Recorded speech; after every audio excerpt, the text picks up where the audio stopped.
It's warmed up in the back bay of Boston as the Red Sox return home after a tough trip to Toronto and Texas. The Red Sox are home to welcome the Minnesota Twins for the first of four.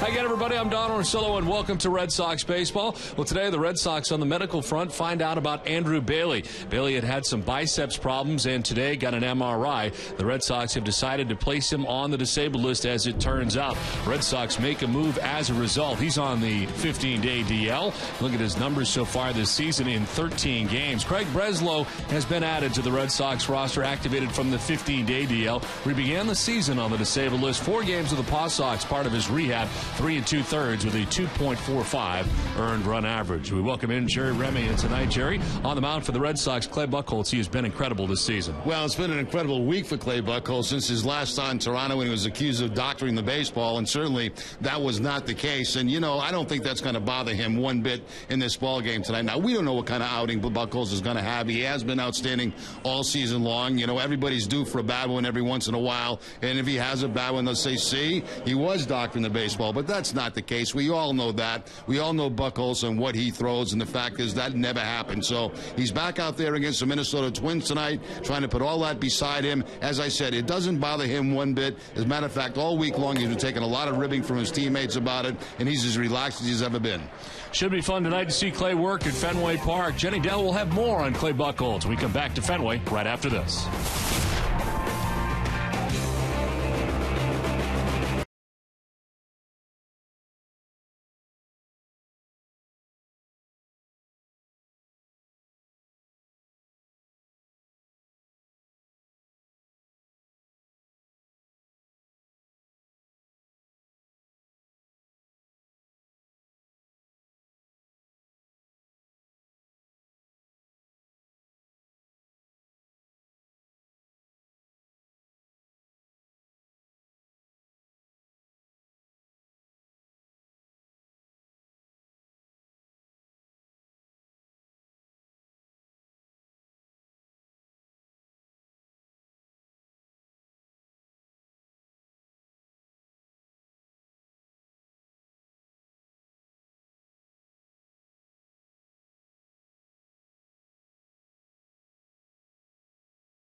Leading the majors with a 1.01 ERA, and he didn't appear to be too bothered by the accusations made in Toronto. Manager John Farrell said, if people are going to comment about our pitchers pitching well, we'll take that as a compliment. And that brings us to our Geico quote of the day, and it's brought to you by Clay Buchholz, reflecting on what he feels was unwarranted attention. He said, I'm going to be doing the same thing right now as I did in 2008 when I was sent down to AA, but I guess something's got to be wrong, right? Buchholz has 6 wins and 6 starts this year. Looking for another one tonight. First pitch after this quick break.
Red Sox return home and welcome the Minnesota Twins for the first of 4 games, and the Red Sox just being swept by the Texas Rangers and getting back into town last night and about to take the field here at Fenway Park. Clay Buchholz about to get his 7th start of the year, and it'll be interesting to see Clay here tonight at Fenway Park, Jerry, with everything was said about his last start, and certainly all eyes on him, but it does not appear to be affecting him, at least in between his starts. No, not at all, Don. And, you know, we have no idea what Clay Buchholz is going to pitch like tonight. I mean, we hope we get the same type of performances that we've got from him. But as far as all that baloney that went on last week with Buchholz, I mean, that has no concern at all to him or anybody else around the Red Sox. All right, Red Sox take the field tonight, led by Clay Buchholz, and it's good to be back home again as we check out the starting lineup for the Minnesota Twins. It's brought to you by Jordan's Furniture. Brian Dozier leads it off. He's at second base with Joe Mauer doing the catching and batting second. Josh Willingham in left field has had a slow start to the season. He bats third. Justin Morneau at first base in the cleanup spot with Chris Parmalee in right field. Trevor Plouffe at third base bats sixth. Oswaldo Arcia is the DH. He bats seventh with Aaron Hicks, the rookie center fielder, batting eighth. And Pedro Florimon is at shortstop. He bats ninth for the Minnesota Twins, who come into town 13-14, a game under 500. And on the mound tonight for the Red Sox, as his numbers are brought to you by Verizon Fios. His 7th appearance of the year for Clay Buchholz. He's 6-0 with a 1.01 earned run average, 44 2/3 innings. He has 47 strikeouts to 16 walks, and opponents hitting under 200 against Clay Buchholz at 178. The Red Sox defense is brought to you on NESN by Southwest Airlines. They are currently 7th in the American League with 15 errors in 31 games. Will Middlebrooks will be at third base. Stephen Drew, the shortstop. Dustin Pedroia at second. And Mike Napoli, the first baseman. Left to right, Daniel Nava, Jacoby Ellsbury, and Shane Victorino. And Jared Saltalamacchia doing the catching for Clay Buchholz. The umpiring crew tonight has Corey Blazer in behind the plate calling the balls and strikes, with Jeff Nelson at first base, Ed Hickox at second base, and Lance Barksdale is the umpire at third. Tonight's game is available in Spanish by pushing the SAP button on your television remote. Enjoy the game. Buenas noches, amigos. It was cooled off here a little bit in Boston. 52 degrees to start the ball game tonight. Breeze in from right field at 8 miles per hour. And the forecast is for clear skies, and right now not a cloud above Fenway Park, as the lights are on already tonight and ready for baseball from Fenway. Red Sox glad to be home again as they take on the Minnesota Twins to begin this homestand, and then the Toronto Blue Jays over the weekend, as it works out to be a 7-day homestand for the Red Sox before heading back out on the road again. And the Red Sox have been pretty resilient. They've not had a situation where they've lost 3 games in a row this season, but they just did against the Texas Rangers, and hope to turn the corner here back to their winning ways again. Still have a tie for the most wins in the major leagues to start this series. Red Sox are 20-11 and have a game-and-a-half lead over both the Yankees and the Orioles. Clay Buchholz ready to work as Brian Dozier stands in here for the Twins. Minnesota on a lengthy road trip that has taken them to Detroit and Cleveland before arriving here in Boston. 3-city tour that wraps up with his 4-game series.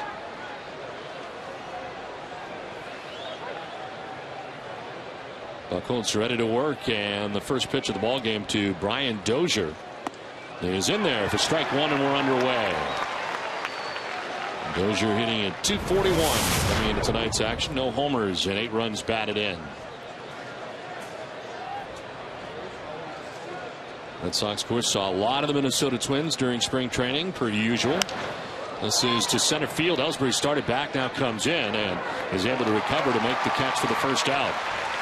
Well, the first out tonight for Buchholz coming on that cut fastball. It was a fastball on the first pitch, the cutter on the second pitch, and toward the end of the bat for Dozier for that fly ball out to center field. So one down here in the first inning, and brings up Joe Mauer. 286, 2 homers, and 9 runs batted in. So used to seeing Mauer hitting well into 300, but he's hanging at 286 right now at the moment.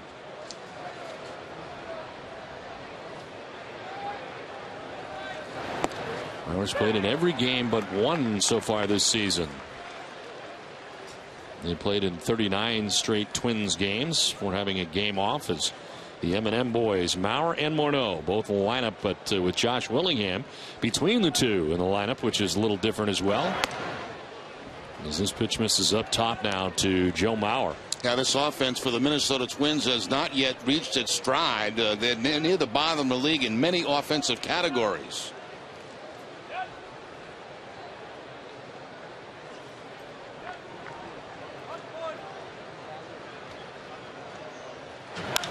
In the air, struck well to left. Back goes Nava towards the wall, and this is going to be off the wall. Nava will play the carom barehanded, but into second base sliding with a wall ball double is Joe Mauer. First hit of the night for the Twins, and that one high off the wall. Now that is now a 5-game hitting streak for Mauer as he takes that two-seam fastball away from him and plants it off that left field wall. Well played by Nava in left field, but an easy double for Joe Mauer, the second hitter of the ball game.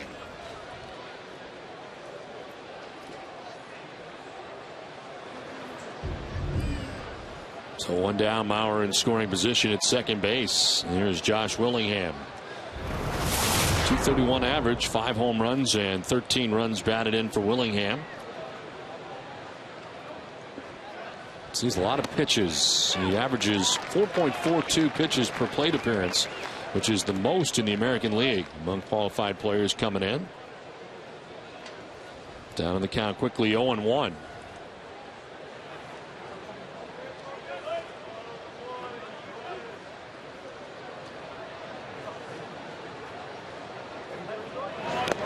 Swinging a foul tip, 0-2.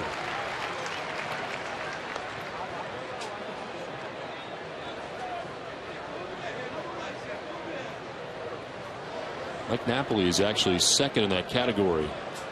Pitches per plate appearance. Joe Mauer third in that category at second base as he doubled with 1 out of the inning. Here's an 0-2. And a lay off for ball 1. And Napoli way off that line at first base. He's about almost halfway to second base with Willingham at the plate. Any hard hit ground ball to the infield, you got to give him time to get back to the bag.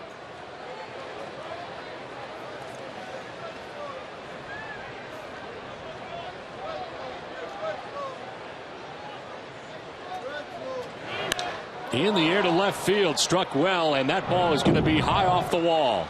Around from second base comes Joe Mauer. He'll score. Throw to second base, going to be close, but safe there with an RBI double is Josh Willingham. And the Minnesota Twins have taken a 1-0 lead on 2 hard hit balls here in the first inning. Well, both pitches two-seam fastballs from Buchholz, and this one finds the middle of the plate. Maybe a little bit middle in, and Willingham right off the top of that left field wall picks up his 14th RBI of the season. Very close play at second base, but very clearly Willingham in safely. So 1 down, Willingham at second base, and a quick start for the Minnesota Twins tonight. Here is Justin Morneau. And he'll take strike 1. Morneau at .252 to start the night with 2 homers and 15 runs batted in. He's also had very good success against Buchholz, 7 for 14 in his career.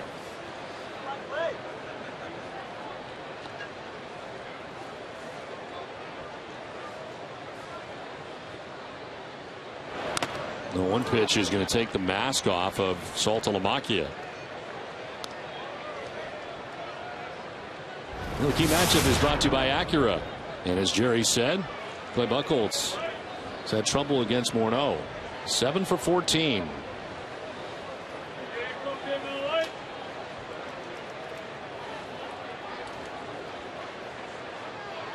The 1-2 the count to Morneau. The runner at second and 1 out. This is back where it came from and into center field. From second base comes Willingham. He will score on an RBI single for Justin Morneau, and the Twins off to the fast start tonight on top 2-0.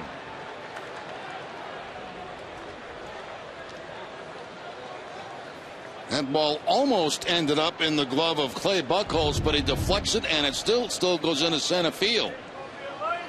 Couldn't tell whether that was a changeup or a cut fastball. Something off speed from Buchholz, and right off the top of the glove, he slows it up, but it still makes its way into center field. And a second run comes across here in the first inning. Well, Clay Buchholz had not given up a run in the first inning this season, and he had not given up more than one run in any inning this season, but he has given up two so far here in the first with one out and Morneau at first base. There's Parmalee now the batter.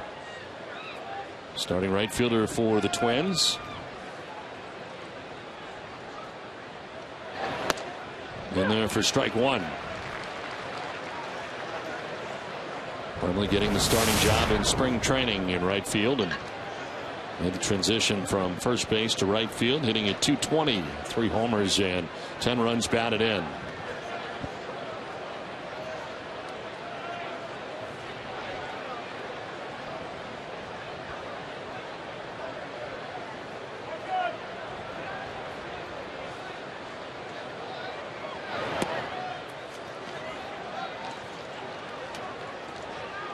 And Buchholz leading the American League in wins, leading the majors in wins coming in, and the best earned run average in the majors as well at 1.01.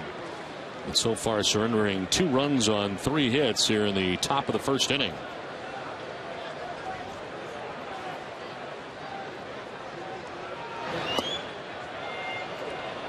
Two and one.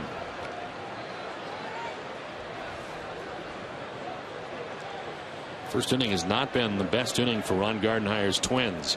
They've been outscored 27-10 in the first inning this season, but so far off to a good start tonight.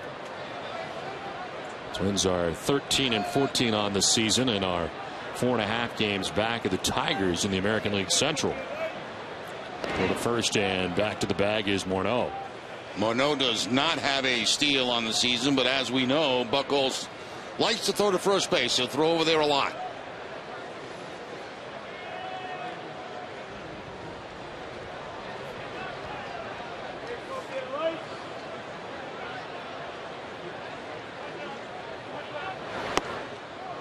Framed by Saltalamacchia and just missing. Those are pretty good pitches. That's a good pitch right there. The problem is, as we talk about so many times, when the catch is set up away and it has to bring the glove all the way across home plate, a lot of times you don't get the call. And that's what happens right here. But that's certainly within the strike zone.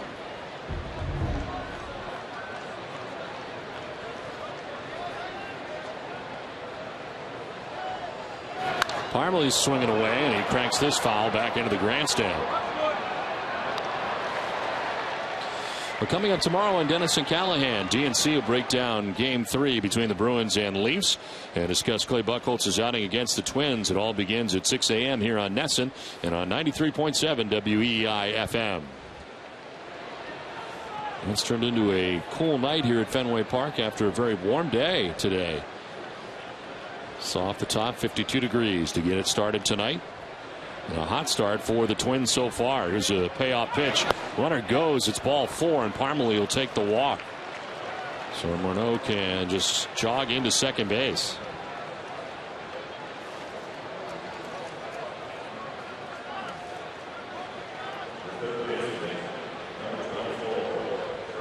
Two on, 2 runs in, 1 out, and Trevor Plouffe coming up with the third baseman. 4 home runs, 7 RBIs so far in the season. Totes a .238 batting average.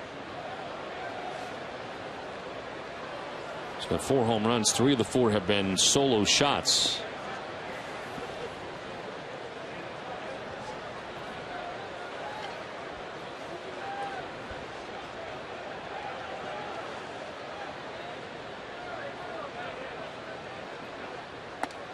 Outside for ball 1.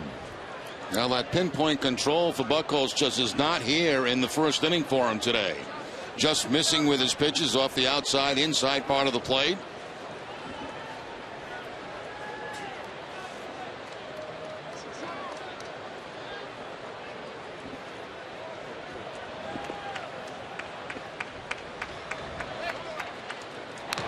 Swinging a foul, tipping gets a piece of the bare hand of Jared Saltalamacchia.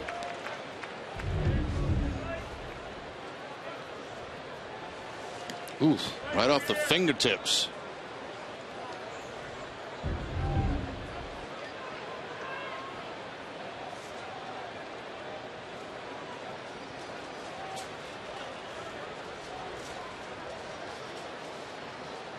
at second, Parmalee at first, and 1 out.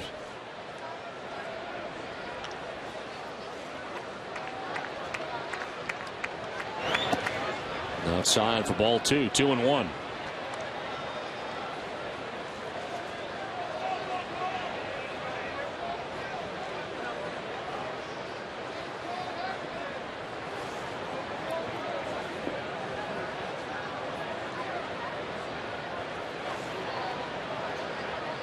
Twenty-second pitch of this first inning for Buchholz. Foul back to the screen, 2-2.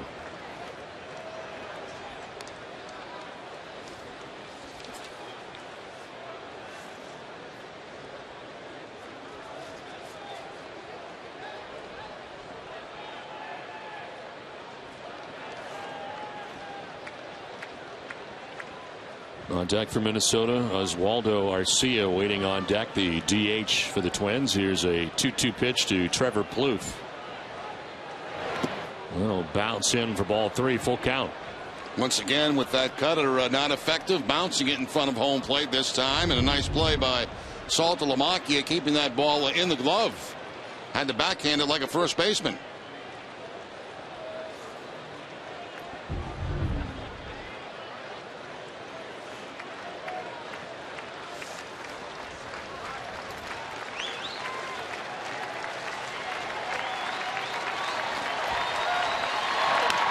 Broken bat grounder foul. Splits the bat, and Trevor Plouffe will get a new one here. Red Sox have played in some cold weather, but nothing like the Twins. They have already lost 4 games this season. 1 has been made up largely because of snow and wintry conditions at Target Field. This was, I think, the fear that most had when the Twins decided to go back outside again after leaving the Hubert Humphrey Metrodome. But as it turns out, it also has been cold for them on the road. They've run into some snow there, but they've lost 4 games due to wintry conditions. 3-2 pitch is going to miss for ball 4. Back-to-back walks, and the bases are loaded with 1 out. And here comes Juan Nieves.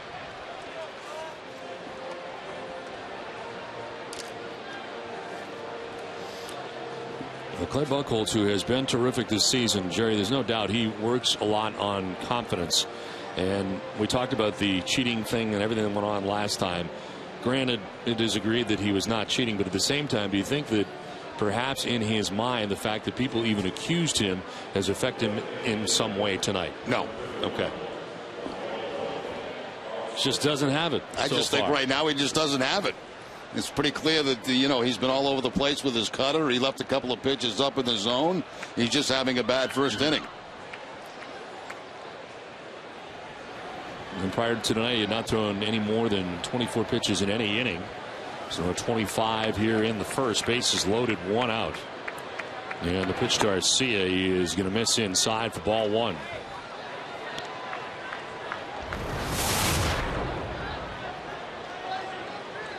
Arcia 255 with 2 homers and 8 runs batted in.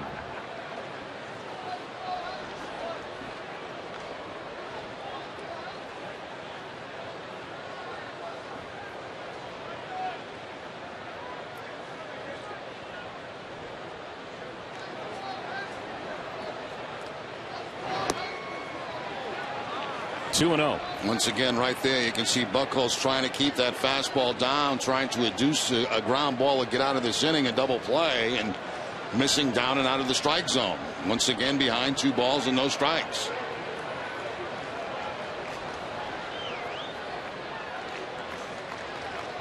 Chance here for the Twins to do some major damage here in the first inning. Already on top, 2-0.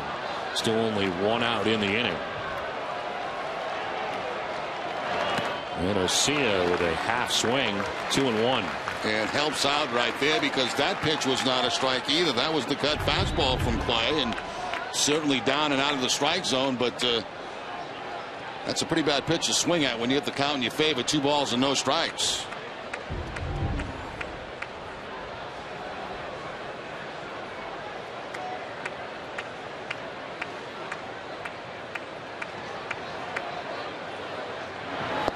Swing and a miss, and it's 2-2 as Buchholz battles back. And he finds that changeup that he could go to right there. That's what he's been doing so effectively and hit his counts.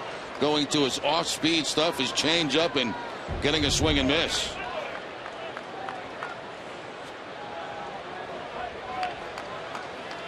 Morneau at third, Parmalee at second, Plouffe at first with one out.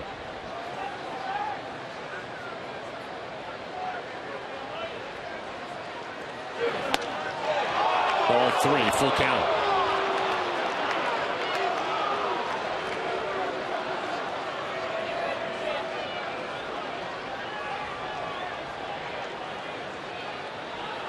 Aaron Hicks on deck, the rookie center fielder for the Twins. Full count to 3 straight batters for Clay Buchholz.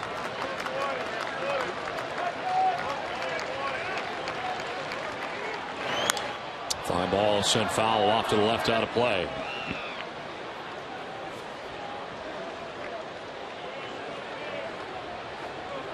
Look at the breakdown so far for Buchholz. 13 balls, 18 strikes. The 31 first inning pitches he's thrown. He's only gone a third of an inning so far.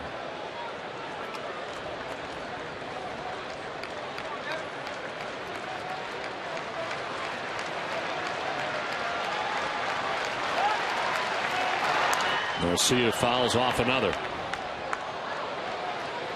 32 pitches already here in the first inning for Clay Buchholz. That's something we have not seen at all this season from him.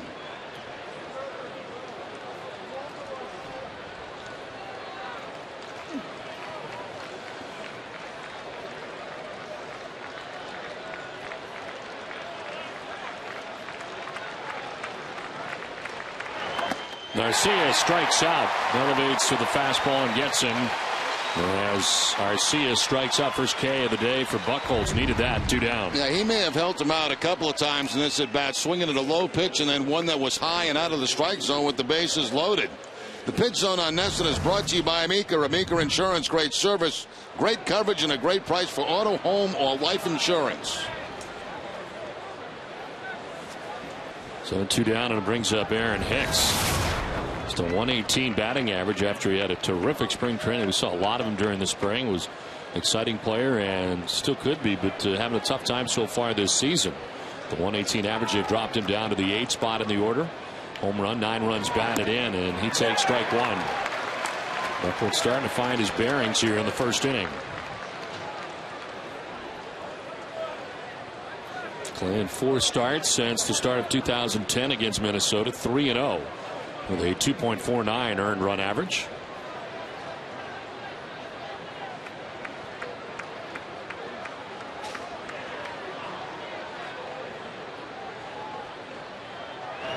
Hicks will foul it off to the left hand. It's 0-2. 95 on the fastball from Buchholz.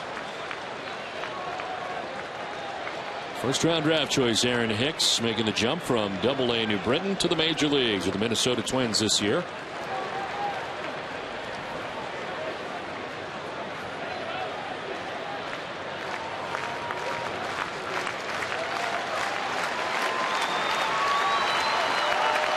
No-2 pitch to Aaron Hicks.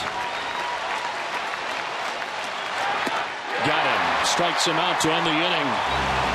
Twins get 2 in the first. Could have been a lot worse. Red Sox coming up.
Jerry. Wow. You got all the stuff going on there. You got the ring on, you got the glass up, the tux. Wow. You look like a very important man. Clearly I am not. As we head to the bottom of the first inning back at Fenway Park, it's time now for the starting lineup for the Red Sox, brought to you by New England Chevy Dealers. Jacoby Ellsbury's in center field, Shane Victorino in right.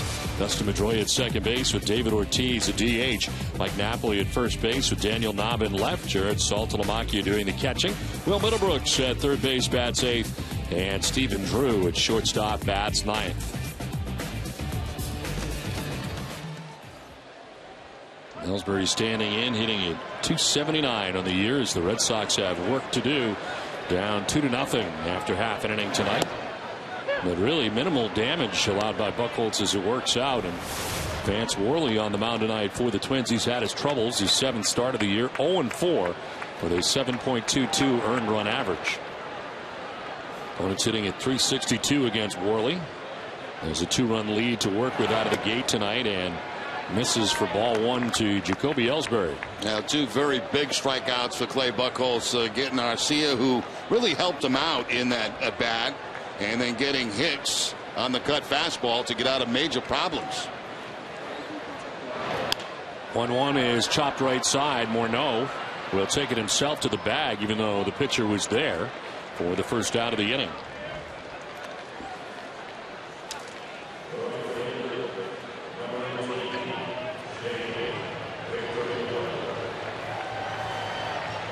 One down here in the first inning, and it brings up Shane Victorino. Now Shane had yesterday off, at least from the starting lineup, as Victorino had played the first two games of the Texas series, turning after the back stiffness. It's at .278. No homers and 8 runs batted in. And take strike one.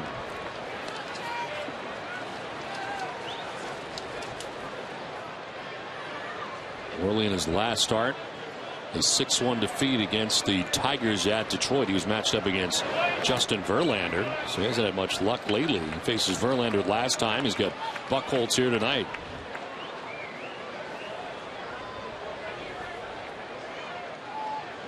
His losses against the Tigers, against the Mets, Texas, and at Detroit again.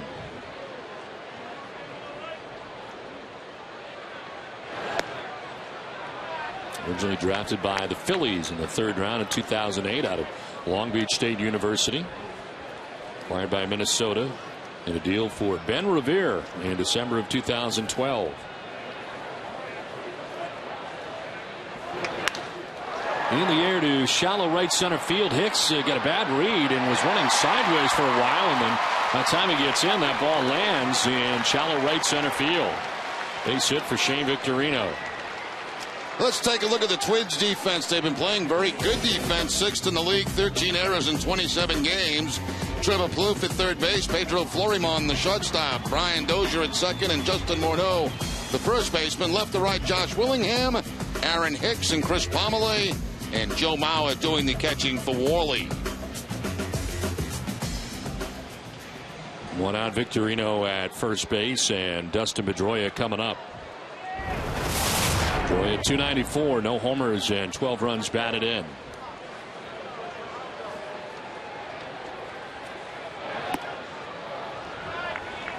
Worley faced the Red Sox one time when he was a member of the Phillies, and he beat the Red Sox. And of course, that was a number of years ago.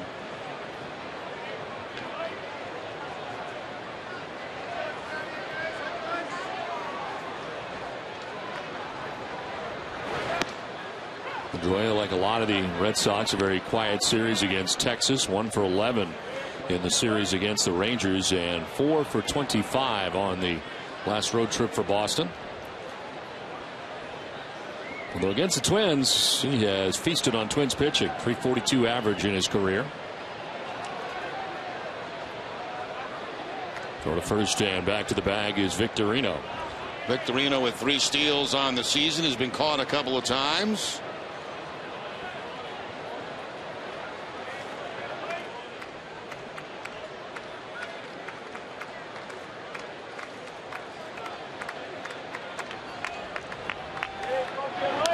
Pedroia fouls it off to the right out of play, and it's 1-2.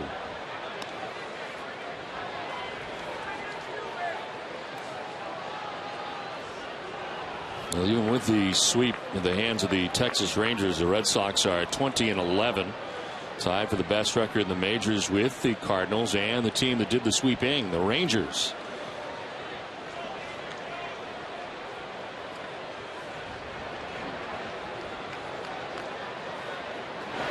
Pedroia hits him on the ground towards second. Dozier will flip to second for one, on to first for two. And Worley has a good first inning as the double play ends the inning. Twins lead it by 2.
Or if so, a Red Sox game at Fenway Park is the perfect place for your next outing.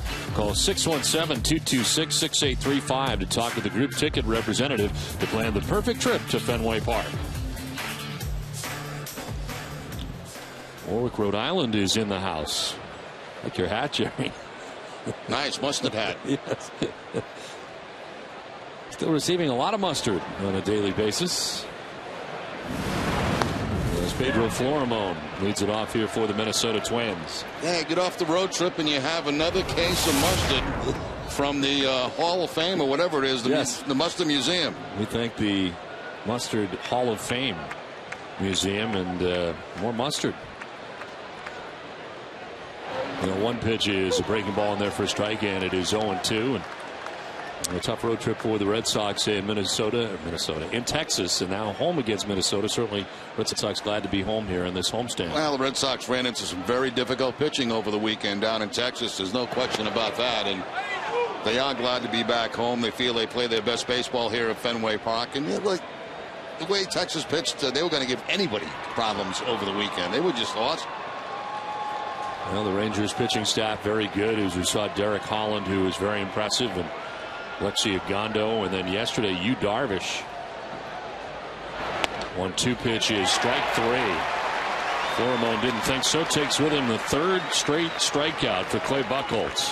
And once again, the cut fastball for Buchholz doing the honors. Right at the top of the strike zone and pulled in just a bit by Salt Lamacchia.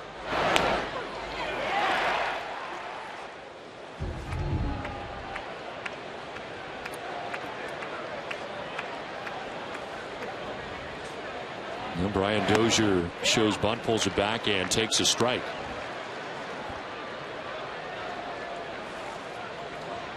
Eight out of 10 first pitch strikes for Buchholz. He finds his way here in the Second inning right now as Dozier and the Twins get the second look now at Buchholz as plays ahead 0-1. Dozier fly to center field in the first inning. And it's 0-2. Well, Don, you mentioned that tough series, and after the game, Mike Napoli said, there's no panic in here. We can play better, and we know that you're going to have your ups and downs during the year. We'll get out there and get after it and let this series go. We'll respond. It is truly unusual this year. It's the most consecutive games the Red Sox have lost. And they have been a very resilient bunch so far, usually turning right around the next day and jumping back in the win column, and hoping to do that here tonight. Trail 2-0 as the Twins bat in the second inning.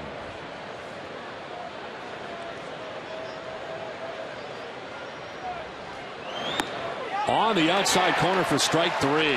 Dozier down by way of the K, and that's 4 in a row now for Clay Buchholz. 2 down. Well, that's that two-seam fastball again from Buchholz, the one that starts outside. The right-handed hitter gives up on it. A little bit of tail on it, and it comes right back to the corner. Certainly Dozier didn't like it, as his knees buckle after the call.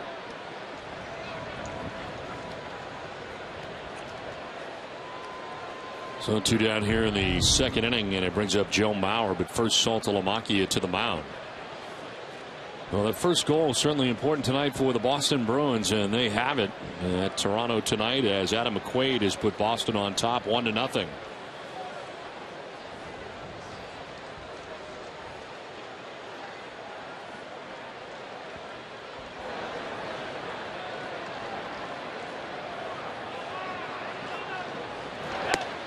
In there for a strike to Joe Mauer, who doubled and scored in the first inning.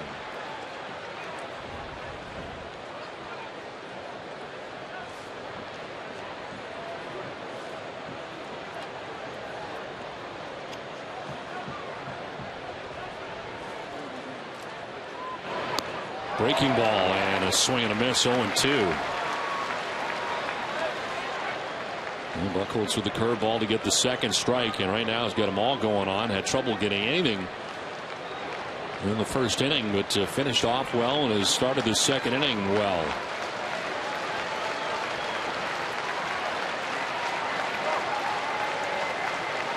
No 2 pitch. On the ground, first base. Napoli's got it. Buchholz will cover. Tags the bag to end the inning. A 1-2-3 second, 5 in a row retired by Buchholz.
The second, and David Ortiz is coming up to the plate, and that brings us to tonight's Twitter question with Big Papi taking swings against his only other team he ever played at in the major leagues.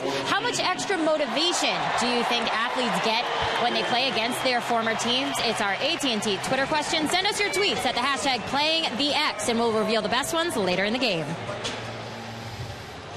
Here is Big Papi as he leads it off with Mike Napoli and Daniel Nava to follow here in the second inning. Red Sox trailing 2-0.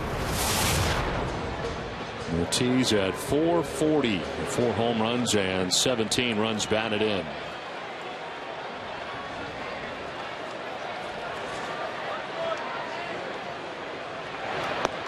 Ortiz takes strike one. Want me to answer that Twitter question? Sure. My answer? Yes. When you get traded, there's a lot of motivation to Yes. play against your former ball club, but it's been so long since David Ortiz has been part of the Red Sox that these guys weren't even around when he was with the Minnesota Twins. But when you get traded, that first time you go back to play against your former club, or that first year, you want to do everything to beat him bad. But like you said, I don't know if there's anybody on this team still that was there when David was there. That's right. As this one is grounded foul toward the end of the dugout. Mauer was coming up through the system at the time, and see the way I tweet. If I had tweeted that, it'd probably get in sometime Wednesday by the time I got done writing it.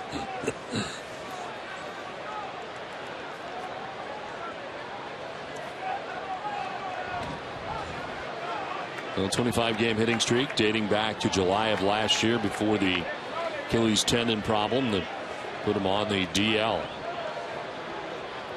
He's carried it into 2013 as David hits a fly ball to center field. Aaron Hicks going back. He'll have room as he makes the catch for the first out of the inning.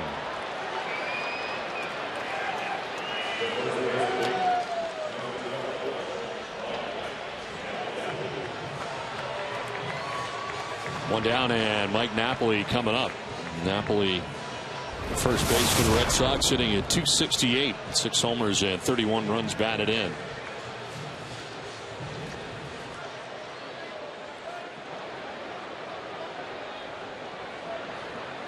First in the Red Sox in RBIs and in extra base hits with 31 RBIs and 22 extra base hits on the season. Was 1 for 10 in the series against the Rangers, and 5 for 23 on the road trip for Boston.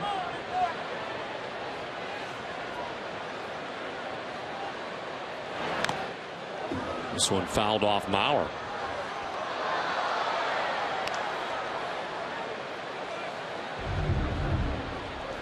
Well, we saw Saltalamacchia get one off the fingers earlier in the game, that time off the right shoulder of Joe Mauer.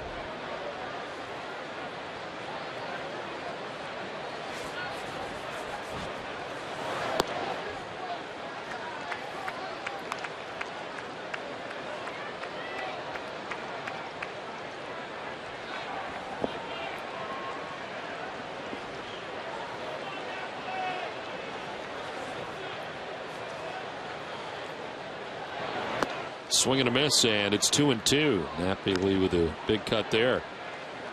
Worley gave up a single in the first inning, but quickly disposed of Shane Victorino as Dustin Pedroia bounced into a 4-6-3 double play to end the inning. Napoli bats now. Daniel Nava next. 2-2 is outside, full count.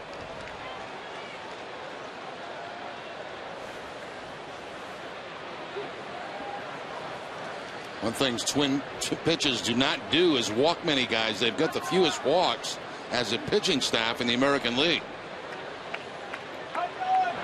Napoli grounds one towards third. Trevor Plouffe has got it. And there are 2 outs here in the second inning.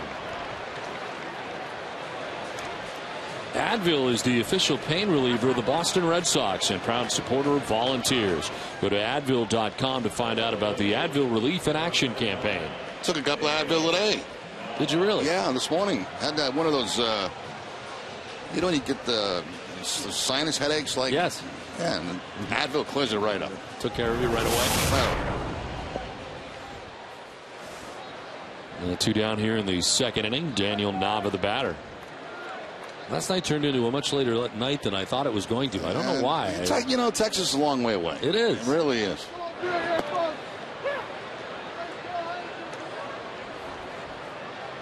Now taking strike one as he bats with 2 outs and the base is empty here in the second inning.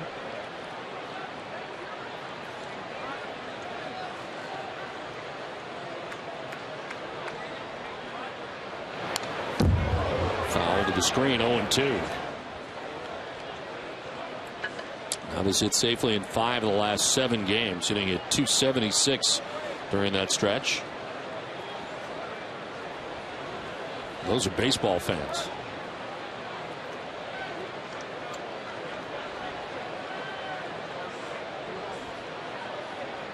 Tired baseball fans. One of them is tired, yeah. The 0-2. On the ground and picked by Worley. Nicely done. Fires to first or soft tosses to first for the out that ends the inning. We're through 2 from the Fens. 2-0 Minnesota.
Minnesota has a 2-0 advantage over the Red Sox as we head into the 3rd inning, and we welcome our friends from the Boston Bruins, Jack Edwards and Andy Brickley from Toronto. Gentlemen, how did the first period go?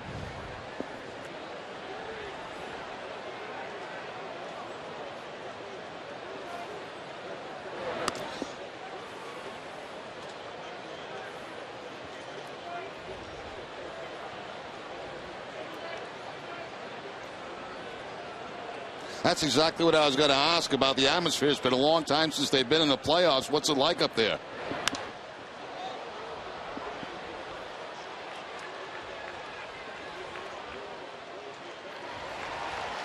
Well, this must be big because Jerry asked a question. We thank you guys very much.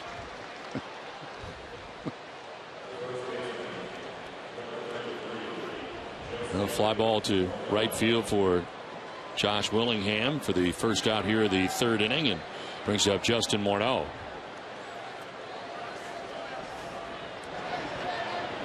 Morneau singling in the 1st inning and has one of the 3 hits compiled tonight by the Twins.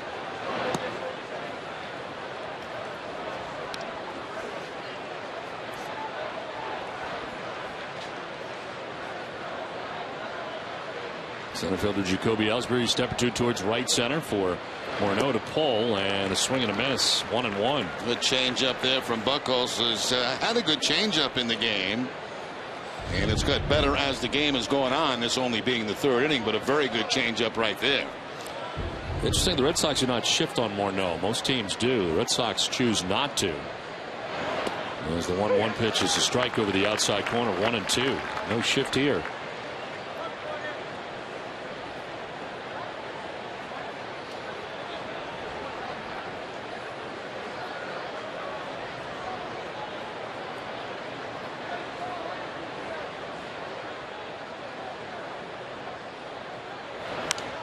Foul off to the left, still 1-2.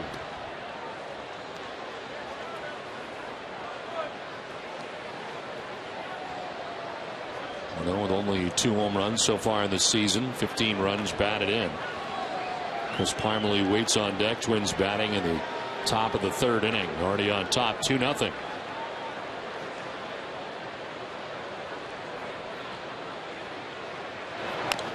On the ground, foul, still 1-2.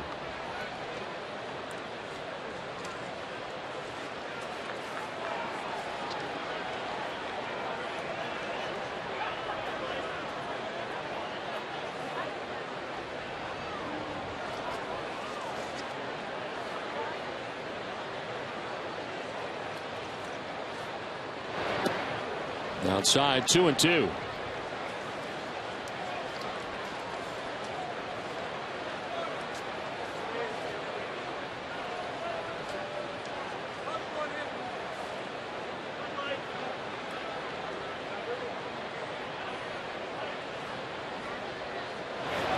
Swing and a miss, and Buchholz strikes out Morneau. That's now 5 strikeouts for Clay Buchholz.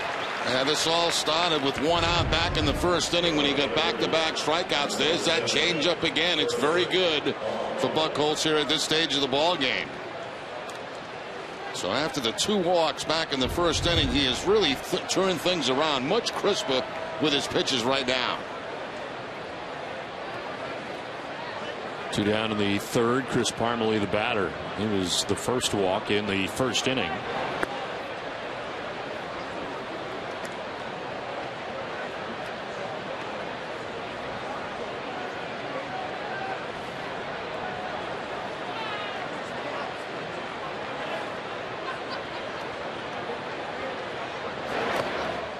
In the dirt, and it is 2-0.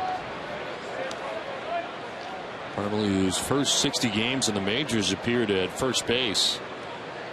Now the last 39 starts have been in the outfield as he has made that transition from first baseman to outfielder for the Twins.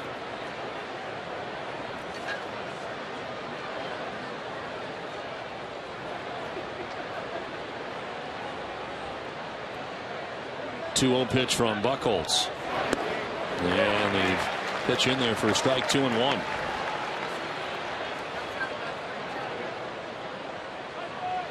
Since the back-to-back walks, that is now 6 in a row retired by Clay Buchholz. Able to get out of that 1st inning, giving up just the 2 runs. This is swing and a miss, 2-2. There's that changeup again, and you know he's going to need that pitch against this lineup. A lot of lefties in this lineup tonight. Almost the identical spot right there, down and away.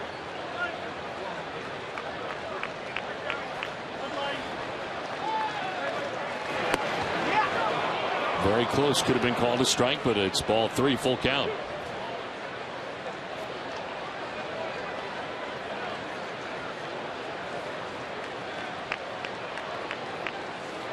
Trevor Plouffe waiting on deck. Base is empty, but there are 2 outs in the inning.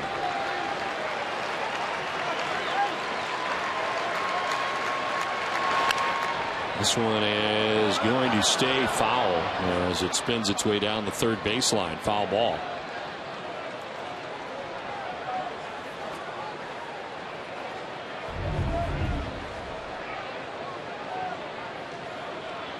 A lot of spin on this, and finally hitting that line and spinning into foul territory.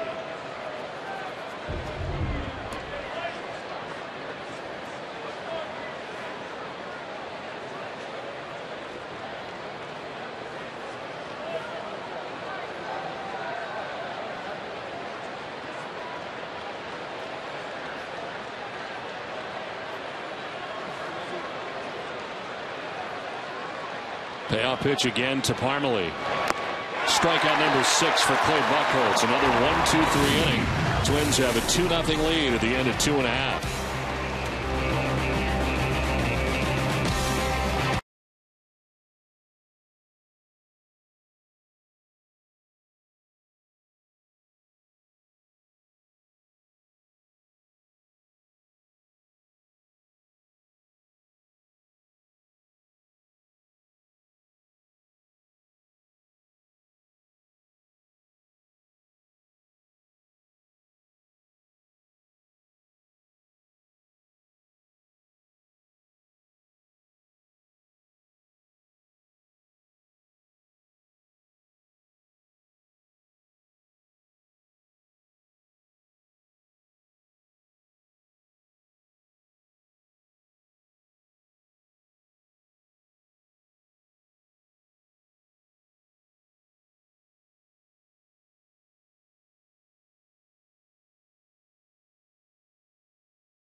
As we head into the bottom of the 3rd inning, good look from just beyond the bullpen in right field from the bleachers back in, and it'll be Saltalamacchia, Middlebrooks, and Drew to bat here in the home half of the 3rd inning. Worley's been good so far tonight. He's given up 1 hit through the first 2 innings. .221 average for the Red Sox catcher, 3 homers, and 8 runs batted in.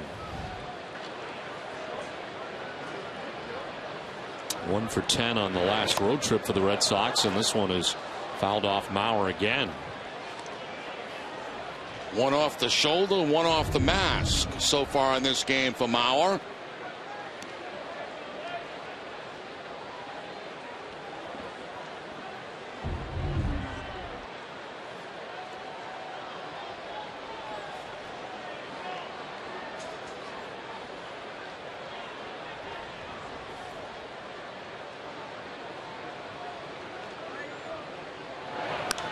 In the air to left field. Willingham going back onto the track, and this will be off the wall. Ricochet is by him as Saltalamacchia will round second and stop there. And as Willingham is not sure, get backed up to the wall. This one grabs the wall, and Saltalamacchia has got a double to get the bottom of the 3rd inning started. Yeah, it didn't look like it hit that high off that left field wall down toward the bottom, but Willingham, as you mentioned, Don, a little bit unsure about where this ball was going to hit. He's playing Saltalamacchia to pull, so he backs off right there, and you can see how low on the wall it did hit, below the pharmacy sign.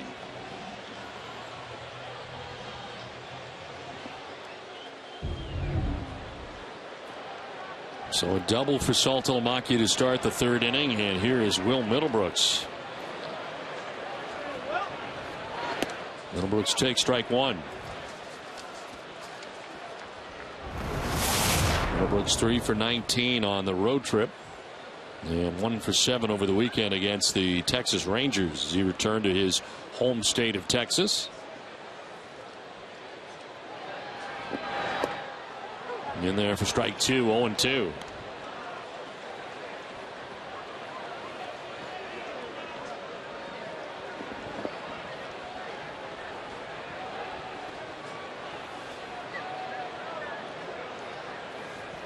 That's it safely in 6 of his last 9 games. And a grounder towards shortstop. Florimone will look towards third, but throw to first, and it's dug out by Morneau. As Saltalamacchia does get to third base on the ground out to short. I want to remind you to join Nesson and AT&T in support of the One Fund Boston to benefit the victims of the marathon bombing. Text Boston to 80108 to donate $10 now or visit onefundboston.org. Message and data rates may apply. For full terms, go to mgive.org/T.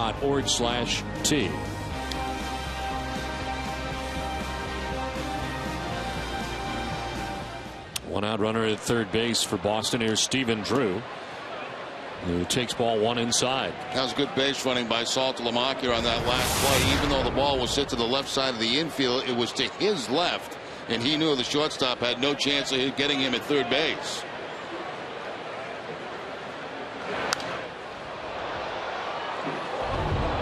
Don't always have to hit the ball to the right side to advance the runner, as long as you got a guy that's heads up at second base and knows where that shortstop's playing.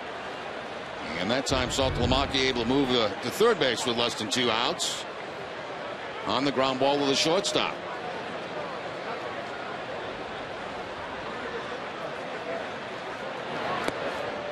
Drew takes a strike and is down on the count 1-2. Stephen 5 for 17 on the trip, 1 for 7 over the weekend.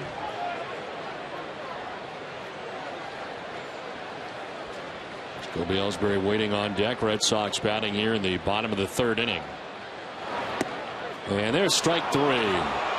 Drew will look back at Corey Blaze, who doesn't like it. Takes with him the first strikeout for Vance Worley of the night. Now he thought it was inside, but it looks like it does get the inside part of the plate. And with the infield back, no contact, no swing this time by Drew. And Saltalamacchia now at third base with 2 outs. You can see right there Drew asking the umpire, did the ball come back? And the answer to that is yes. 2 down in the third inning for Jacoby Ellsbury, grounded out to first base. His first time up as he takes a look at strike 1. Red Sox with 2 hits, single by Victorino in the first and a double by Saltalamacchia in this inning. And Jared now 90 feet away at third base with 2 down in the inning. Ellsbury will ground towards short. Florimone on the run and in time as Worley gets out of the jam, works his way around a leadoff double. Twins lead it by 2.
apart by Eastern Bank. You put your family first, your job first, even your team first. Isn't it time someone put you first? Eastern Bank does just that with products like Eastern Free Checking. Here, you're first. Eastern Bank.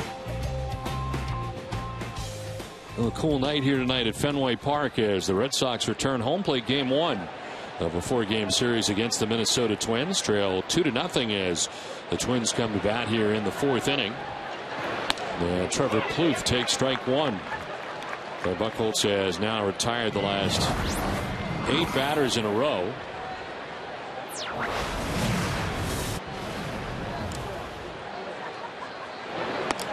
And quickly ahead of Plouffe, 0-2.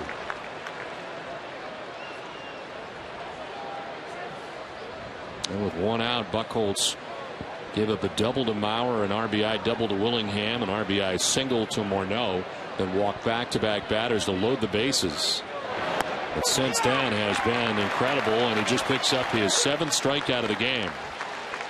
It's time for a Fenway fan story and Jenny Dell. All right, Don, I'm here in the stands with John Burns, our fan of the game. John, you ran in the run to home base this weekend, living in Idaho now, but came back for that special event. What brought you back, and how do you think it went? Well, I thought it went very well. I'm originally from Maine. I'm a veteran. My son-in-law Dax is a veteran. My son is a veteran for the Marines. I just thought it was a great thing. I was able to raise about $1,200 or $1,300 from people in Idaho that really don't care about the Red Sox. It's something I wanted to do at 65 years old. I am so disappointed that I didn't beat Werner, but other than that, I mean, it was everything went as planned, and it was just exciting. It was great. It was an incredible day here at Fenway. And being back at Fenway, said you're originally from Maine, bringing your grandkids to their first game. Why is it important to keep this Fenway tradition alive in your family? Yes, it was. I mean, it's hard to take 2 young kids all this way and the whole bit, but it was just an exciting deal. And I got to tell you, I watch every game in Idaho. The Red Sox, I watch Nesson on MLB. Well, we thank you so much for being so supportive. And Jerry Remy actually got you some hot dogs for being our fan of the game, so you can give Jerry a little wave up there. Thanks, and fans at home, if you have a special reason of why you're coming to Fenway Park, please let us know at nesson.com/stories. I may interview you in a future game. And we look forward to that, and we thank them for their story and for being part of the run to home base program here at Fenway Park over the weekend, as this one is fouled off down the first baseline. That's a long way to come to running a race, isn't it? It's all the way from Idaho. Bringing your grandkids with you. Yes. Played in Idaho Falls, Idaho, in my rookie year as a first year in the minor leagues. You were there full season? Yeah, those small, short seasons.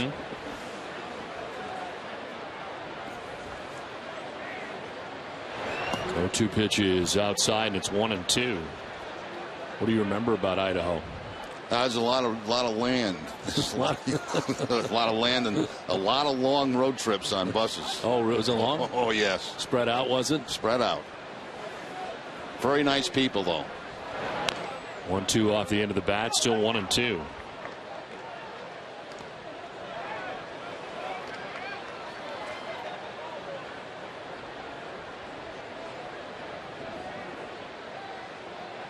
Are they longer trips than your Texas League trips? No. No, that's the nothing longest. could be longer than those.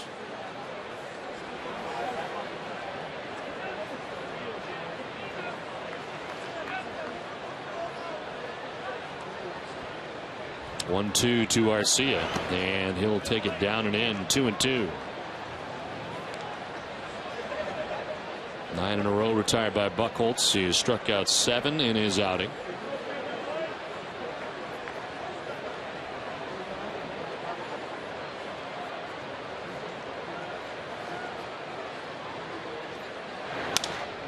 Sounds like a broken bat down the left field line. It'll go foul and into the seats.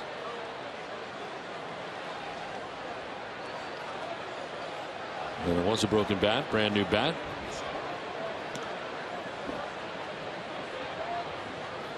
Is that the state of Texas on that hat? I think so.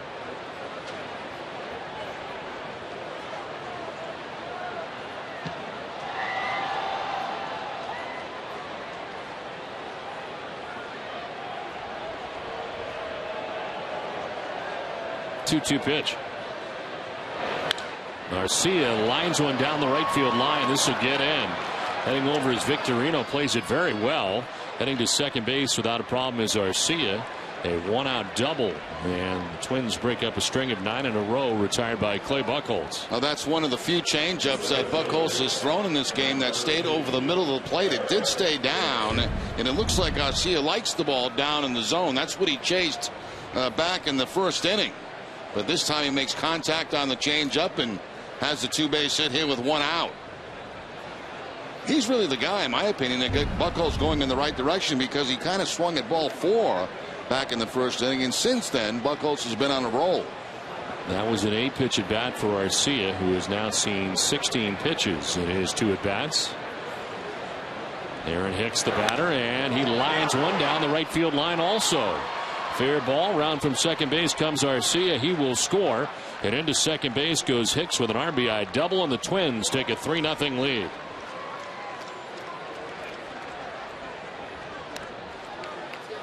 Well, Hicks jumps on that first fastball he sees from Buchholz, and he gets good solid topspin contact on this. Gets Victorino chasing that ball down the right field line. Another run comes across for the Twins. They have the 3-0 lead.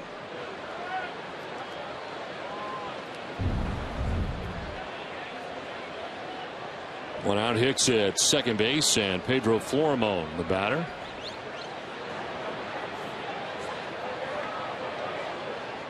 Buchholz bluffing, and diving back to the bag is Hicks. Yeah, he'll run. He's got 3 steals on the season. Got to keep an eye on him.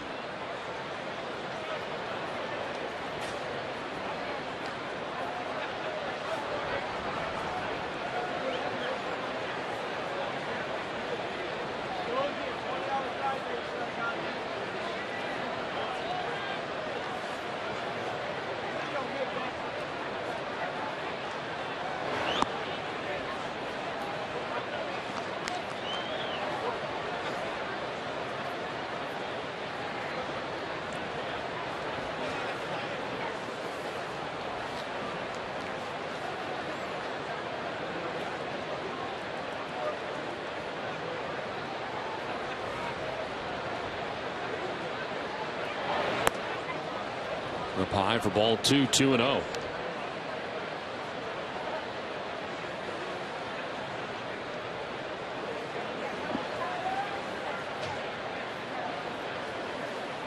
Florimon claimed off waivers by the Twins from Baltimore, December of 2011. Swings at the 2-0, and it's 2-1. And again, helps out Buchholz, because that pitch was not in the strike zone. That was well down and out of the strike zone, but the swing and miss gets Buchholz back to a 2-1 count.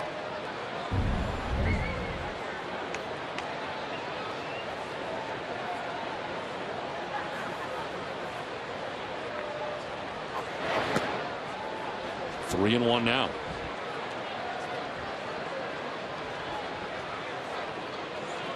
Buchholz had retired 9 Twins in a row. Gave up a double to Garcia, then Hicks with a double, both to right field. And Hicks driving in that run that puts the Twins on top 3-0. Twins looking for more now with 1 out in the inning. Florimon with a swing and a miss, full count.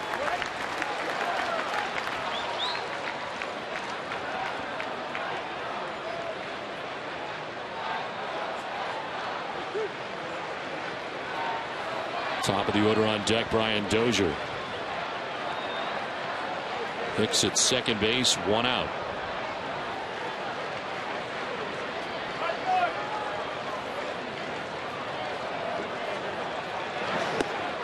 Strike 3 call. 8th strikeout for Buchholz. Florimon gets the bad news from Corey Blazer. 2 down in the inning. Once again, the two-seam fastball from Buchholz. Lefty giving up on it. Picks up the inside corner. Let's take a look at some of Buchholz's strikeouts tonight. A big one back in the first inning, chasing a bad pitch, was Garcia. Hicks on a cut fastball. A changeup to Morneau. A fastball to Parmalee. And this last pitch, the two-seam fastball.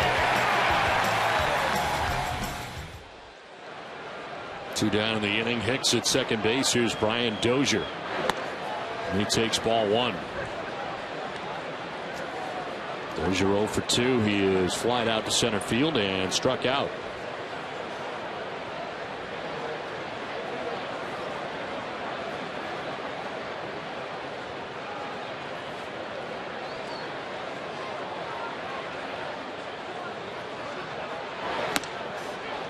Is outside. 2-0.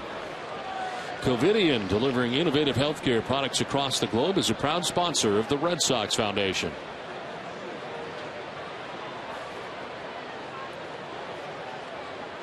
Rich Beverly has put the Bruins on top 2-0 in the second period now.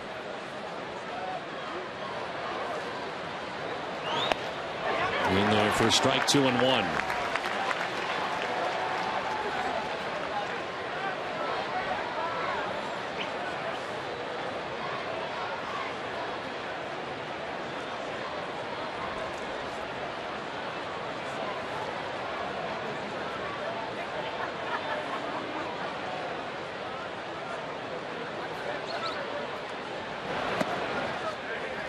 This is away, and Buchholz falls behind 3-1. Pitch count up to 85 pitches in his outing.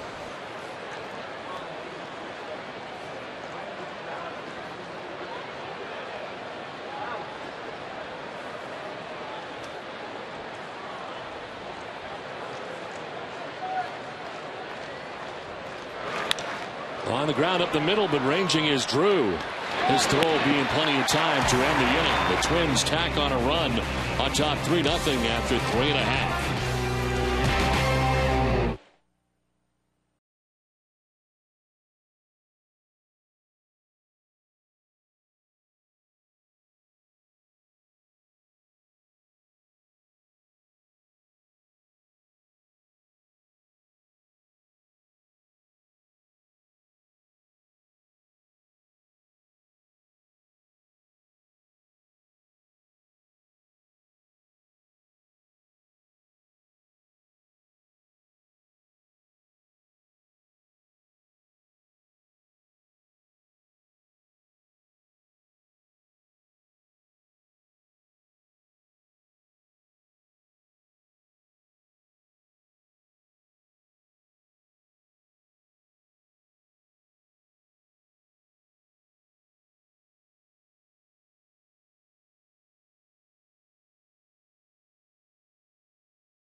Eastern Bank, running your own business takes a team effort, and as the #1 SBA lender in New England 3 years in a row, Eastern Bank is a key part of your lineup. See how Eastern Bank puts you first.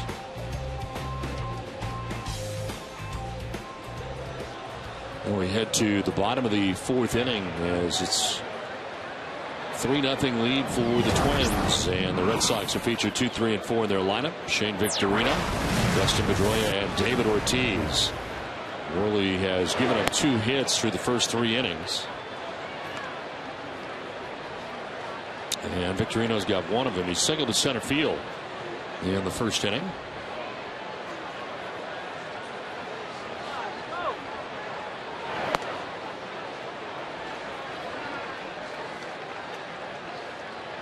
Worley has 1 strikeout. He's not walked anybody. He'll have a jam in the 3rd inning, working his way around a leadoff double by Jared Saltalamacchia. He falls behind now, 3-0.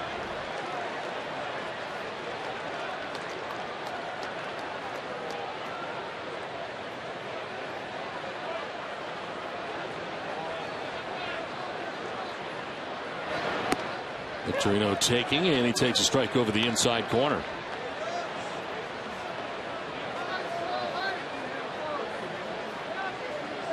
Pedroia, then Ortiz here in the 4th inning.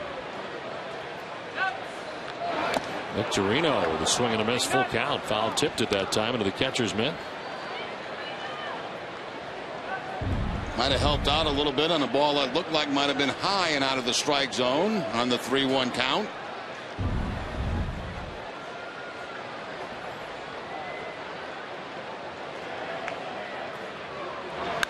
In the air, down the right field line, towards the pole and around it for a home run. Shane Victorino gets his first home run in a Red Sox uniform, and the Sox are on the board.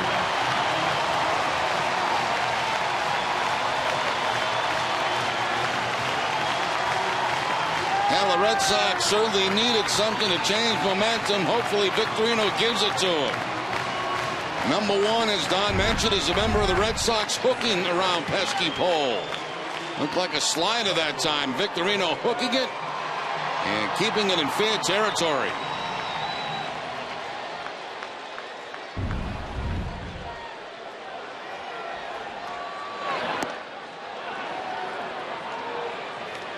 Now the Sox have hit 34 home runs this season. With it, Hess and Hess Express donate another $500 to the pediatric trauma program at Boston Children's Hospital. It brings the season total to $17,000. Hess and Hess Express committed to helping the cause. Now Pedroia sends this into right center field, a base hit. Harmony over to play it. Pedroia throws the brakes on. He's got a single to right. Well, Pedroia, who was only 4 for his last 26, picks up the opposite field base hit. Inside out swing that time on a fastball from Dustin, and the Red Sox got a base runner with nobody out plus a run home. That ball down and in, and Pedroia is still taking it to the opposite field for the base hit. Well, all the problems Worley has had this season, the 4th inning has been particularly good for him. He's only given up 3 hits and no runs in the 4th for Rick Anderson, the pitching coach. But Worley so far has not been a mystery here in the 4th inning. The home run by Victorino, the single by Pedroia, now David Ortiz. And strike 1.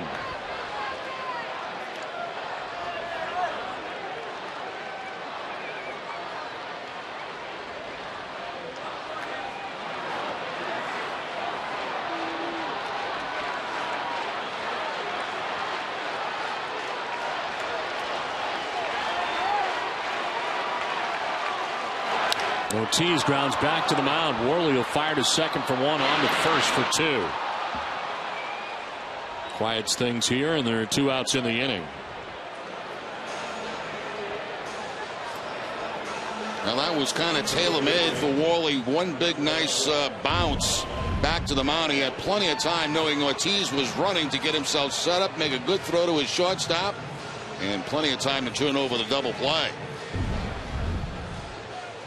Second double play turn by the Twins defense tonight. And then it brings up Mike Napoli.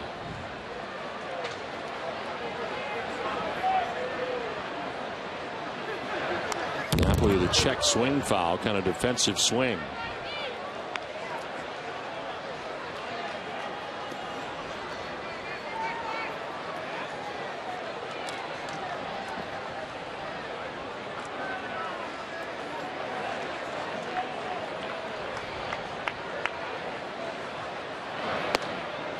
Strike 2. Napoli didn't like it. Pitch grabs the inside corner.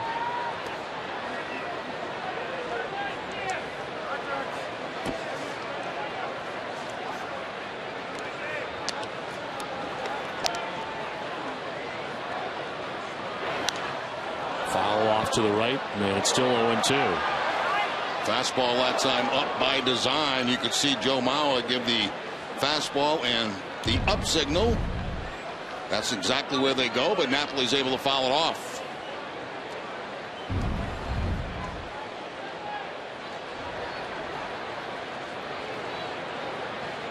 '50th pitch for Vance Worley. And it's outside and low, 1-2.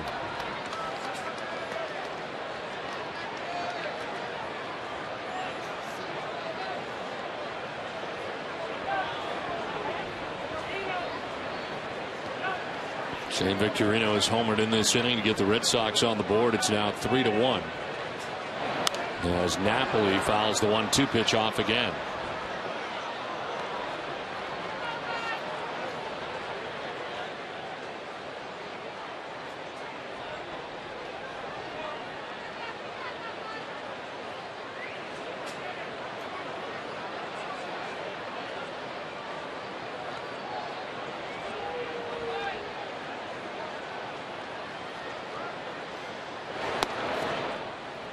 Two and two.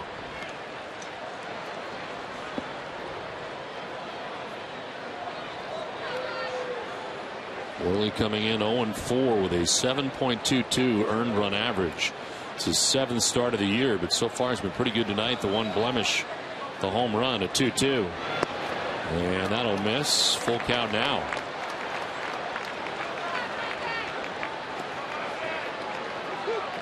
He's got a fastball, curveball, cut fastball, slider, and a split.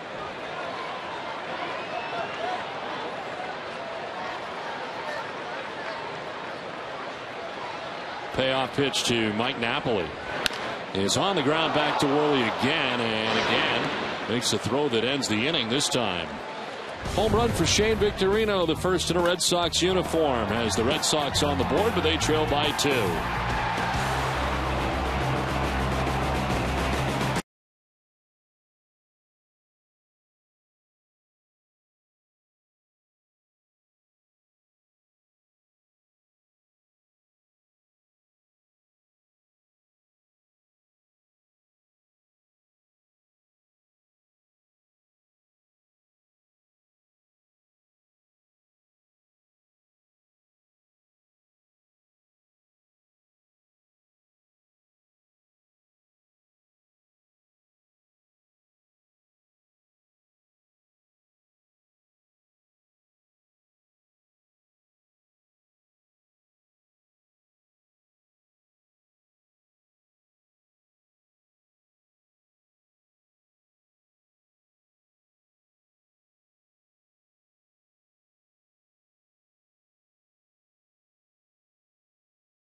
Top chefs as they come together in a show of strength and solidarity to raise $1 million for the One Fund. Boston Bites Back will be a once-in-a-lifetime tasting event at Fenway Park, bringing Bostonians together to eat, drink, and demonstrate Boston's unrelenting spirit. To learn more, buy tickets, or bid on auction items, please visit www.bostonbitesback.org. Shane Victorino is homered. It is a 3-1 Twins lead as we head to the 5th. Joe Mauer, Josh Willingham, and Justin Morneau in the 5th inning. And this is hit towards the gap in right center field. It's going to get down and jump up into the bullpen. Joe Mauer will head to second base with his second double of the ball game and a good start to the 5th inning for the Minnesota Twins. Second time Mauer's had a double in this game, and both times it's been on the fastball from Clay Buchholz. This ball finding the gap between Victorino and Ellsbury, and one hop into the bullpen area.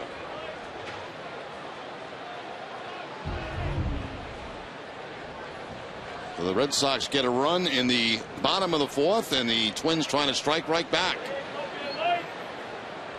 That is the 5th double of the night for Minnesota. They had 2 in the 1st, 2 in the 4th, and they open up the 5th with a double.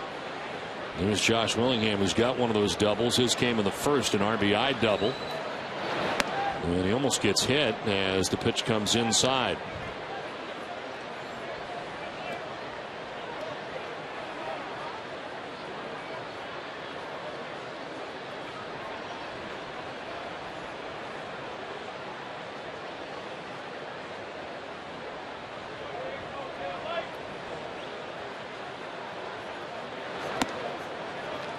High for ball 2, 2-0.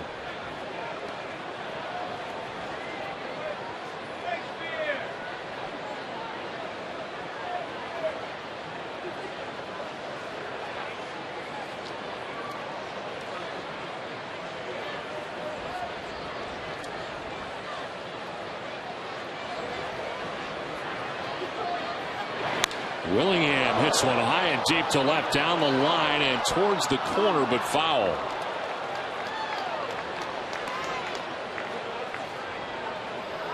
Willingham, who has 5 home runs on the season, making a bid for number 6, but hooking that cut fastball into foul territory.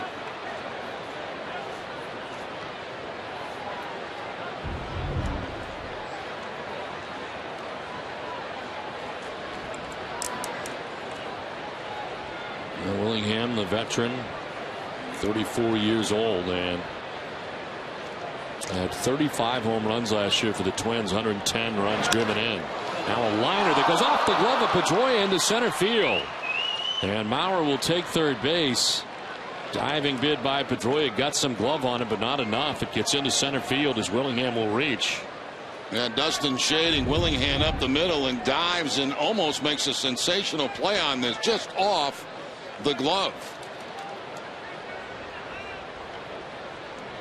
And because it was a line drive right there, you can see the run of Maurer going back. That's why he can't score. It has to go just as far as third base.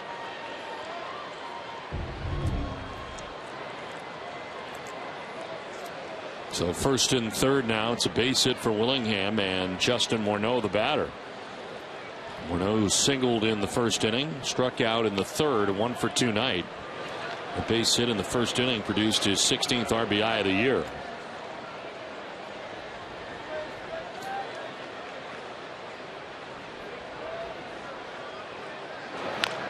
This one fouled off as we send it down to Jenny Dell. Well, Don, I spoke to Justin Morneau before today's game, and he said that this Twins lineup has yet to actually hit as a team, something that they're looking forward to doing. He said there's a good mix of veteran players and young, enthusiastic players. And when facing Clay Buchholz, he said he has 4 pitches working for him, which is a tough thing to face, but they're going to try to use their experience and hopefully find a way to get it done. The Twins certainly have faced Buchholz and seen him, of course, in spring training as well. A swing and a miss, and it's 0-2. But Clay's got it going on. Very difficult, even if you have faced him in the past, to deal with Clay Buchholz. You're exactly right. And you know what Jenny was talking about, 14th in the league in runs of the Minnesota Twins, 15th in hits and 13th in average. But swinging the bats very well here tonight.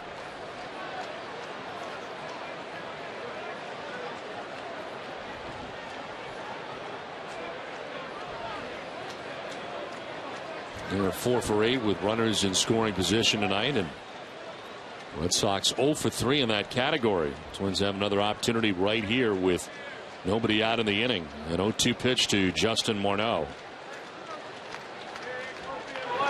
And he lifts it in the air out to deep left center field. On the run is Nava. He'll get there, but tagging and easily scoring is Maurer, and the Twins have their 3-run lead back. It is 4-1 Minnesota. Sac fly and the second RBI of the night for Justin Morneau. And a good job right there too by Morneau. That pitch was away from him, but he's still able to lift it in the air and lift it deep enough to get that run home from third base. A curveball away, and a nice job of covering the plate there by Morneau.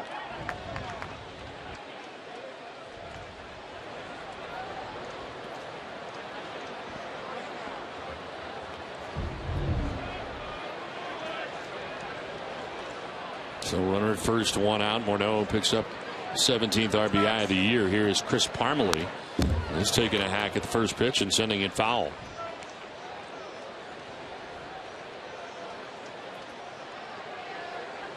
Well, the 2, 3, and 4 hitters for the Twins have done the bulk of the damage. They have 5 hits and 3 of the runs batted in. 2 for Morneau, 1 for Willingham. They're 5 for 8 combined as a swing and a miss, and it's 0-2.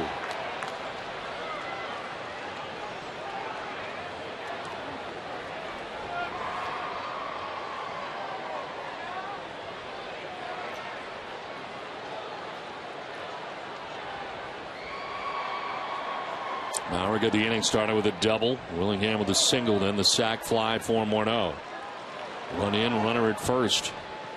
And again, Buchholz ahead here, 0-2. The pitch count rising for Clay. Nobody warming yet in the pen, but he's nearing 100 pitches. This will be number 97.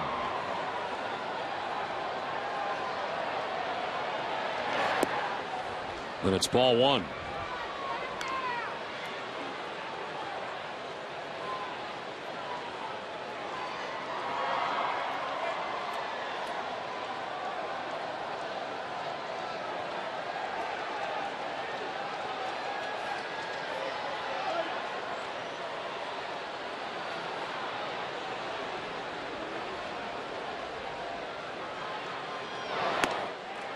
Two and two.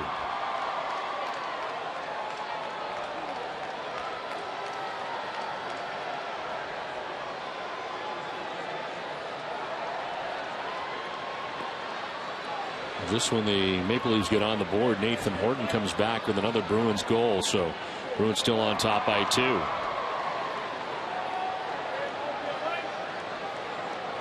Two pitch coming to Parmalee. Broken bat grounder that will get to second baseman Pedroia, who flips to Buchholz, who covers. Good job by Buchholz to get over, because Napoli was headed over to try to make a play on that ball, and they do get the out of Parmalee as Willingham takes second base. You know, it's almost better that Napoli did not make the play, because he was diving for it, and it would have been a much more difficult play to get the ball to Buchholz at first base. It gets by Napoli, the underhand shuffle from Pedroia. They get the out at first, but it does put another man in scoring position. 2 down, and Trevor Plouffe, the batter. Twins third baseman has walked and struck out, his third plate appearance of the night.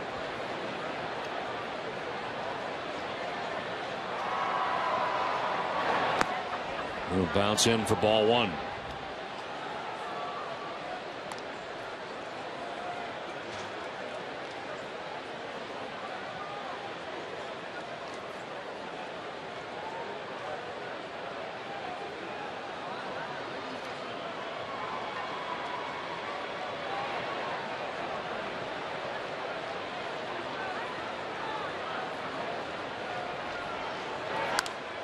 Popped up down the first base line, and Napoli's coming hard. He will not make the catch. It drops foul.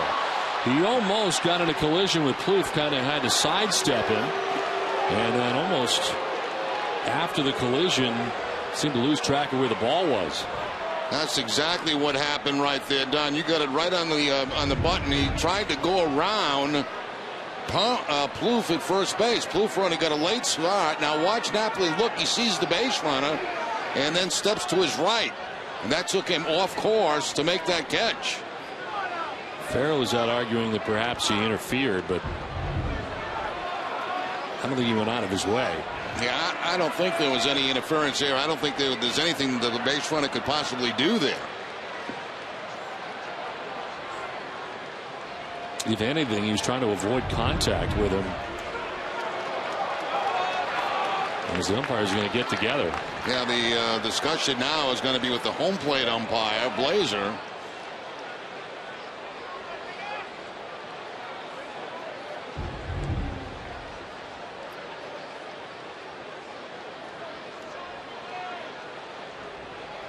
The runner trying to avoid Napoli in contact, as you'll see. Plouffe's look up and see Napoli coming, so he gets around him. Yeah, he goes around Saltalamacchia, goes around Napoli, and Napoli took a peek. When he peeked up, he saw that runner, and that threw him off target.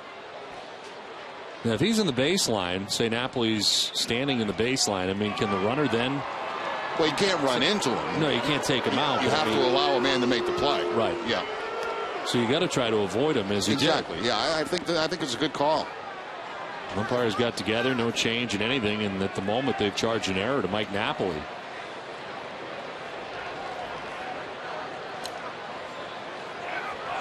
Willingham at second base, 2 down in the inning, and another chance here for Trevor Plouffe with a count of 1-1.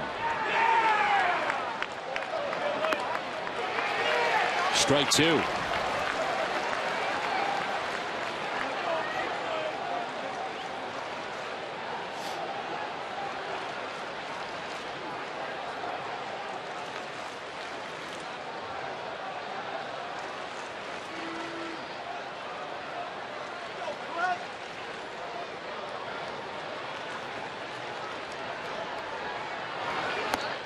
Up and away for ball 2, 2-2. Up over 100 pitches now for Buchholz, working here in the 5th inning with 2 down.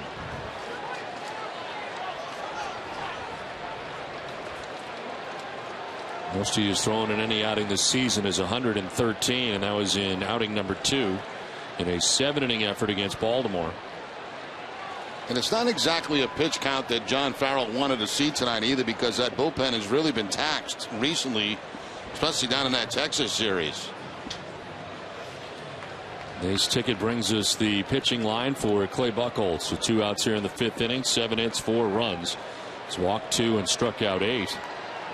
His best stretch was the end of the 1st through the 3rd inning, where he at one point had retired 9 batters in a row. 2-2. And Plouffe will send one out to center field, and deep on the run is Ellsbury, and he will get there. Long running catch for Jacoby Ellsbury. Terrific catch out in center to end the inning. Twins had a run and lead it 4-1.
Bottom of the 5th inning.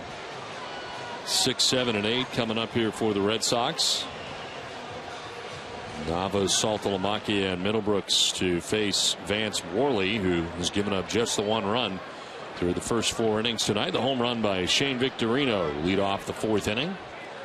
Here's Navi in the 5th. They'll bounce in for ball 1. Nava grounded back to the mound in the 2nd inning. Worley, the pitcher, has been busy. He's had 3 assists in the game, including initiating a double play in the 4th inning. That's a strike, 1-1.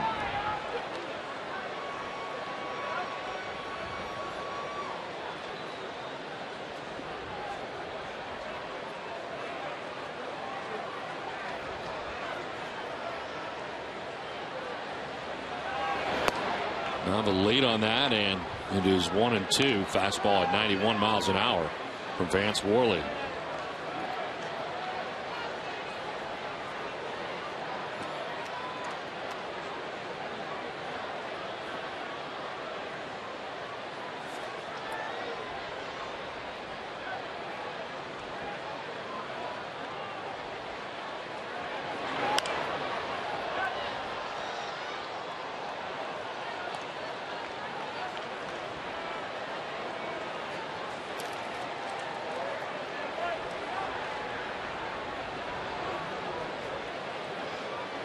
Well, bullpen for the Red Sox worked in 10 innings in the Texas series over the weekend, and Buchholz at 104 pitches. Looks like he is coming back out for more.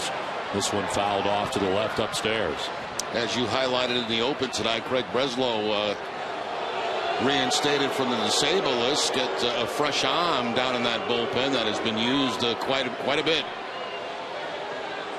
And Breslow back with the Red Sox after a rehab stint with Pawtucket, and Andrew Bailey going on the disabled list. Some information in the biceps area, and that's, I guess, good news based on how bad it could have been, and it should not be all that long on the DL for Bailey, as he has been not used since the Red Sox were at home against Houston. Did not work on the road trip for Boston and placed officially on the DL today. I think he was pretty pleased that the fact that it was not much worse than what it actually was. I spoke to him in the clubhouse and he said it's a good thing he shut it down when he did, because it could have become much worse. But right now, just that strain of the bicep, and hopefully that'll get cleared up by the time he's able to come off the disabled list, which they've backtracked.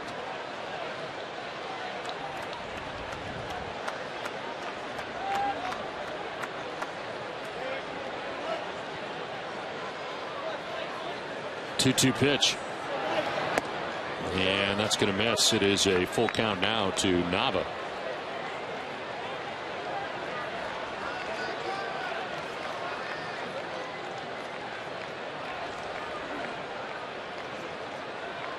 Nava now, Saltalamacchia next. Red Sox batting in the bottom of the fifth.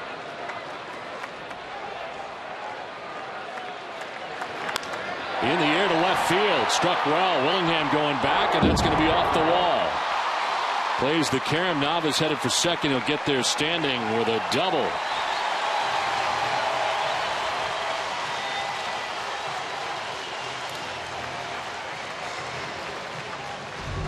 Now Nava using the opposite field as he gets a fastball up and away and plants one off the green monster.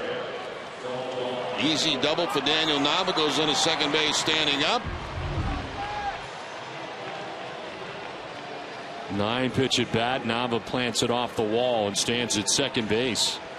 As Jared Saltalamacchia is coming up. He doubled in the third inning. He got one of the 5 Red Sox hits in the game.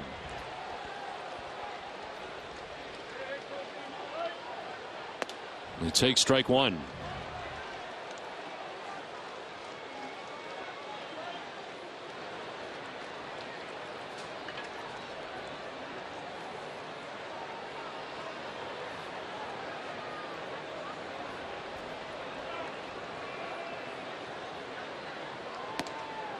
Spins away from it. It's 1-1 inside.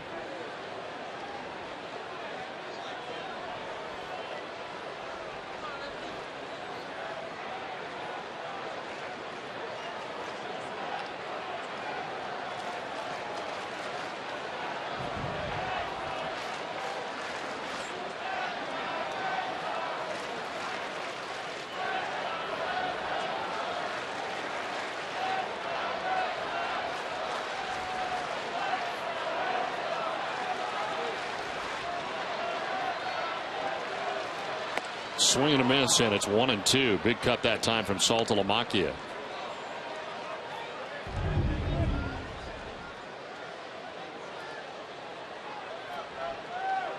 And the Red Sox were 1 for 16 with runners in scoring position in the Texas series, and tonight so far 0 for 3 in that category as Saltalamacchia bats here with Nava at second base and nobody out. Time called, and Maurer heads out to the mound.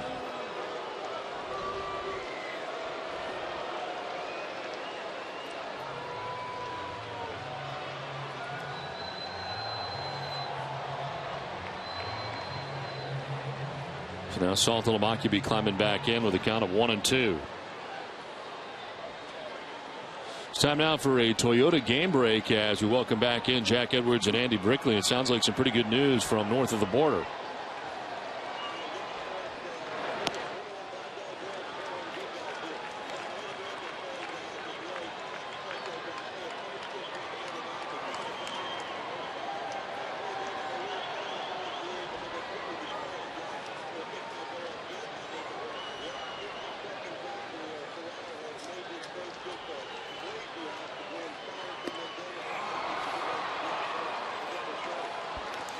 Well, we could use some of that offense here at Fenway Park tonight.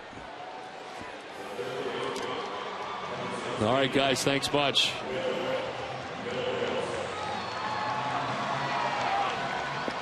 A strikeout for Saltalamacchia, and the second strikeout for Worley. 1 out and a runner at second, and Will Middlebrooks the batter. Middlebrooks grounding out to shortstop in the third inning. 0 for 1 tonight.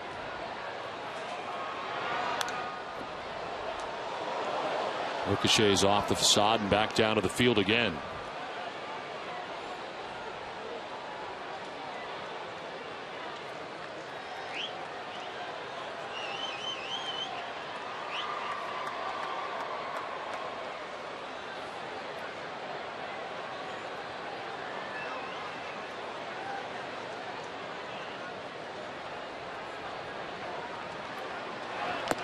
Swinging a foul tip that time into the catcher's mitt. It's 0-2.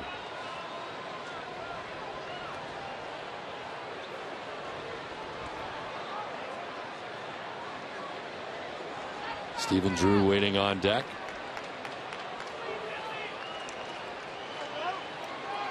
'70th pitch of the night coming up for Worley. And a swing and a miss, strike 3 as Middlebrooks strikes out on a pitch down and in. Third K for Worley, back-to-back Ks here in the 5th inning. Let's time out for tonight's Twisted but True Fact, and it involves close encounters for the Bronx Bombers. The Yankees' 5-4 loss to the Athletics yesterday made them the final team in baseball to lose a 1-run decision this season. New York had been 5-0 in 1-run games before falling to Oakland. Twisted Tea Hard Iced Tea is the refreshing hard iced tea. It tastes like real iced tea. Be a little twisted. Red Sox, incidentally, are 4-3 in 1-run games so far this season.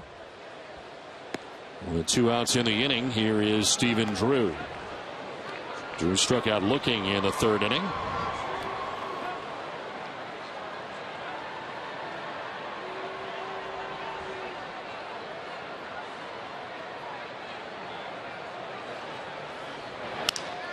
This is into center field, kind of blooped. It'll fall for a base hit. Around from second comes Nava. No throw, and the Red Sox get their second run. RBI number 10 of the season for Stephen Drew. You take him any way you can get him. It sounded like a broken bat right there from Drew, but it drops in perfectly in front of Hicks in center field. And the Red Sox pick up a 2-out run to make it a 2-run ball game. Nava going on contact, obviously, with the 2 outs. No problem scoring. Drew picks up his 10th RBI of the season.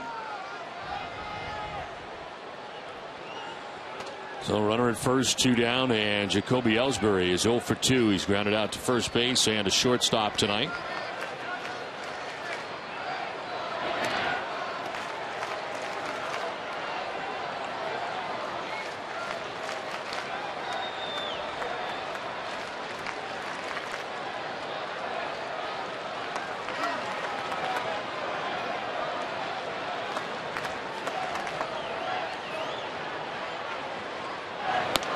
Outside for ball 1.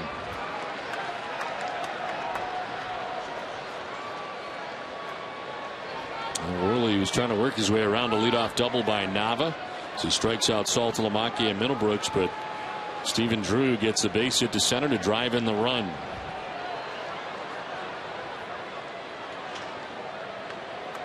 Worley with a 1-0. Now a miss outside, 2-0. Your Eastern Mass Lexus dealers bring you the pitching line for Vance Worley. 4 2/3, 6 hits, 2 runs. Hasn't walked anybody and struck out 3. Pitch 75 coming up here to Jacoby Ellsbury.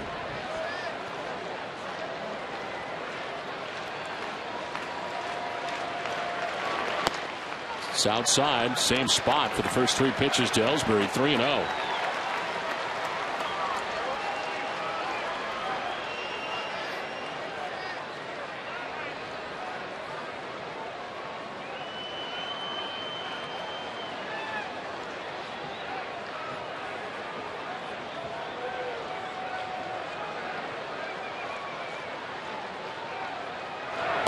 Ellsbury will take the strike, and it's 3-1.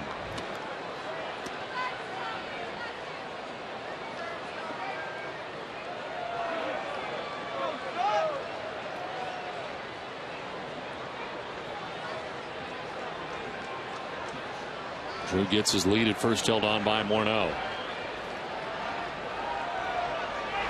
Ellsbury lines it into right center field. He's going to get down. Drew is headed for third base and maybe beyond. Butterfield going to send him. Throw goes to second, now plateward, and he will be out at the plate. The cutoff at second, the throw to the plate, and Drew kind of got spiked on the tag as well. And John Farrell's out to argue the play at the plate. He thought Drew got in. Red Sox do get a run, but trail 4-2.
Plate. No question he was safe. You'll see by this call right here that he was never touched by Joe Mauer. He gets the home plate and then he's tagged.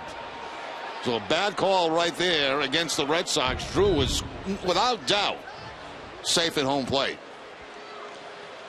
So Drew called out at the plate. It ends the inning and the rally for the Red Sox. They do get a run back in the bottom of the fifth inning. Now we're getting the benefit of the doubt from Corey Blazer, the home plate umpire. Buchholz back to work here. His 1-0 is grounded down the first baseline, a foul ball.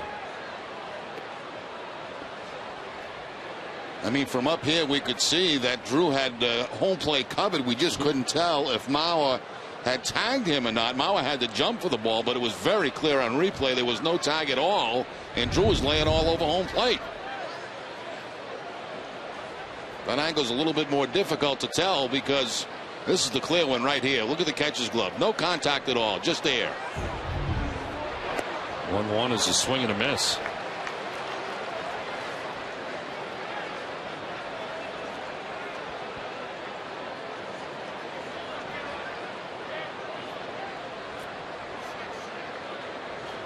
Oswaldo Arcia 1 for 2, a double last time up.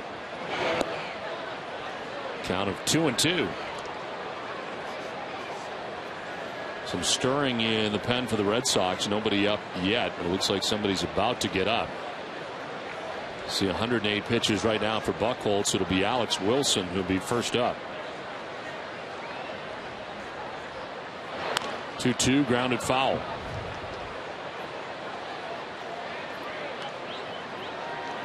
Buchholz giving up 2 runs in the first. 1 in the fourth and a run in the fifth.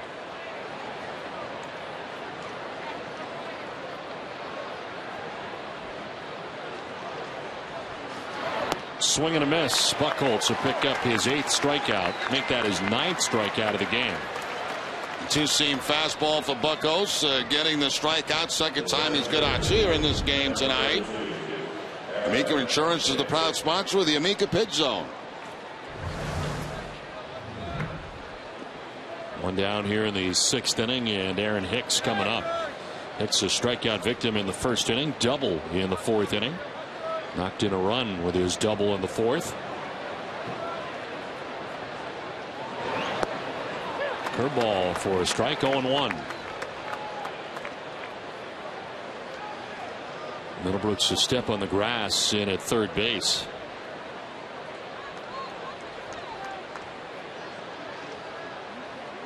Hicks running up and offered at that. Trying to bunt at it. 0-2. Trying to drop it down that third base line, but Middlebrooks was in very tight and charging hard.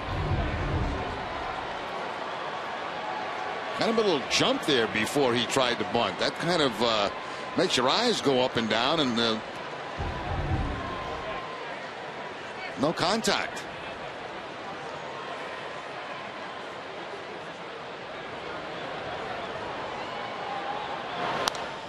This one fouled off to the left, and it's still 0-2.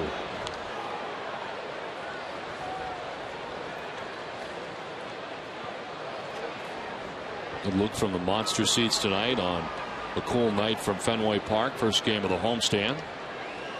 4 with the Twins, 3 with the Toronto Blue Jays coming up.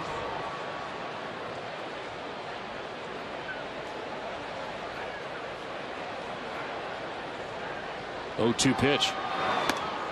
Inside for ball 1.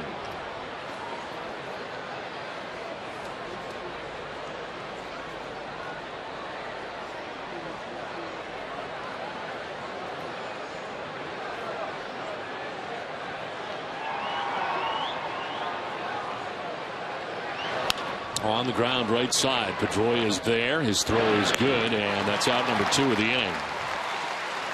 Safeco Insurance lets us take a look at the road ahead for the Red Sox and the pitching matchups coming up starting tomorrow night. Scott Diamond matched up against Ryan Dempster.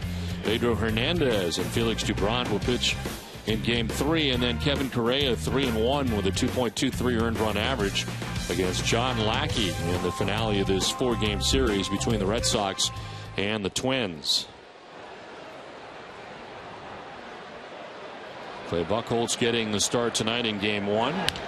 It's a ground ball to second base. Pedroia on to first for the out that ends the inning.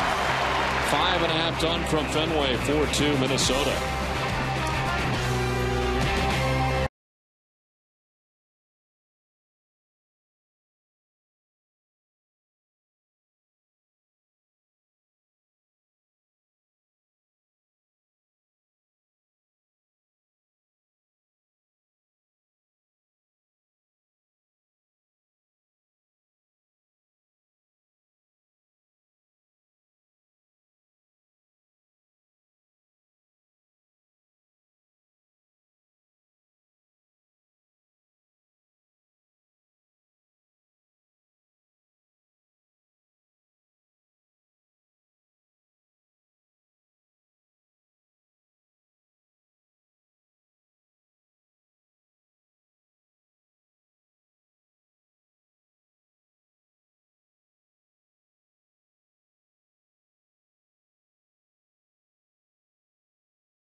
Brewers and Green Mountain K-Cups delivered right to your office. Who do you call for the flavors you want and prices you'll savor? Who but W.B. Mason? 4-2 Minnesota on top of Boston as we head to the bottom of the 6th inning. Vance Worley back on the mound again for the Twins. Shane Victorino homered off Worley in the 4th inning to get the Red Sox on the board. And now takes a look at strike one.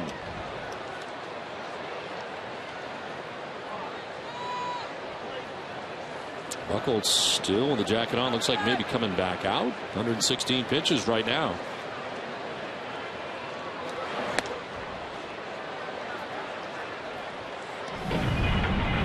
Back in the 4th inning to lead it off. Shane Victorino right around the pole down the right field line. First home run in a Red Sox uniform. Worley ready with his 80th pitch of the night. And that's ball 2.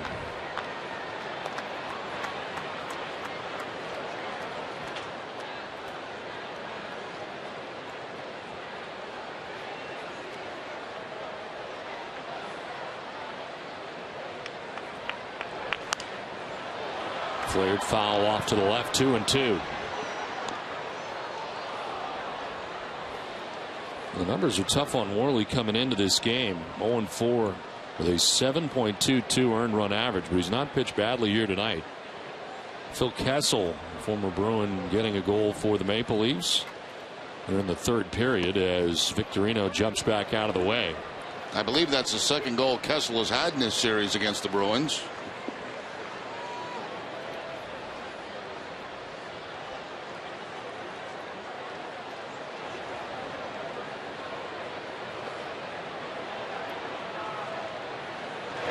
Victorino lines into right field. Dozier tried to time his leap. May have gotten a piece of the top of the glove, but it gets into right. A line drive for Victorino. 3 for 3 on the night for Victorino. 2 singles and the home run. I don't know if that got a piece of the glove or not, but just over the head of Dozier at second base. The Red Sox have the lead man on here in the 6th.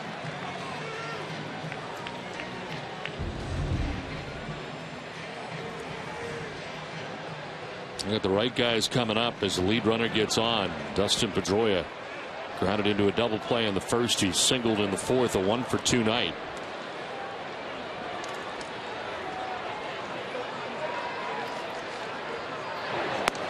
It takes ball 1.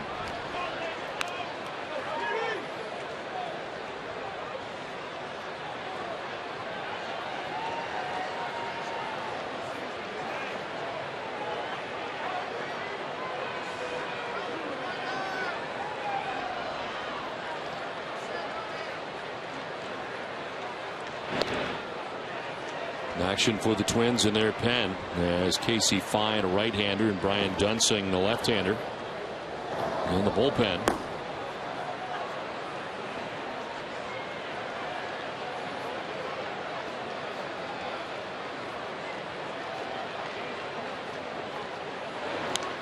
Fouled back, and it's a ball and a strike now to Pedroia.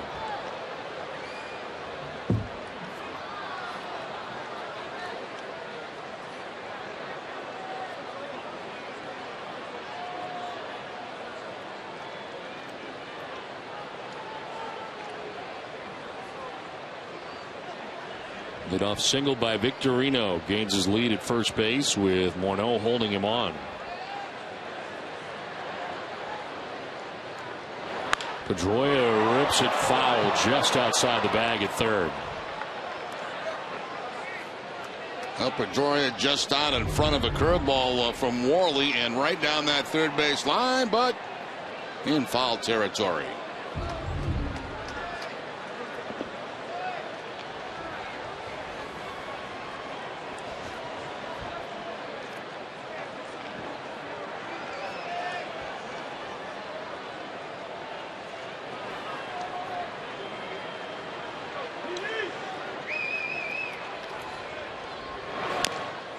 Another foul, still 1-2.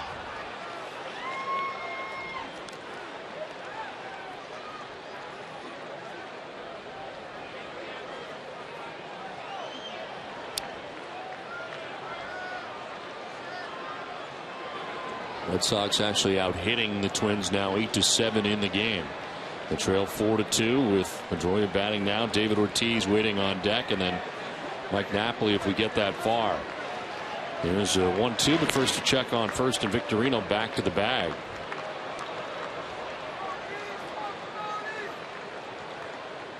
Tough as a base stealer in this situation. I mean, you feel like you can get a jump, but the fact is you get this part of the lineup behind you, Pedroia, Ortiz, Napoli.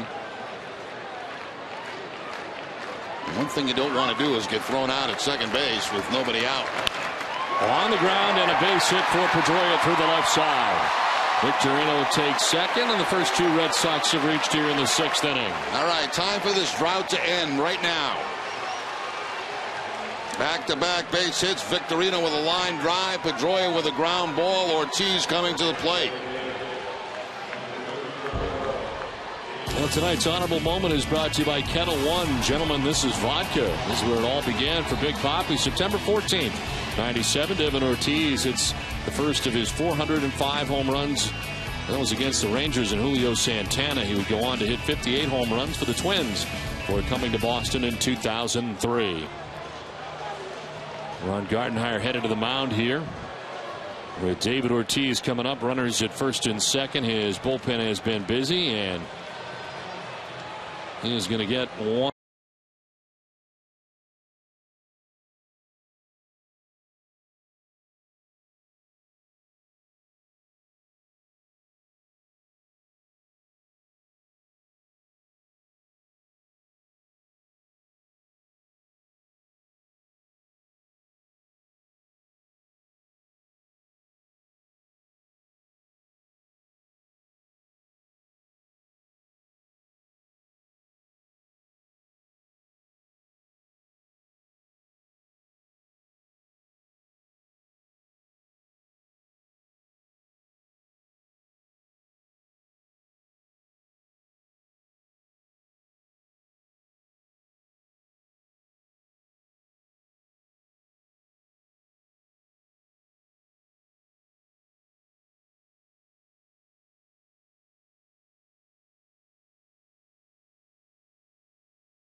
Right now we had 2 on and nobody out in the bottom of the 6th inning. New pitcher is Brian Dunsing, his 12th appearance of the year. No record at 2.00 earned run average in 9 innings. He has 8 Ks and 3 walks, and opponent's hitting at .257 against Dunsing. Worley leaves the game.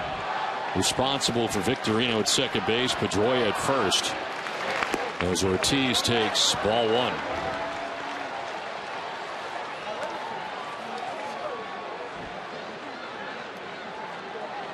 Dunsing holding left-handed hitters to a .218 average in his career. Brought on here to face David Ortiz.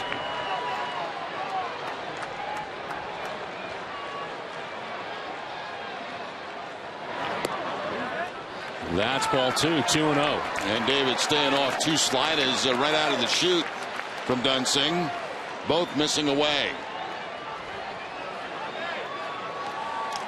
Dunsing has inherited 7 runners on the season. He's allowed only 1 to score.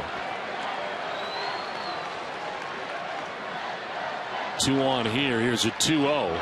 And Ortiz will chop to first base. Morneau goes to second for one. Back to first with the pitcher covering a double play. And the second one that Ortiz has grounded into tonight.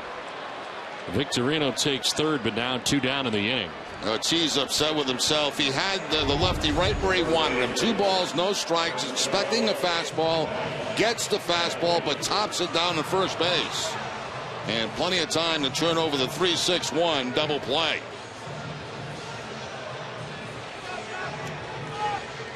It is the third double play of the night turned by the Twins defense. As Pedroia going into second base, but Fleuryman clears the zone very quickly and able to complete the double play.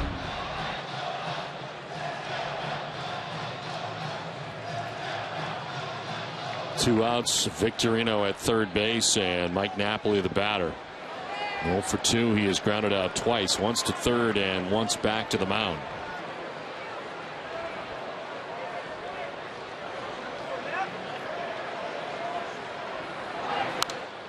Fouled back as he jumps on the first pitch. We'll stay with NESN after the game for WB Mason Extra Innings Live. Tim Wakefield is in studio to help break down tonight's action, along with clubhouse reaction and John Farrell's post-game press conference. WB Mason Extra Innings Live. Can't go wrong when you buy right. WB Mason. 0-1 the count to Napoli. Ball and a strike now.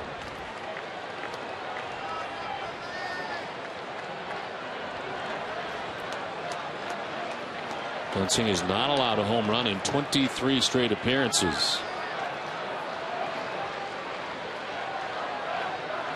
Last year splitting the year between the Twins bullpen and the starting rotation.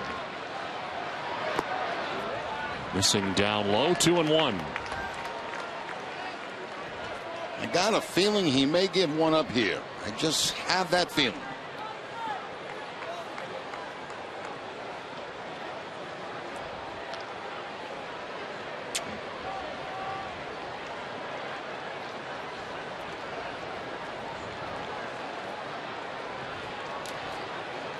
Two-1. Hook foul. And Napoli got a hold of that, but out ahead, and it's 2-2. It came with a slider on that 2-1 count, and Napoli did a good job staying back on it, but still hooks it foul.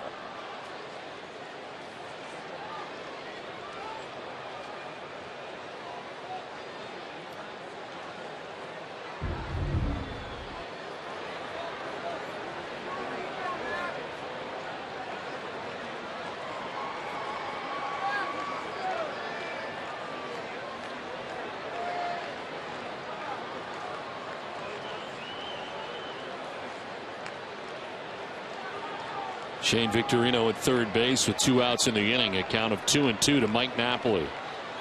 Red Sox trailing by 2 runs. Napoli will send it into right field for a base hit. From third comes Victorino, and the Red Sox are back within a run. RBI single for Mike Napoli, who picks up his 32nd RBI of the year. A good job by Napoli. Gets 2-2 count and gets the ball away. Goes the opposite field with it. Drives in the run. A 1-run ball game. It actually should be a tie ball game right now.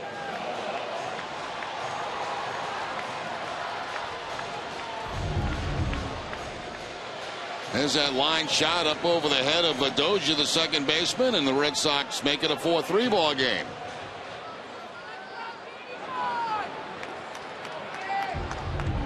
So 2 down, Napoli at first. The run is charged to Vance Worley, who was charged with 3 runs in his 5+ innings. Can win it, can't lose it, and Daniel Nava, the batter, as he takes ball 1 outside. Nava grounded back to the mound in the second inning, doubled and scored in the 5th.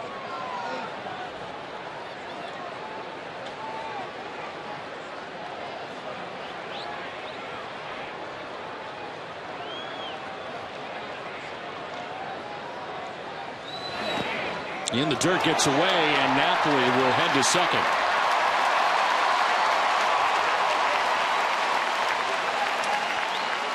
Well, that certainly helps. A free ride for Mike Napoli to second base on the ball that bounces away from Joe Mauer.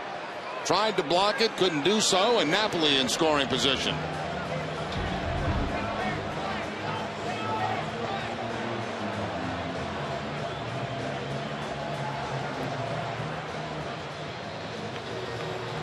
Well, the game summary is brought to you by Xfinity from Comcast. Worley, the starter, charged with 3 runs in 5+ innings. Buchholz, 6 innings, 7 hits, 9 Ks, giving up 4 runs in his outing. Last night for Shane Victorino, 3 for 3, including his first home run. 2-0 to Nava. He is grounded foul, 2-1.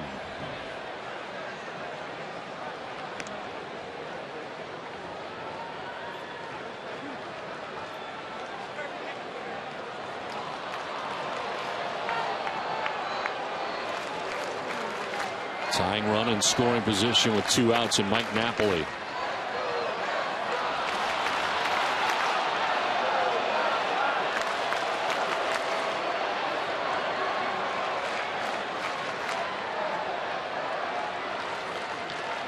Two-one to Nava.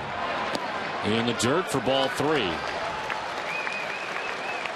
Twins continue their bullpen action. Casey Fine, who is up alongside Dunsing earlier in this inning, continues to warm.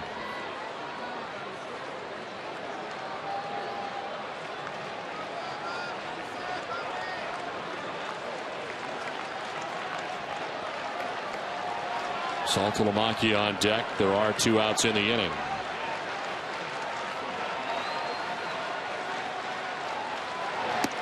Outside, ball 4. Nava down to first base. Dunsing walks him. Rick Anderson, the pitching coach, coming out. Well, throughout the year, thanks to H.B. Hood, we'll be telling you about the good stories from the Red Sox Foundation. The Jimmy Fund, Red Sox Scholars, presented by Beth Israel Deaconess Medical Center, and the RBI League, as well as the Dimmick Center, the home base program, and more. All of them great stories. Conference at the mound here. Dunsing has run into some trouble. He's allowed an inherited runner to score.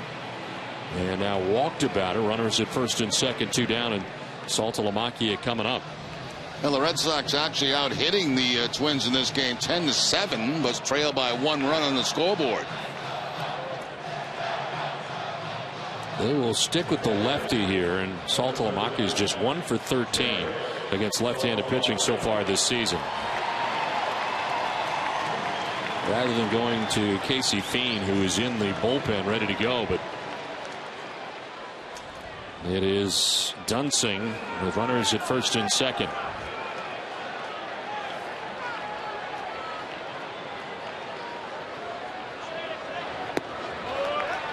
That's ball 1.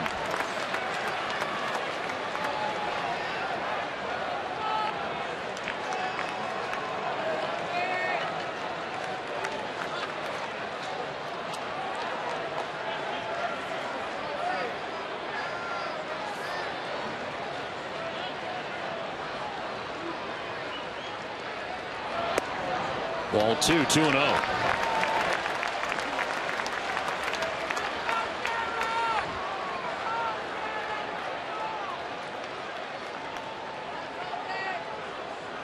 Twins had a 3-0 lead and a 4-1 lead.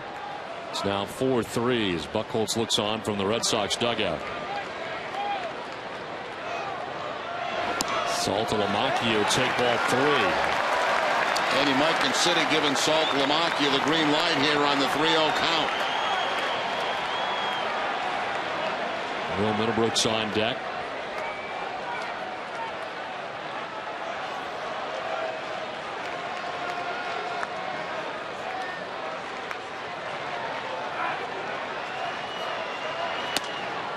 The strike call, and that was generous. Yes, very generous. That ball was outside.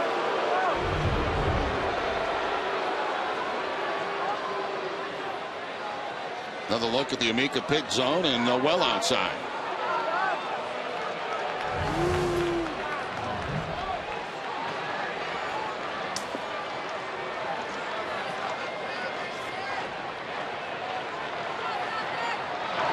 Saltalamacchia now has a full count, 3-2.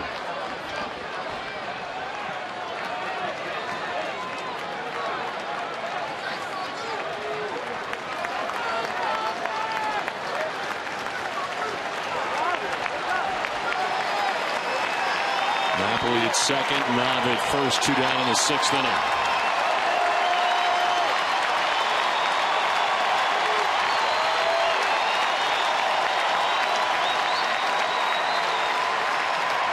Swing and a miss. Saltalamacchia strikes out. The Red Sox do get a run, get back within a run. It's 4-3 Twins.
Red Sox home game. Duncan hosts a nonprofit children's organization. Thousands of kids have had the chance to catch a Sox game thanks to Dunkin' Donuts.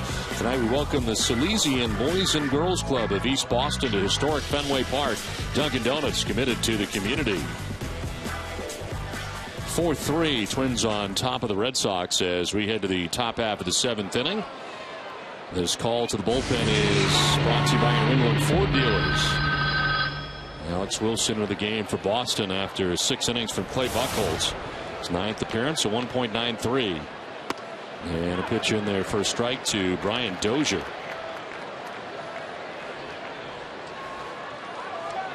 Dozier 0 for 3 from the top spot in the Twins order. We last saw Wilson work on Friday night in Texas, in which he went 2 2/3 innings in relief. As he came on for Felix Dubron, who struggled in his outing. 5 hits, a run, a walk, and a strikeout in those 2 2/3 innings. He's now allowed a run in each of his last 2 outings.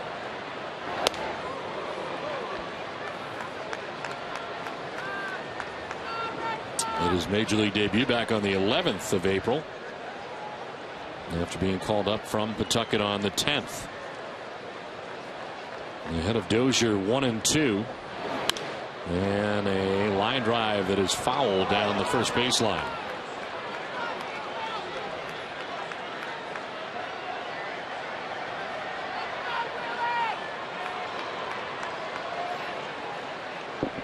Clay Buchholz tonight, 6 innings, 7 hits. Departs trailing in the game after giving up 4 runs in his outing. He walked 2 and struck out 9. Ended up throwing 116 pitches. As that'll miss low and outside, 2-2.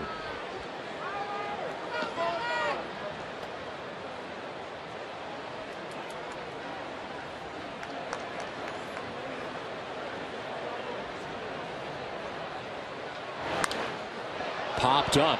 Foul ground, that'll get back and out of play.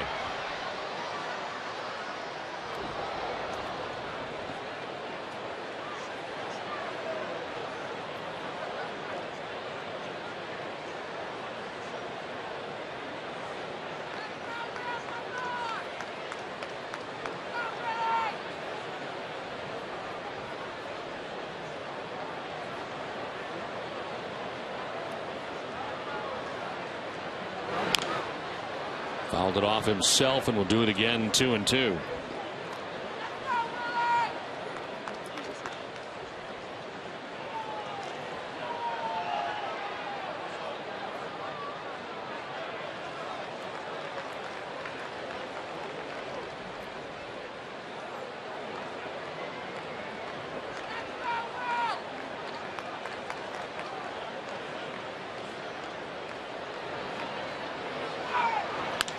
On the ground up the middle as Drew lays it out from one knee. The throw is going to be late. A good bid by Stephen Drew, but a base hit for Dozier.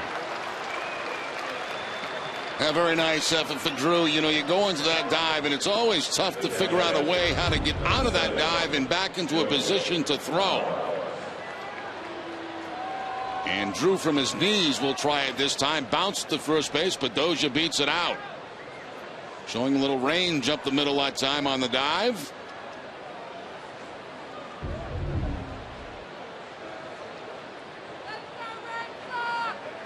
Lead runner on here for the Twins in the 7th inning, and Dozier at first. Here's Joe Mauer. He's got 2 doubles in the game tonight, 2 for 3.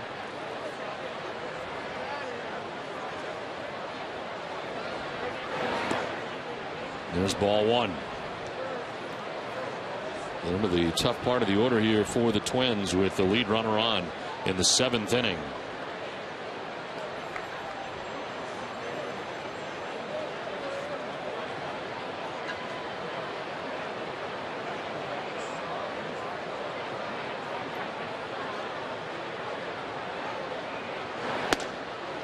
The strike, and it's 1-1 to Mauer.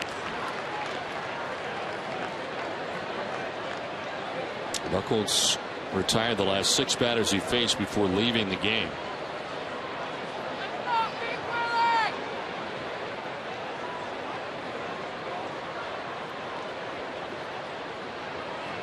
Throw to first, and Dozier diving back.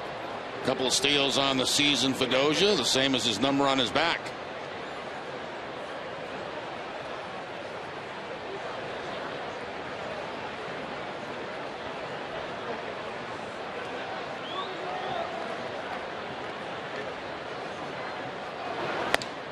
Pitch is high, and it is 2-1.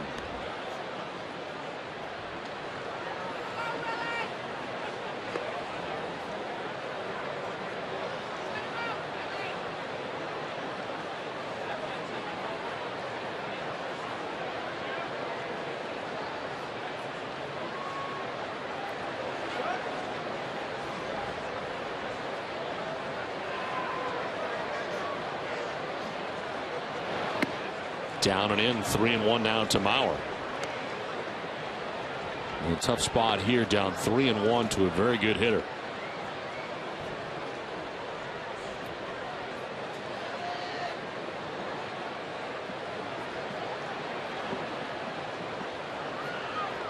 Napoli holding on Dozier at first base. Outfield about straight away here. Joe Mauer already got 2 doubles in the game. Here's a 3-1. And that's ball 4. He'll walk him, and the first 2 will reach. So 2 on and nobody out. So yesterday afternoon, David Ross able to hit a home run off Yu Darvish. After yesterday's home run, we take a look at David Ross's slugging percentage over the last 3 years, thanks to Wendy's. Now that's better. In 2013, a .595 so far this year. 2012, .449, and 2011 at .428. Rising every season so far for David Ross, and 4 of his 9 hits are home runs so far this year. 2 on, nobody out, and Josh Willingham coming up here as the Twins threaten in the 7th inning after the Red Sox get back within a run.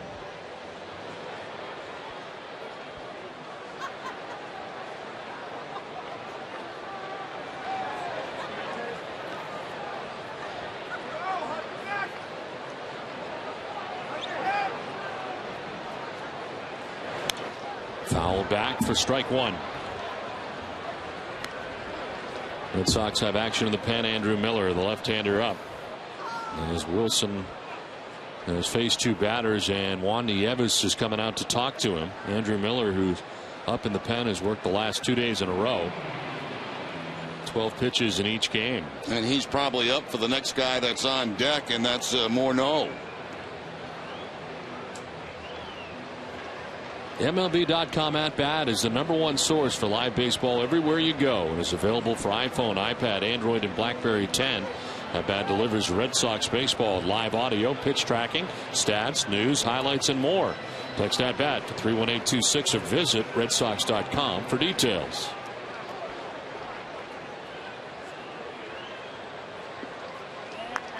Dozier with an infield hit to begin things here in the 7th. Mauer walks, 2 on, nobody out. And an 0-1 to Willingham. Line down the left field line, foul.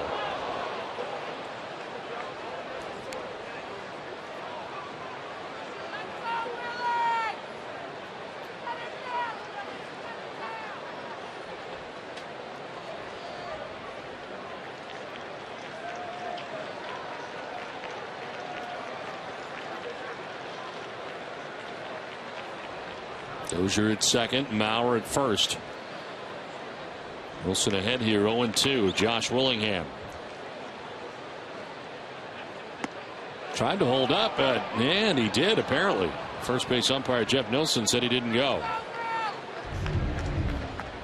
Take a look from the side and let's see. I think a good job, good call right there of holding up.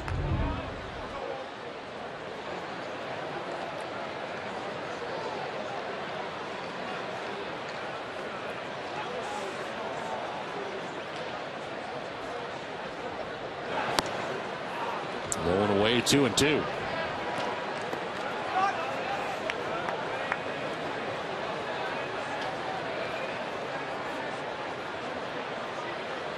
Right-handed batters so far against Wilson have been 7 for 14 at .500.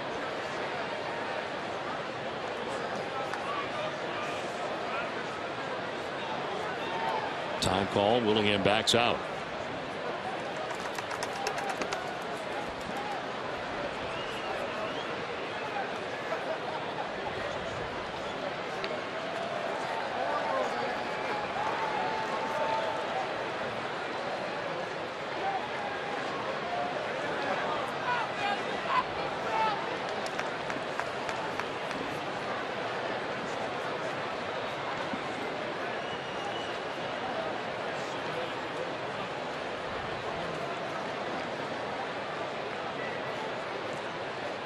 Swing and a miss, and Wilson comes back to strike out Willingham. Needed that. Now Wilson stays with the slider against Willingham and gets him to swing and miss and strike him out. Amica Insurance is the proud sponsor of the Amica Pitch Zone. John Farrell out to make the change here as Wilson faces the first 3 batters of the inning, but in comes Andrew Miller. It's a 1-run game, 4-3, Twins on top. Pitching change from Fenway.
1 out here in the 7th inning.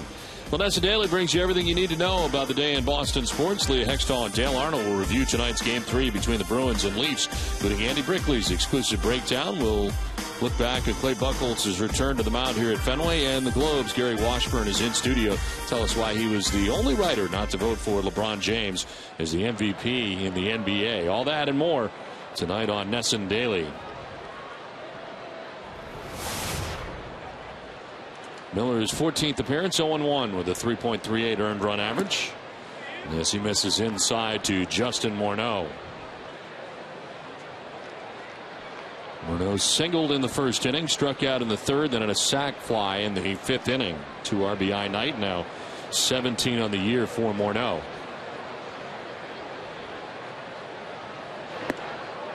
In there for a strike, 1-1. Dozier began the inning with an infield hit. Then a walk from Maurer, runners at first and second. Alex Wilson would strike out Josh Willingham for the first out of the inning. Then the pitching change, and Miller with a 1-1 pitch. Morneau lifts it down the left field line, foul.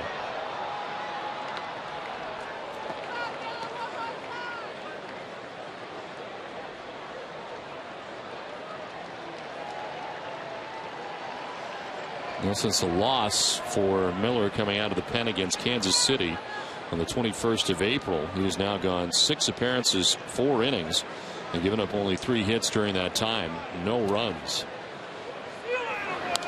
1 walk and 6 strikeouts during that time period. He's been sharp, and he's had here 1-2. See if he goes to that breaking ball, the slider down and away from Morneau on this 1-2 count.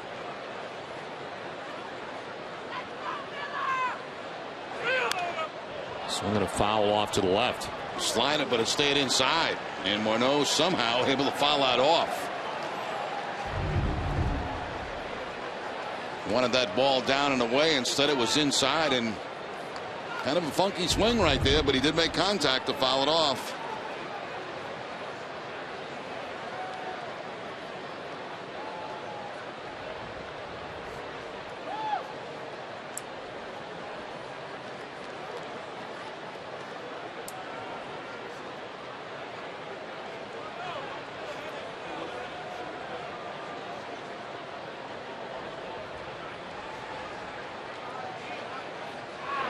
Swing and a miss. Big strikeout for Miller. It's his first as Morneau is out number 2 of the 7th inning. Now that's where they wanted to go on the pitch previous. They finally get it there, and the job is done. So 2 outs in the inning after the first 2 batters have reached. Back-to-back strikeouts.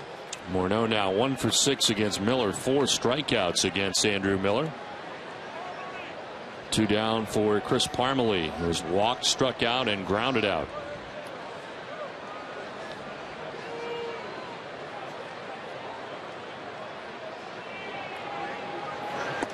Strike 1.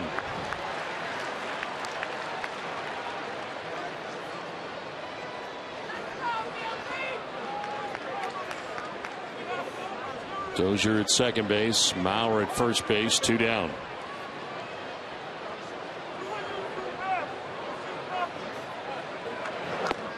Strike 2.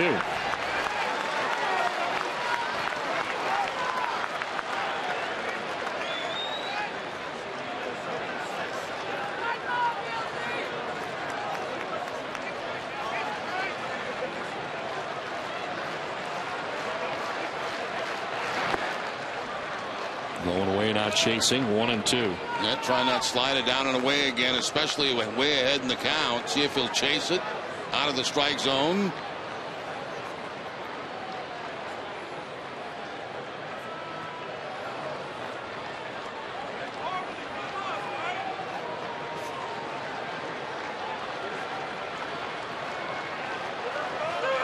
Parmelee strikes out.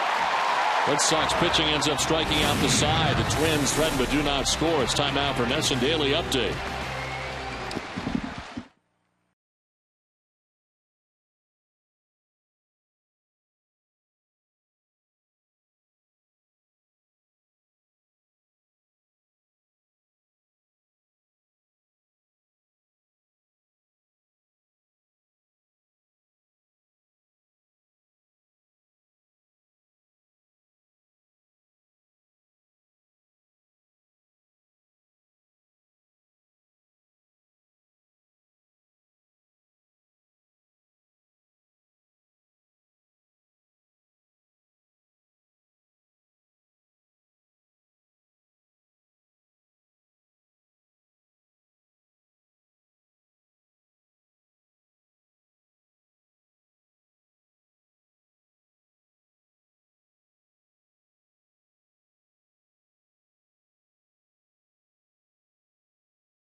Farm Smart Pay and save 10 cents on every gallon of gas every day. Smart Pay from Cumberland Farms. Join for free at cumberlandfarms.com.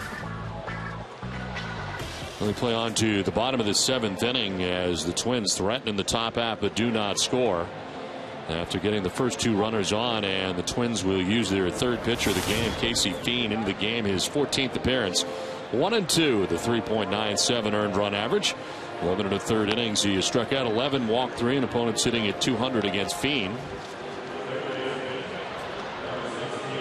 He's allowed just 3 hits in his last 8 innings. 2 walks and 5 Ks. Been good out of the pen. And right-handed batters are just 1 for 14 at 0.71 with 4 Ks. So he's in here to start the bottom of the 7th inning. Middlebrooks, Drew, and Ellsbury expected in the inning.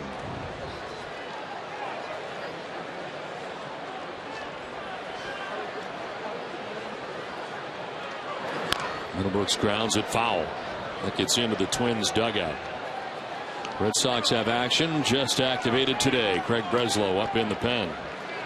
Another left-handed option for John Farrell. A great job done by Andrew Miller last inning. Couple of strikeouts. The man in scoring position.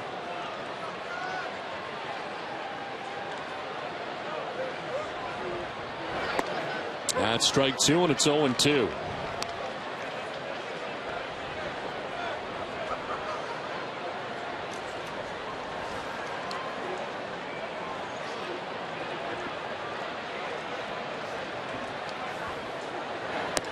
Down and away, and it's 1-2.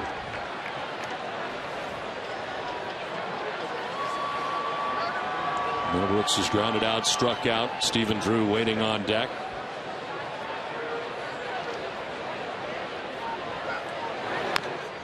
Squib foul off the end of the bat. We'll do it again. 1-2. Not a lot of action in the American League tonight. Chicago and Kansas City played today. White Sox won 2-1, and Oakland and Cleveland playing tonight in Cleveland. Toronto and Tampa Bay, and that is it in the AL.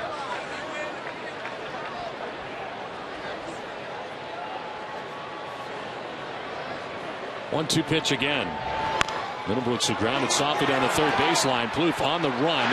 His throw will be just in time to get Middlebrooks. Nice play by Trevor Plouffe. As we send it down to Jenny Dell.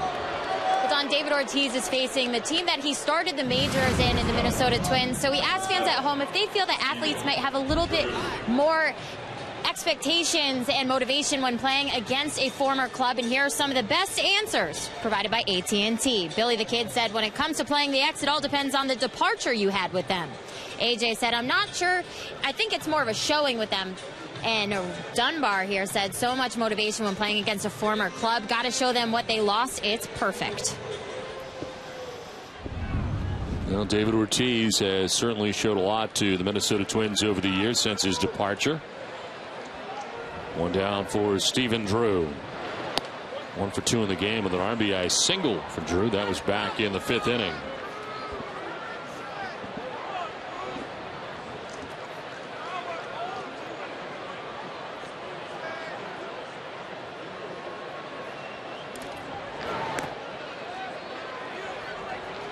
Two and 0.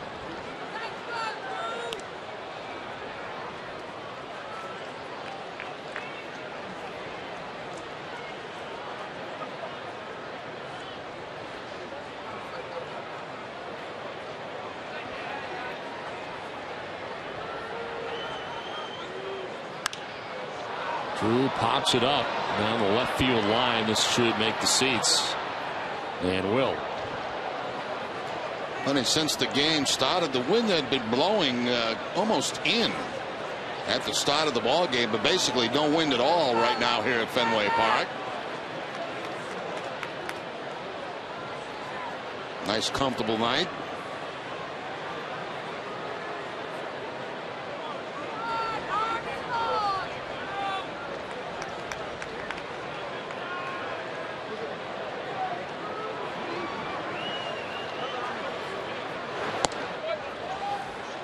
Three and 1 the count. Well, the Red Sox should probably have an extra run as Stephen Drew was safe at the plate in the 5th inning, it appeared, but home plate umpire Corey Blazer calling him out. Mauer never made the tag.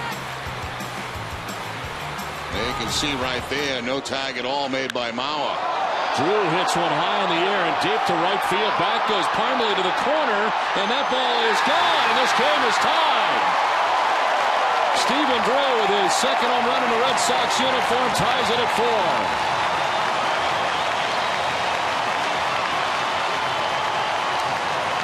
Stephen Drew with a nice night out of that 9 spot, 2 for 3, 2 RBI, and the Red Sox have finally tied the score here tonight. Fastball, Drew with that pull swing, a high fly ball that's going to reach the seats. About 3 rows back.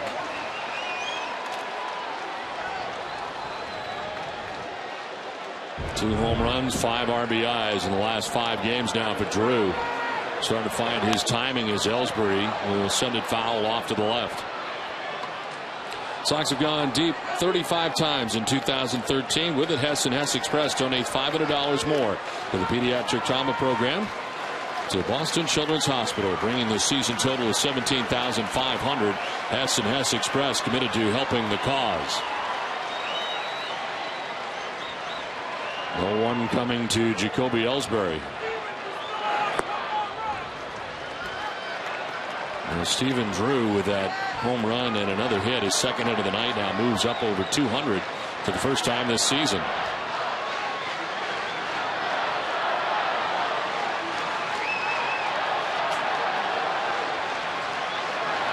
Ellsbury swings and misses at a pitch down and in. Good cut fastball that time from Fiend.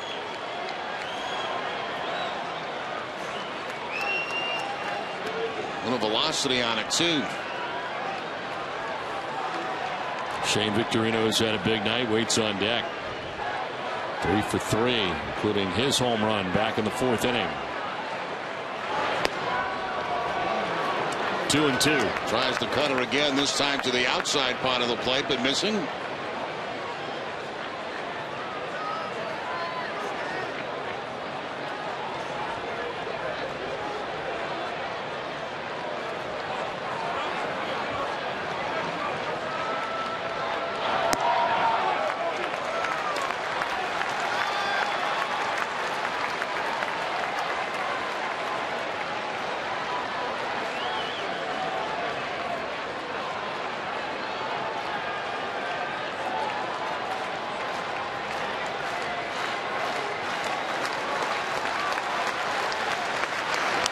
Swinging a foul again. Ellsbury hanging tough here. Next pitch will be the 7th of the at-bat. We'll get set for every Red Sox game on NESN with Red Sox Game Day Live, presented by DCU. NESN's pregame coverage of the Sox begins an hour before every game. DCU, Digital Federal Credit Union, banking the DCU way.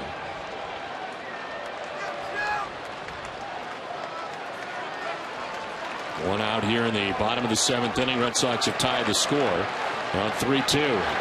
Ellsbury turns on this.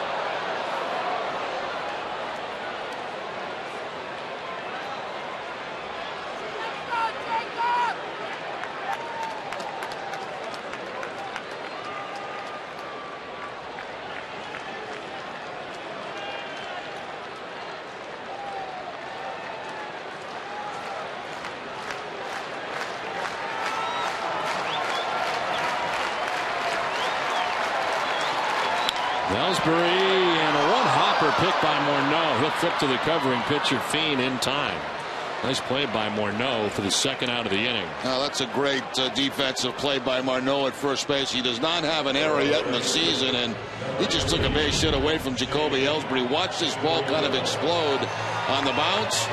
Working from the ground up, he's able to make the play, and the underhand flip to the pitcher covering. Well done by Morneau. 2 down here in the 7th inning, and Shane Victorino coming up.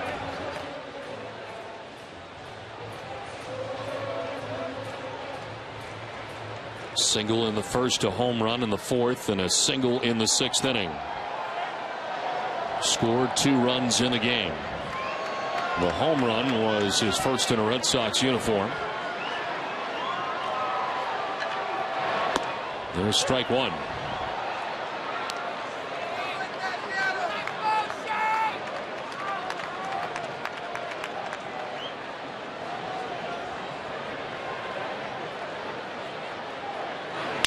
Broken back grounder right side. Dozier's got it, and that'll end the inning. But a home run by Stephen Drew has tied this game at 4-aside.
Make their beer. Visit fwweb.com for more info about this proud sponsor of the Boston Red Sox. That's FW Web.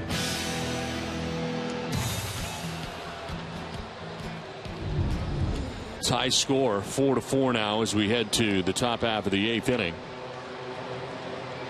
And the Red Sox activated Craig Breslow before the game last year with Boston. 23 games, 1-0 with a 2.70 earned run average. 19 Ks to 9 walks, and opponents hitting at 206 against Breslow. Began the season on the 15-day DL due to left shoulder tendonitis. Made 5 appearances on a rehab assignment. Had a 2.45 earned run average in 4 games with the Paw Sox. His first rehab outing came for AA Portland. And acquired by the Red Sox from Arizona last year, the trade deadline. As Breslow will deal here in the 8th with Trevor Plouffe as Waldo Arcia and Aaron Hicks. And a home run by Stephen Drew has tied this game 4-aside. Asked how Breslow would be used, and he said strictly, not just against left-handers. Would be using him against left-handers and right-handers, especially with the situation in the bullpen the way it is right now. Andrew Bailey placed in the DL today to make room for Breslow's return. And this is to right field. Victorino comes in and over for out number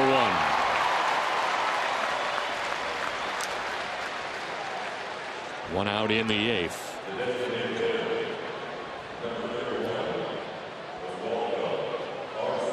Oswaldo Arcia coming up.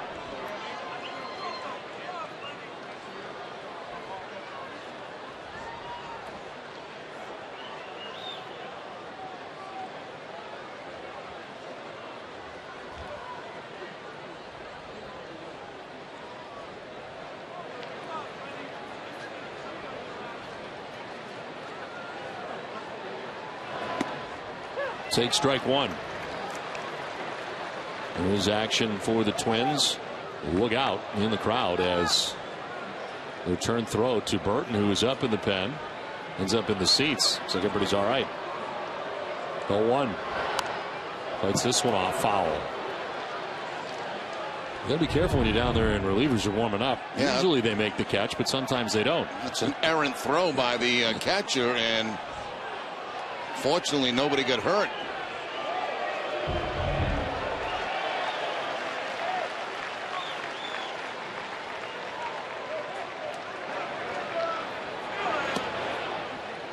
Outside for ball 1, 1-2.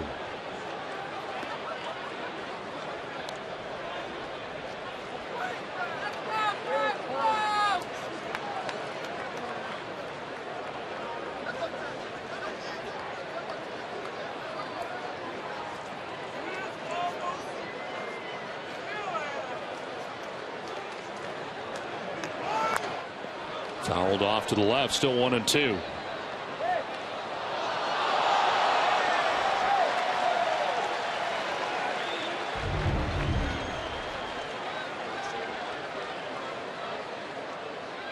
Oh, nice play at the end. That ball was bouncing all over the place, and left-handed catch.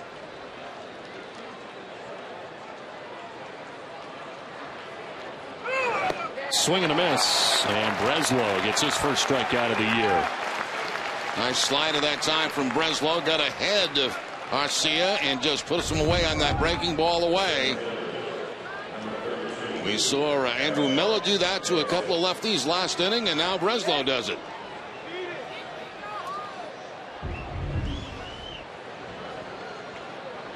Two down in the 8th, and Aaron Hicks, the batter. He struck out in the first inning, doubled in the 4th, and grounded out in the 6th.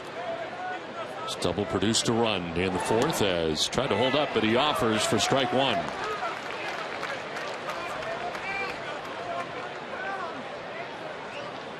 Well, the Red Sox tying the score takes Clay Buchholz off the hook. He will remain 6-0. No decision tonight as he went 6 innings, giving up 4 runs. That's strike 2. Hicks getting frustrated as he backs out, shaking his head. Breslow gets the corner.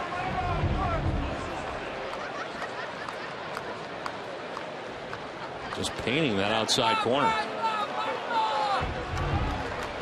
The 0-2 pitch. And a grounder foul.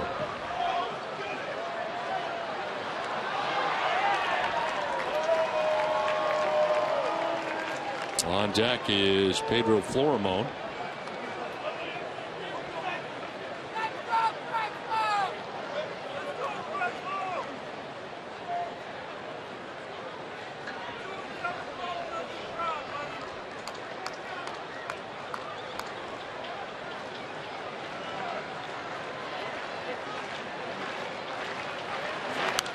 Fouled back as Hicks stays alive. Beth Israel Deaconess Medical Center, the official hospital of the Boston Red Sox, never forgets that before you're a patient, you're a person. Beth Israel Deaconess, human first. Learn more at bidmc.org/human first. 2 down in the 8th as Aaron Hicks again an 0-2. This one up and away, not tantalizing enough.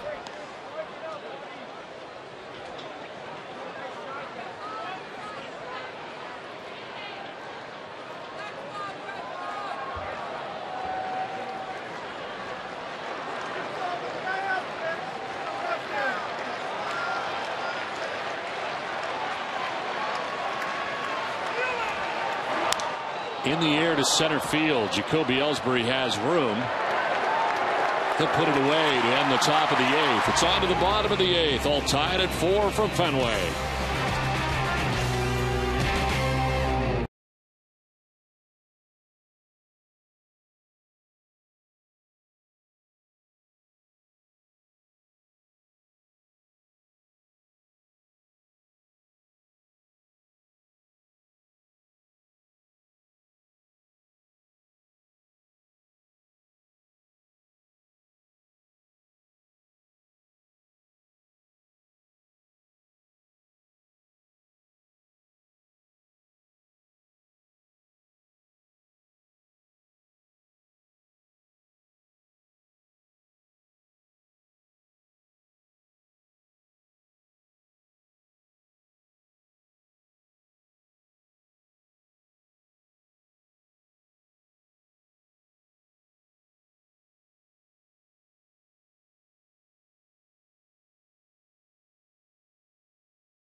We'll break down Game 3 between the Bruins and the Leafs and discuss Clay Buchholz's outing against the Twins. It all begins at 6 a.m. here on Nesson and on 93.7 WEEI FM. The way I'd break that one down tonight, that was a wipeout.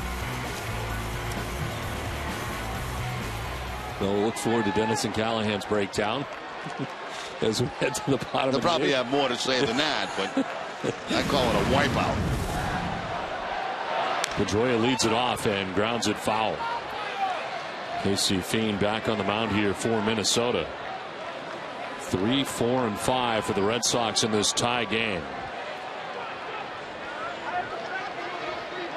Red Sox have their closer up now, Joel Hanrahan.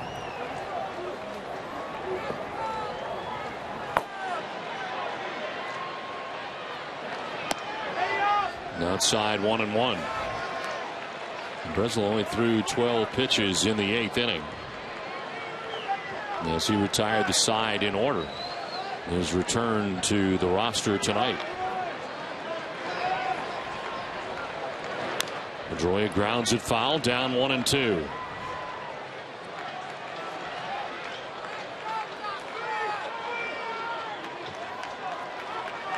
Twins have action in the bullpen. Anthony Swarzak warming in the pen.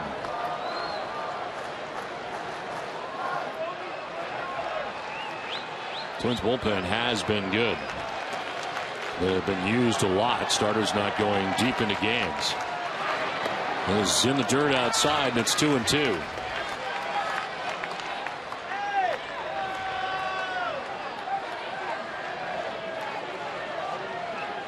Opponents hitting at .224 against the Twins relievers this season. David Ortiz on deck, and Mike Napoli will be along here in the 8th.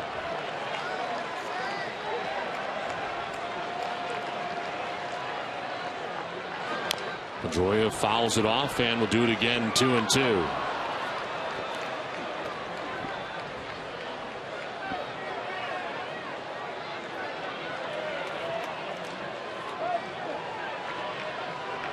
Red Sox trailed 3-0 and 4-1 in this game.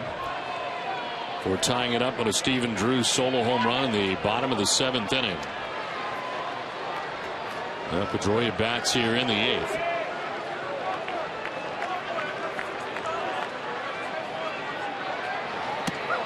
Lays off, and it's a full count.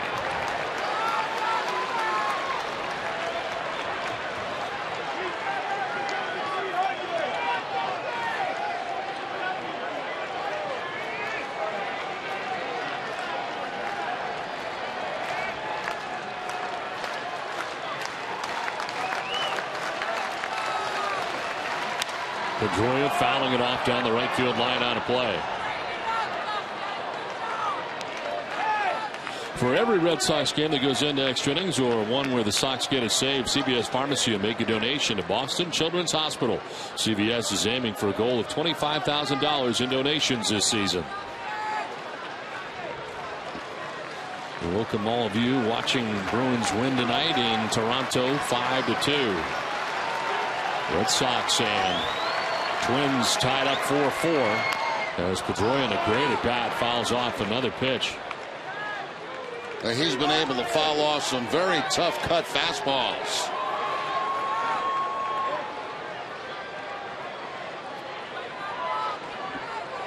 Ninth pitch of the at bat coming up here for Dustin Pedroia. As Ron Gardenhire and Rick Anderson looking on here, the manager and pitching coach for the Twins.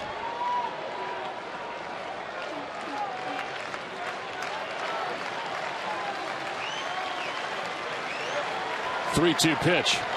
And Pedroia fouls off another. This will go into double figures. 10th pitch coming up.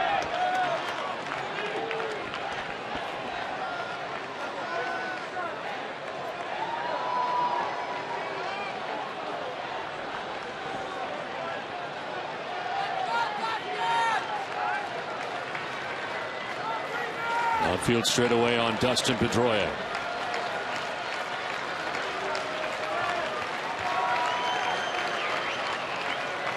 Pedroia hits one high in the air to deep left field. Willingham looking up, and that is right out of Fenway. Dustin Pedroia's first home run of the year puts the Red Sox on top 5-4.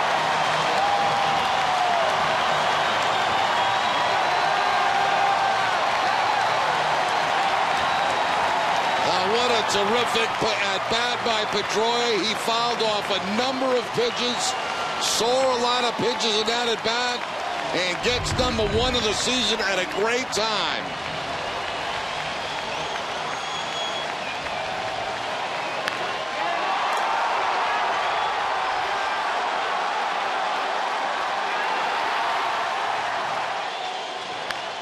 It's that cut fastball again, but that time it stayed inside, and Pedroia was able to have a good swing at it.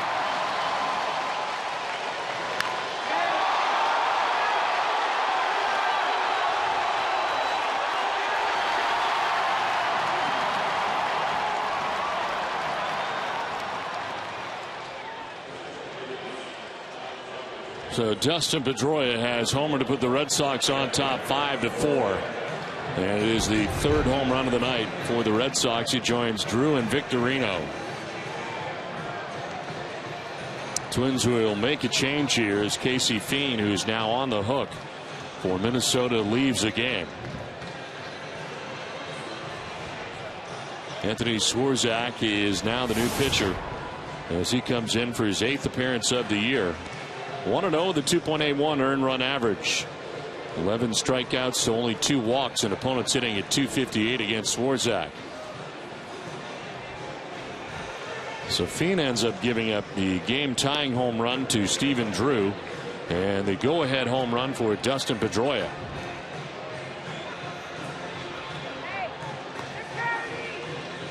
Pedroia hitting his 50th career home run at Fenway Park.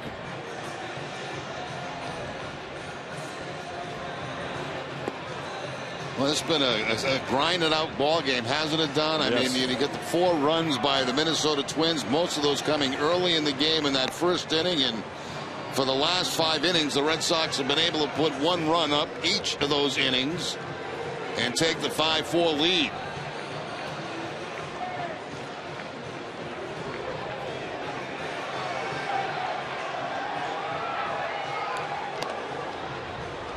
Pedroia fouled off a number of cut fastballs, but this last one stays inside.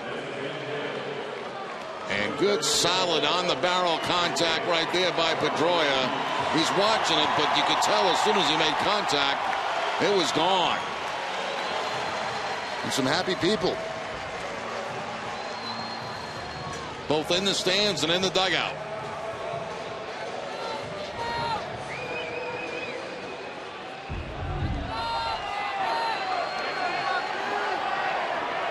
Now David Ortiz with nobody out. Red Sox looking to obtain some insurance. And a swing and a miss. Big cut from Big Papi.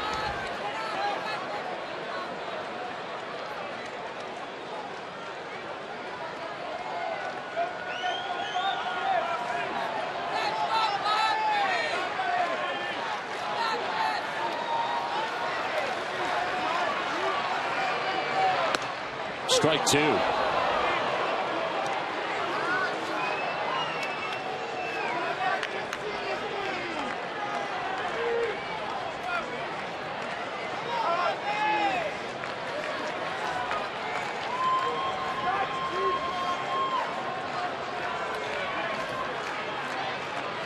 Ortiz into right field. This is a base hit down towards the corner. Parmalee over the plate. Ortiz is headed for second base. He will get there without a problem. It's a double. And David Ortiz continues the hit streak. 25 games now for Ortiz.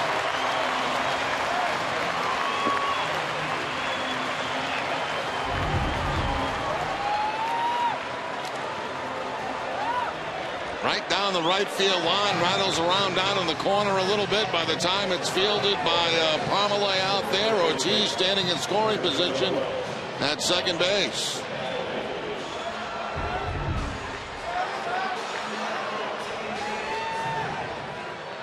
Now Mike Napoli standing in. Napoli 1 for 3 with an RBI single in the 6th inning.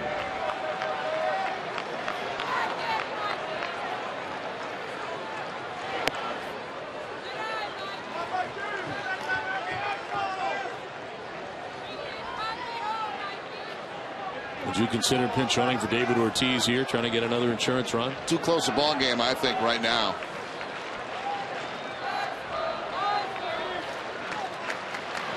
One-zero is in there for a strike, and it's 1-1.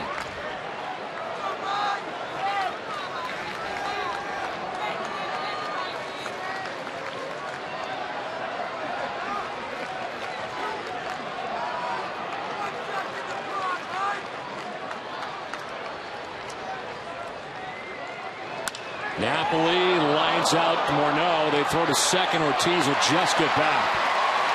Close play and a good bid. Foreman coming in from shortstop. And they almost got Big Papi. One out. Well, Morneau's played a heck of a first base tonight. This ball a rocket off the bat of Napoli to Morneau. Now they are going to pinch run for David Ortiz with one out. Throw back. Ortiz just getting back in time. And Ortiz comes out. Looks like Siriaco in. David was leading in the wrong direction, but got back in time.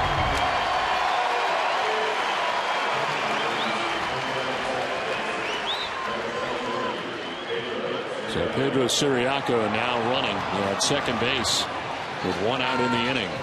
Daniel Nava coming up. Nava grounded out in the second. He doubled and scored in the fifth. Walked in the sixth inning.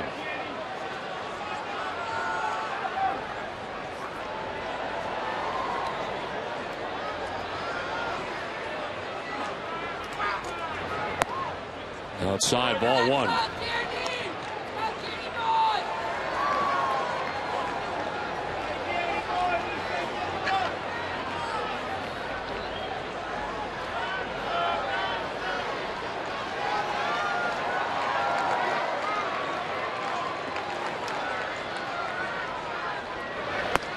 Swing and a miss, 1-1.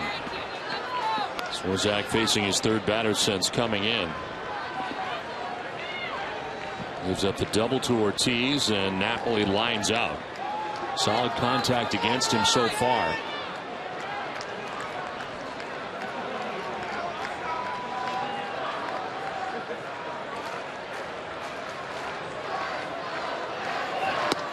Strike two.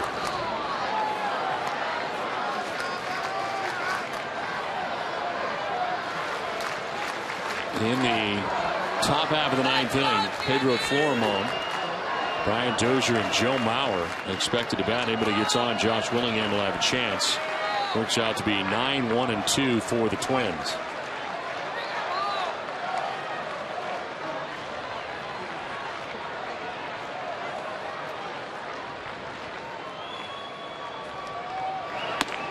Inside, 2-2.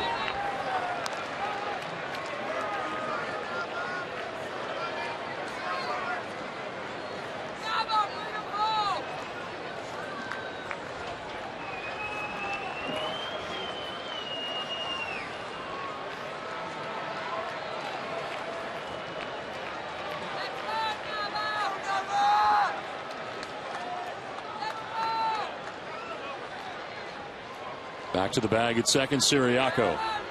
Those Florimon had cheated in from short.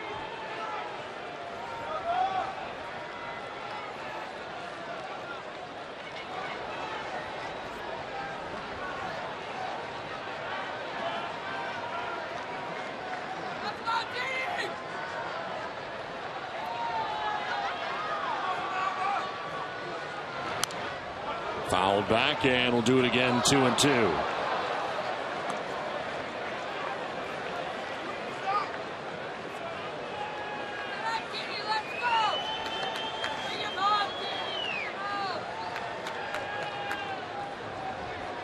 Red Sox with 13 hits in the game, out hitting the Twins 13-8, and now on top for the first time tonight, 5-4, looking to obtain some insurance here with one out in the bottom of the eighth. 2-2. Nava will take ball three, full count.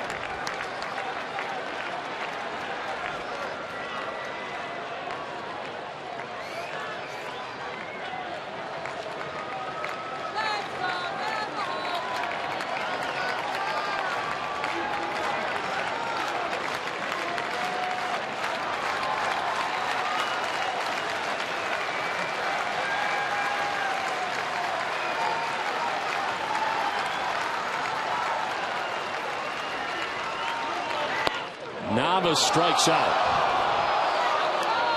Corey Blazer rings him up for the second out of the 8th.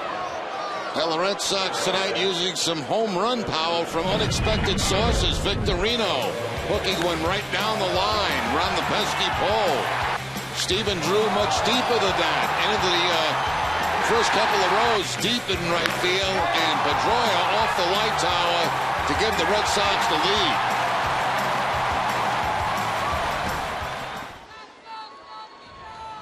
So 2 down, and Siriaco at second base as Jared Saltalamacchia bats.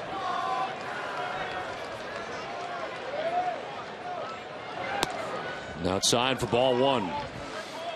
Saltalamacchia with a double in the 3rd inning. He struck out in the 5th, struck out in the 6th inning.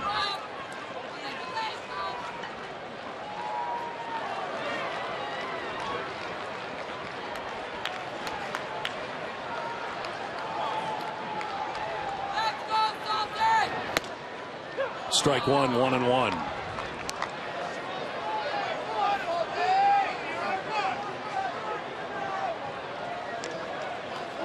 Will Middlebrooks waiting on deck. Red Sox continuing to bat in the bottom of the 8th.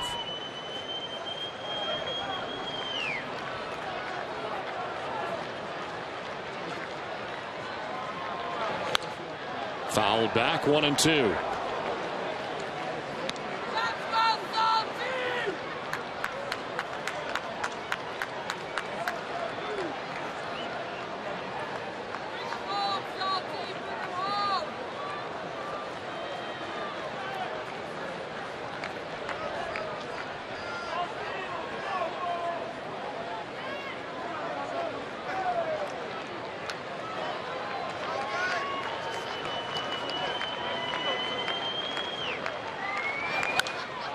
Popped up foul, back and out of play again.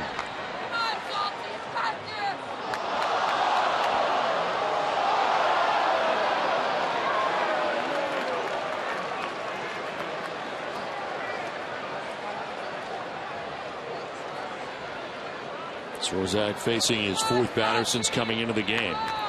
Gave up a double to Ortiz, got Napoli to line out. He strikes out Nava.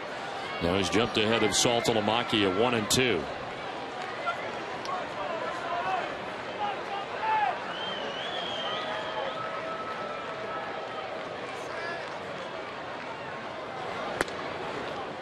Outside for ball 2, 2-2. They've had success with Saltalamacchia going to the breaking ball. Let's see if they do it here on the 2-2 count.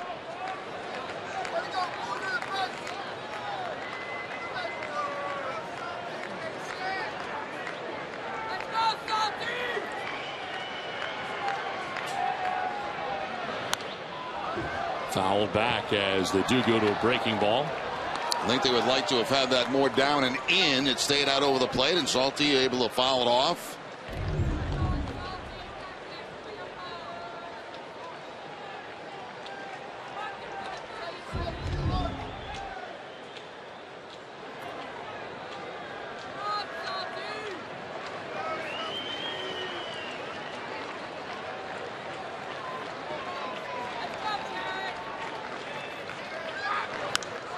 Popped up foul again and out of play.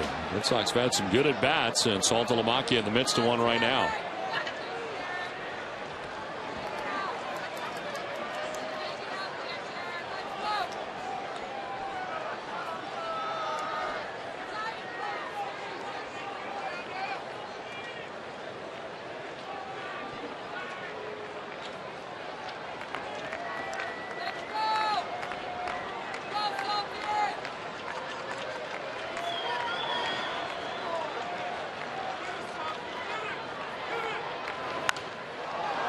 Fouled off again.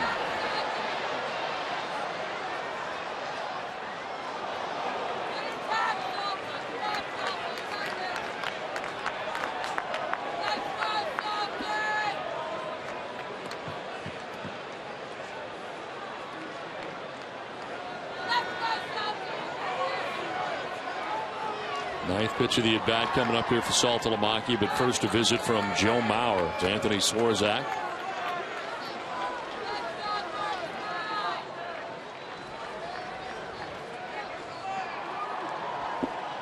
Let's stay with Nesson after the game for WB Mason Extra Innings Live. Tim Wakefield is in studio to help break down tonight's action, along with clubhouse reaction and John Farrell's post-game press conference. WB Mason Extra Innings Live. You can't go wrong when you buy right. WB Mason.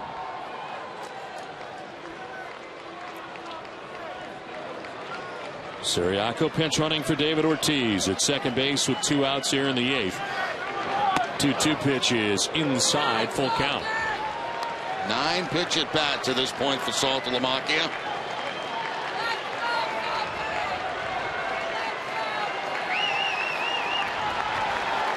Pedroia had a 10-pitch at bat. Now there's 7-pitch at bat. 3-2 pitch.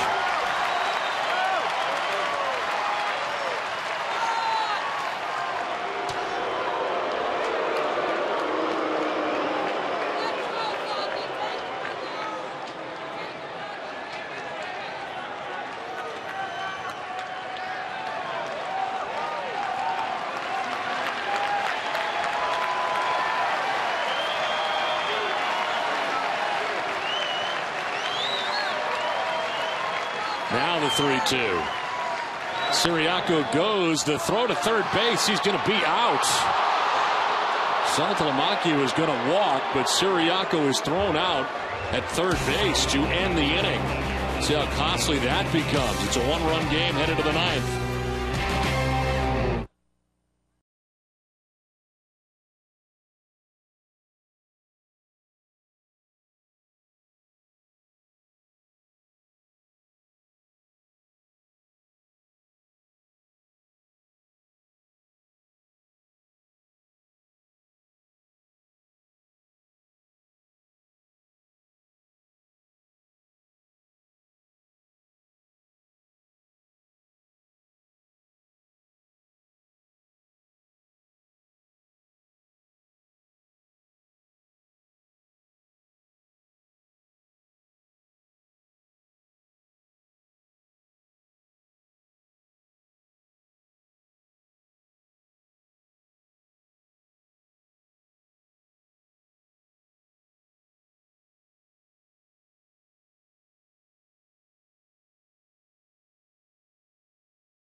West Airlines, your New England Subaru dealers, and by Sullivan Tire and Auto Centers.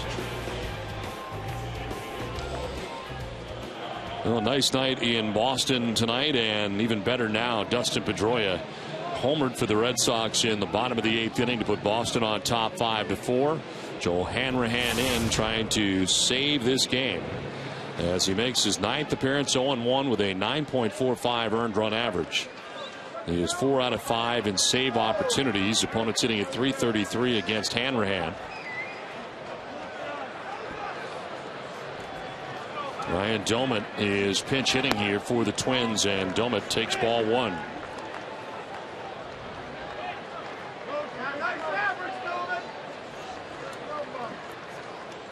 Ramon had been 0 for 3 from the number 9 spot. 1-0 to Domet. In there for a strike. Hanrahan feels he's back on track after that hamstring injury derailed him. He believes the injury threw off his mechanics, saying when you feel a pinch and grab at the front and back of your delivery, it affects your performance. Hanrahan finally feeling healthy, Don. His 1-1 is going to skip in for ball 2. He's had some tough numbers here at Fenway Park. An inning and 2/3. He's given up 5 hits and 6 runs. And 3 home runs so far at Fenway. Andrew Bailey on the DL today with some inflammation of his biceps area. 2-1 pitch. Fly ball in the air to shallow left center field. Nava coming from left makes the catch for the first out of the ninth. Hess and Hess Express donating $500 to the pediatric trauma program at Boston Children's Hospital for every Red Sox home run this season. Sox have now hit 36 home runs on the year, bringing the total donations to 18,000. Our thanks to Hess and Hess Express, committed to helping the cause. 1 out in the ninth inning. Here's Brian Dozier. A 1-for-4 night from the top spot in the Twins order. That is ball 1, a fastball at 97 miles an hour.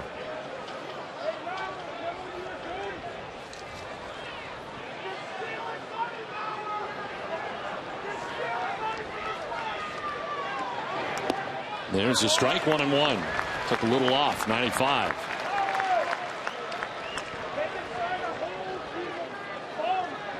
Hanrahan in his career, 100 saves and 122 career opportunities. Look out. That one to the backstop at 95.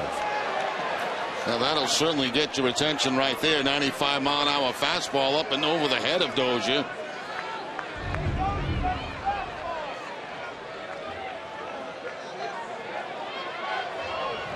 Breaks the ace ticket sign. Jim Holtzman's not going to be happy with that.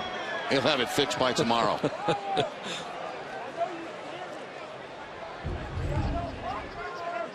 Two and 1 is the count to Brian Dozier.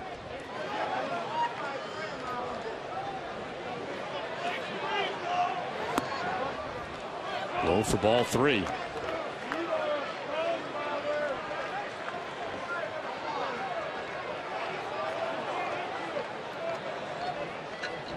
Joe Mauer, very dangerous, waiting on deck. That's a strike, full count. That may be a gift right there for Hanrahan. That pitch seemed to be up and out of the strike zone, but the strike call for Joel.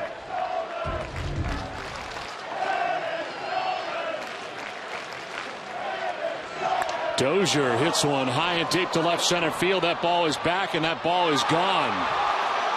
Hanrahan gives up a game-tying home run, and we are all tied at 5.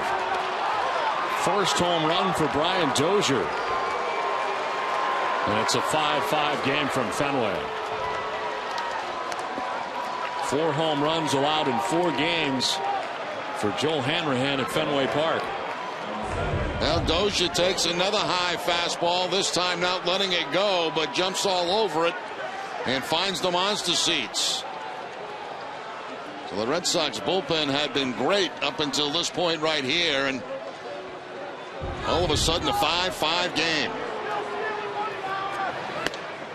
There's strike 1 to Joe Mauer.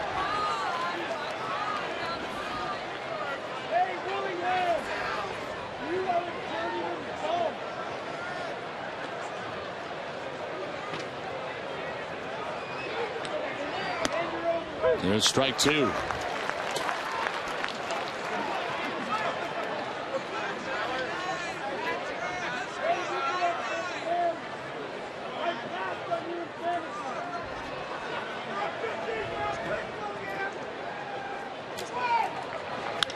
Now Mauer sends a line drive foul down the right field line.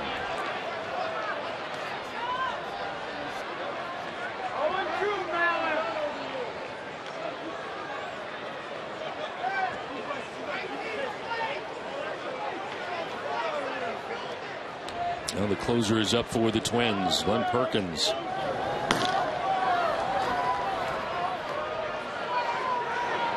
Swing and a miss, and Mauer strikes out. 2 down in the inning.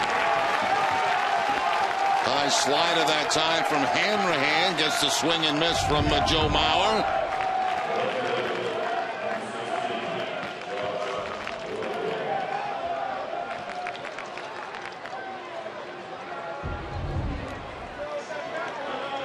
Two down as Josh Willingham 2 for 4 tonight. Doubled in the first inning, singled in the fifth. He's also driven in a run. Yes, he takes ball 1 outside.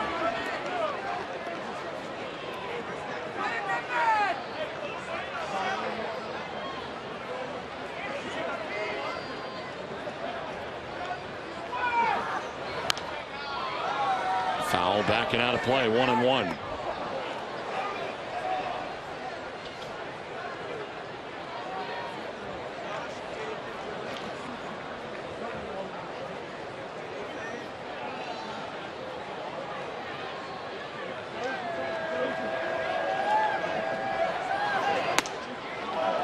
Up high for ball 2.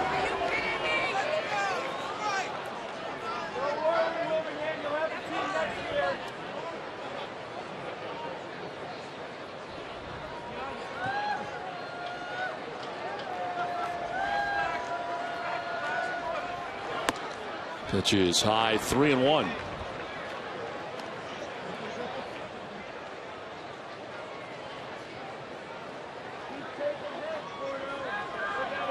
Everything was lined up right, it appeared, for John Farrell, bringing in Hanrahan to finish it off, but it's a 5-5 game now. And there's ball 4. Hanrahan walking Willingham is going to give Morneau a chance. You think back to last inning, and you've got to wonder why Siriaco was running on that 3-2 count to Salty Lamakia. Salty walked. They would have had men at first and second. Instead, he takes off and becomes the third out of the inning. And that could prove very costly to the Red Sox here, as now the game is tied.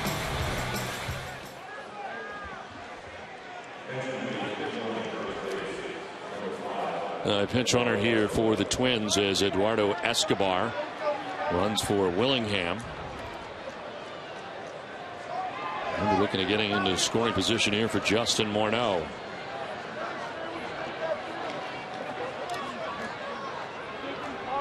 And Escobar back to the bag.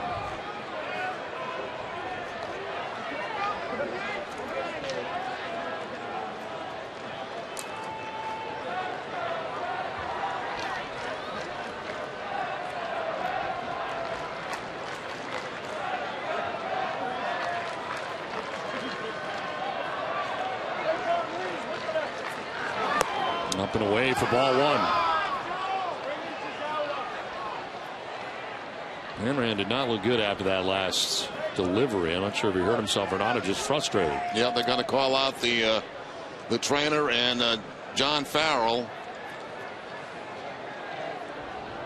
He's kind of holding his arm after that last pitch. Let's take a look at that last pitch on replay, see if we can pick something out. Well, you might have to think it's the hamstring again. Didn't look like the arm. He's coming out of the game.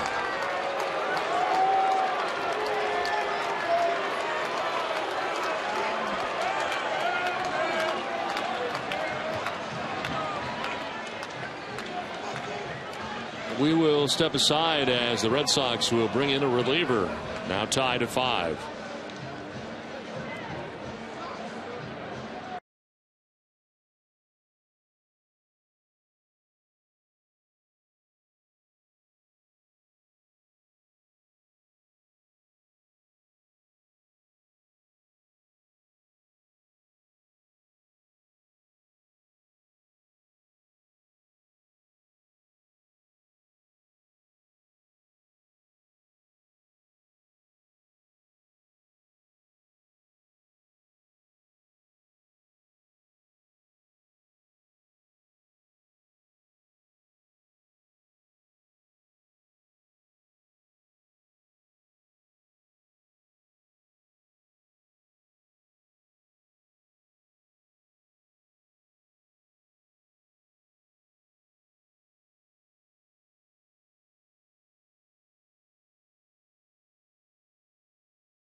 Top half of the ninth inning, and the Red Sox closer leaving the game, Joe Hanrahan.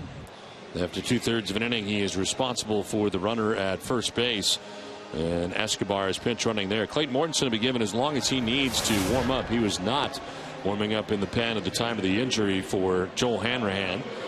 His 12th appearance of the year, 0-2 with a 4.40 earned run average, 15 strikeouts, 5 walks, and opponents hitting at .222 against Mortensen. I really couldn't tell, Don, with Hanrahan whether it was something with the arm or if he tweaked that hamstring again. Looked to me like he was kind of awkwardly holding his arm, not holding it, but just holding it upright. To the side. Yeah, and then when he walked off, he kind of looked at his arm again. And this last pitched up and away. Of course, was on the DL, as you mentioned, with the hamstring, and you wonder if something was up with that. But Salty knew right away as he looked out there, went out there and saw him, and then he walks off. So he was walking off, kind of looked down at his arm at one point. I'm not sure if we'll pick it up in this or not.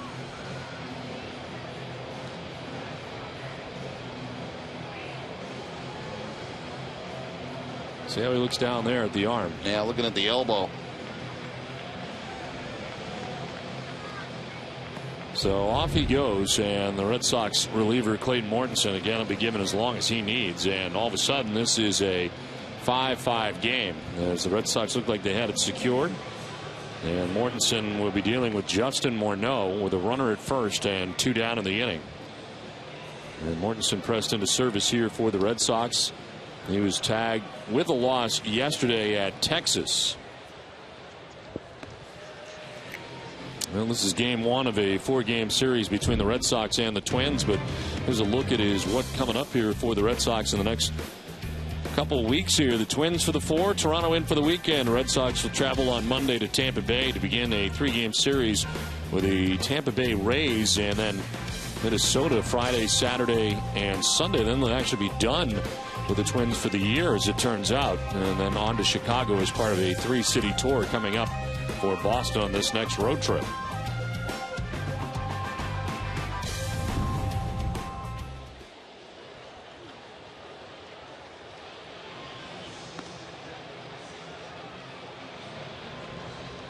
Well, it looks like Mortensen is pretty close to ready here, and again it'll be Morneau who he will be facing with a go-ahead run potentially at first base for the Twins.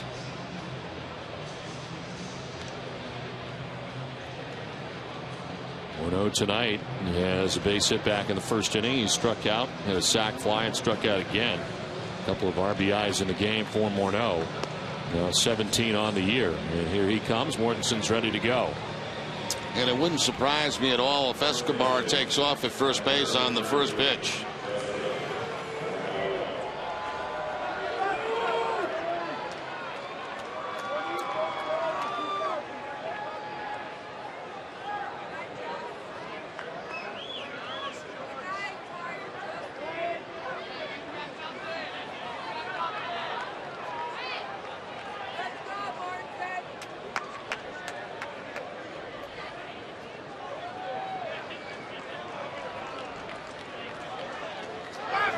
Morneau cues one off the end of the bat towards third base. Middlebrooks bare hands and throws, and it is just in time. Morneau thought he beat it out. This game is tied 5-5 as we head to the bottom of the ninth.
Ryan Domit stays in the game and takes over in left field. And now at shortstop is Escobar after he pinch ran. He stays in. As we head to the bottom of the 9th inning, and Will Middlebrooks coming up.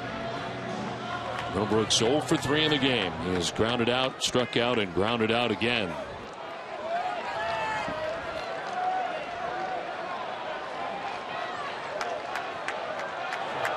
Ball 1. Anthony Swarzak back on the mound. So he worked the 8th and back out there to start the 9th.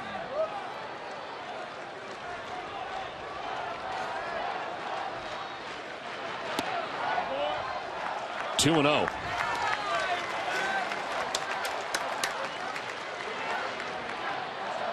Middlebrooks, Drew, and Ellsbury expected in the inning.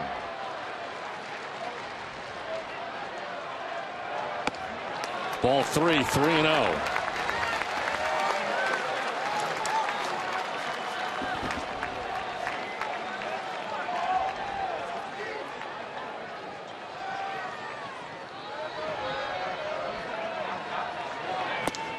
And the green light, swings and misses, 3-1.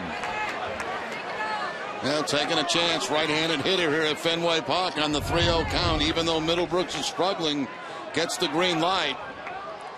And looking to do one thing, hit a home run. Full count now.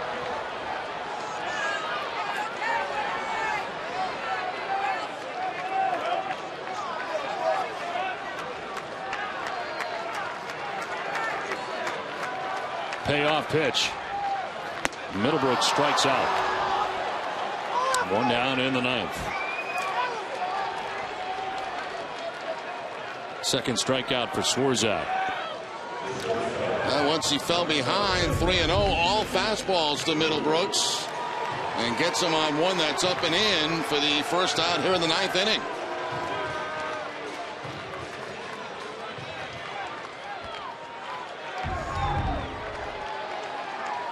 One down in the 9th. Stephen Drew, the batter, and he takes ball 1. Drew struck out in the 3rd. He singled in the 5th and homered in the 7th inning. One of the 3 home runs in the game tonight for Boston.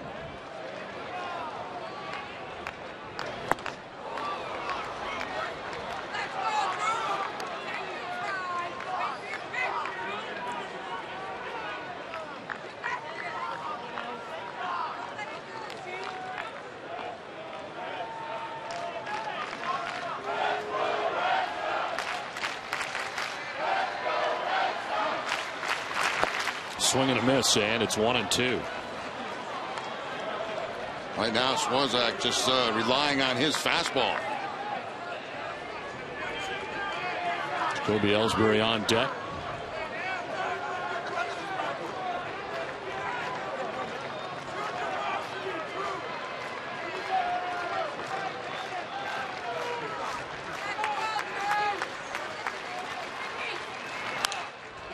Lifted foul off to the left and out of play.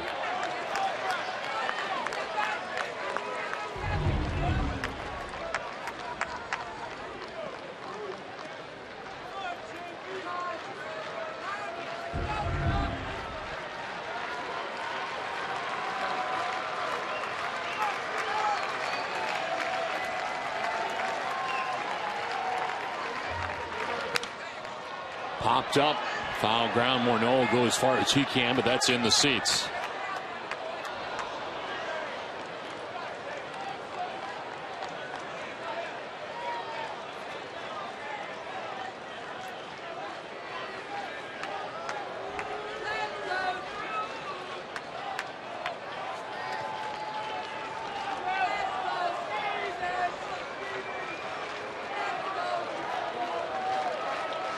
One ball, 2 strikes, 1 out in the bottom of the 9th.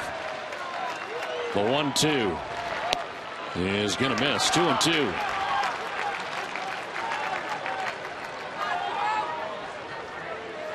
Red Sox had a 5-4 lead heading into the 9th inning.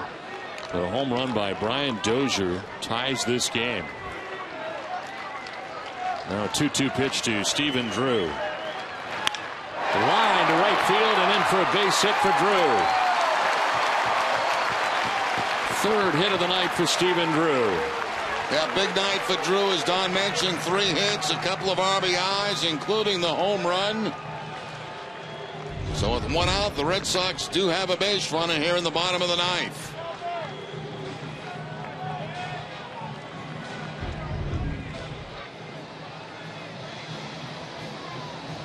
Now Mauer out to talk to Swarzak. They get ready to deal with Jacoby Ellsbury.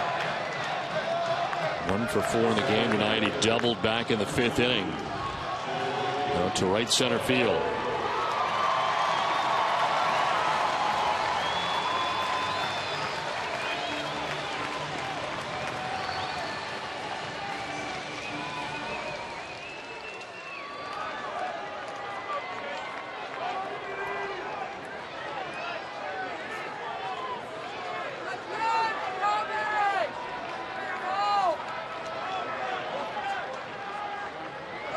Ellsbury grounds towards second, could be 2. And it is. Double play ends the 9th. We get bonus baseball from Fenway Park. We head to the 10th. All tied at 5.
Extra Innings is brought to you in part by Jack Links.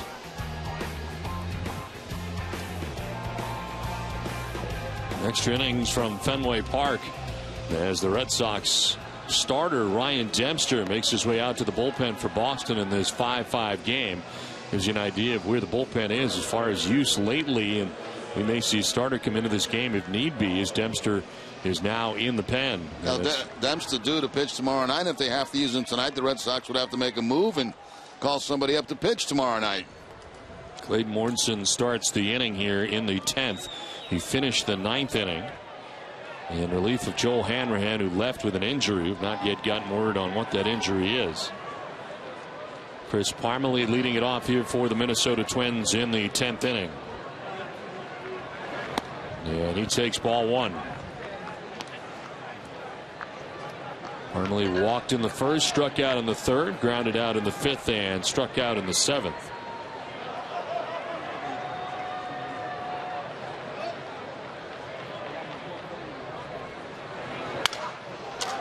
One hopper at Pedroia. 1 down in the 10th.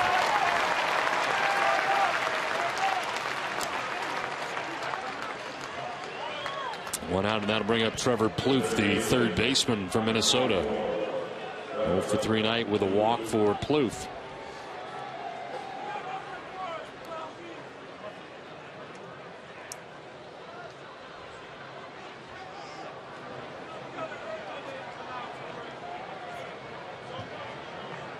Don't forget, we got W.B. Mason's post game coming up after the game. Pitch in there for strike one.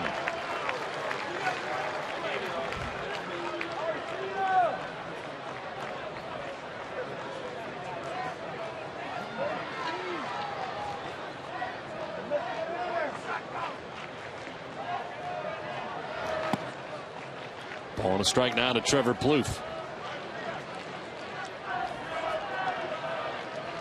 Red Sox in the bottom of the 10th inning. Victorino, Pedroia, and Siriaco will be expected to bat instead of Ortiz. Siriaco, of course, pinch ran for David Ortiz in the 8th.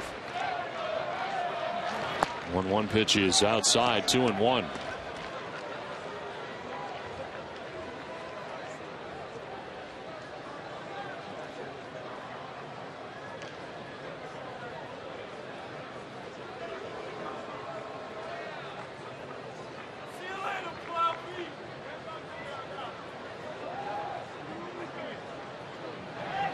One pitch is going to miss. 3-1.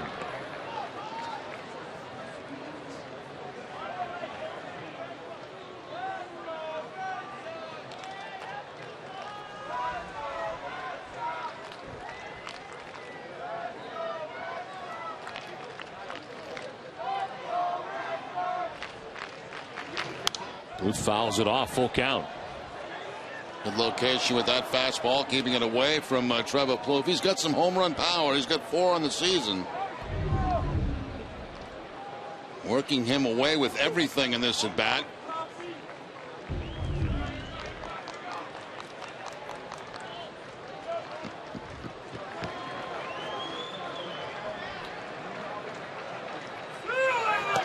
Ball 4 and a 1-out walk here for Trevor Plouffe. First walk given up by Mortensen of his outing. It is the 5th walk of the night allowed by Red Sox pitching. 1 out, 1 on, and here comes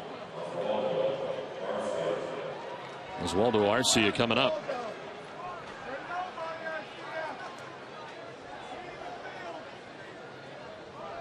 He struck out in the 1st. He doubled in the 4th, and striking out in the 6th and 8th.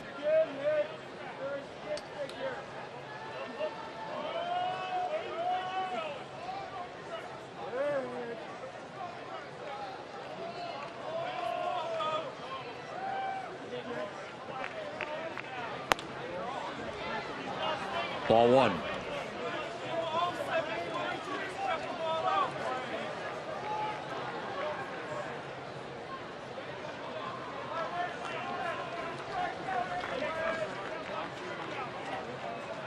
Plouffe gets his lead at first with 1 down in the inning.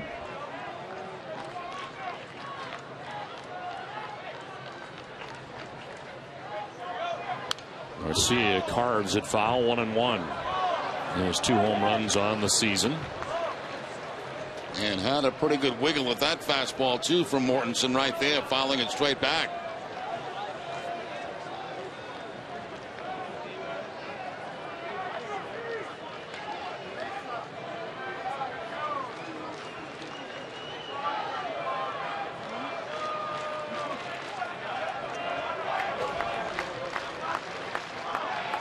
Throw to first and back to the bag is Plouffe.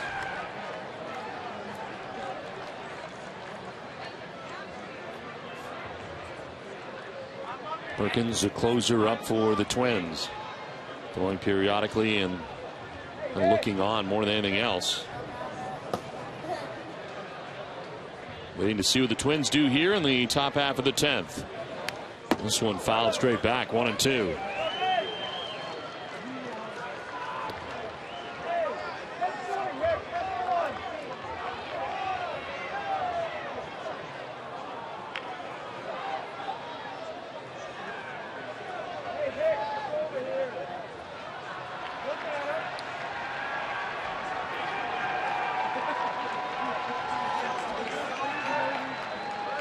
One ball, 2 strikes to Arcia with 1 out and 1 on.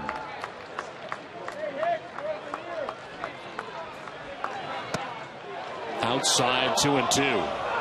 Saltalamacchia tried to bring it back to the corner. And didn't miss it by very much. Up and away on the breaking ball from Mortensen right at the top of the strike zone, but not getting the call. Don't usually get the call when it's up there on a breaking ball.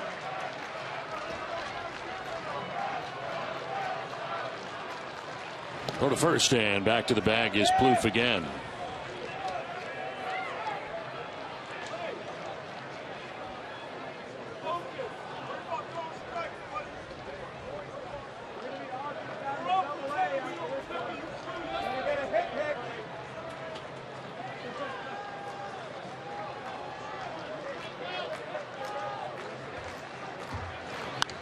A pop-up foul off to the left, out of play.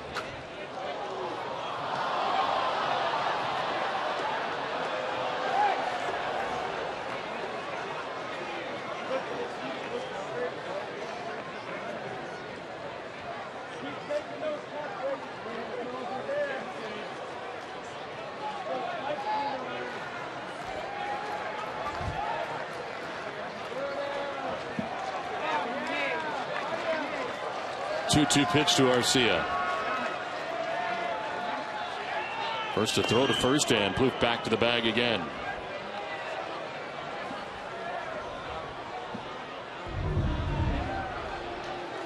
Seen Napoli playing just off the bag. Again, trying to increase his range a little bit at first base.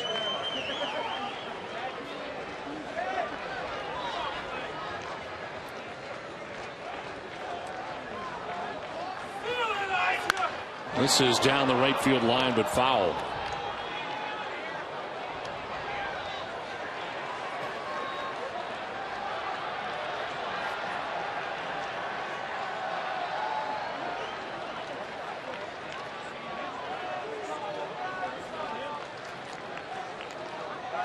Tom Bernansky, the hitting coach, on the left. First year in that capacity here for the Twins. 2-2 pitch to Arcia. Not close. Ball 3, full count.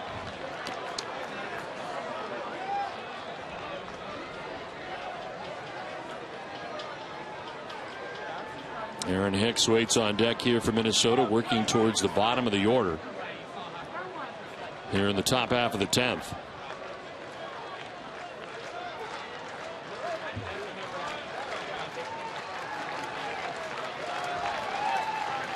Three-two pitch to Arcia.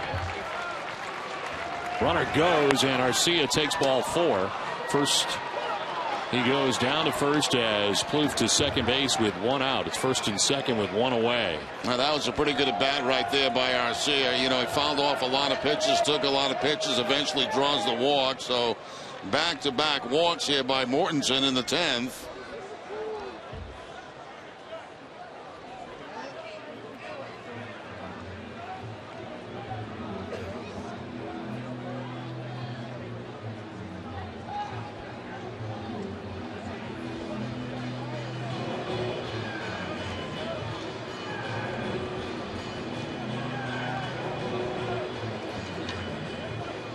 Looks like we're going to have a pinch hitter come up here, Ramirez.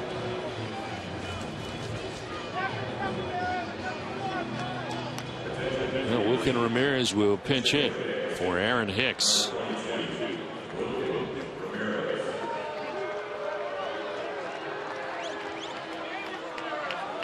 Hicks had been 1 for 4 in the game with a double back in the 4th inning.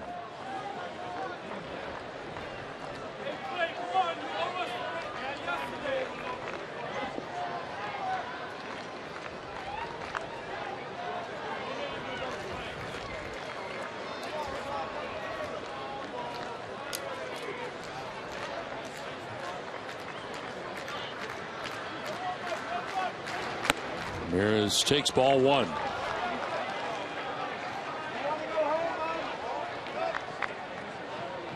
Two for 6 this season as a pinch hitter, 6 for 16 in his career. Plouffe at second base, Arcia at first base. That's a strike, 1-1.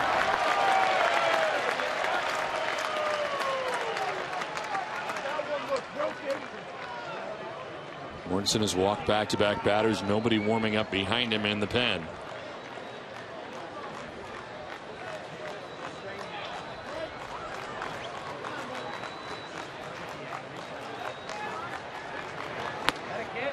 strike two.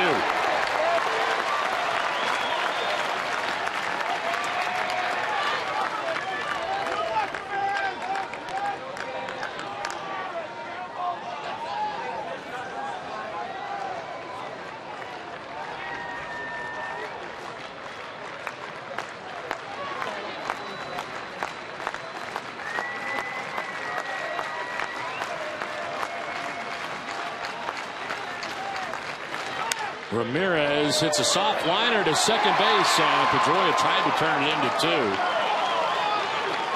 And that is out number two.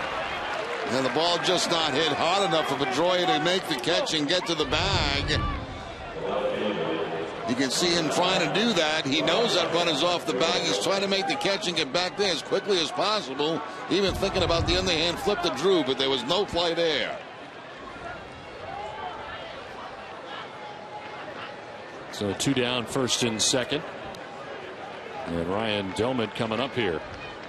Dozier pinch hit in the ninth and flied out to left field.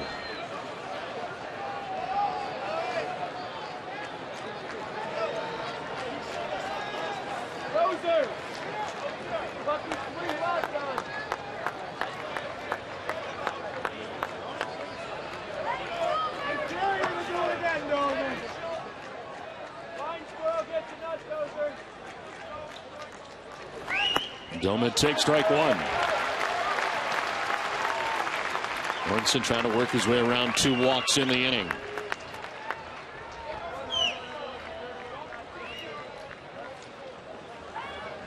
Plouffe at second base, Arcia at first base, two down here in the 10th.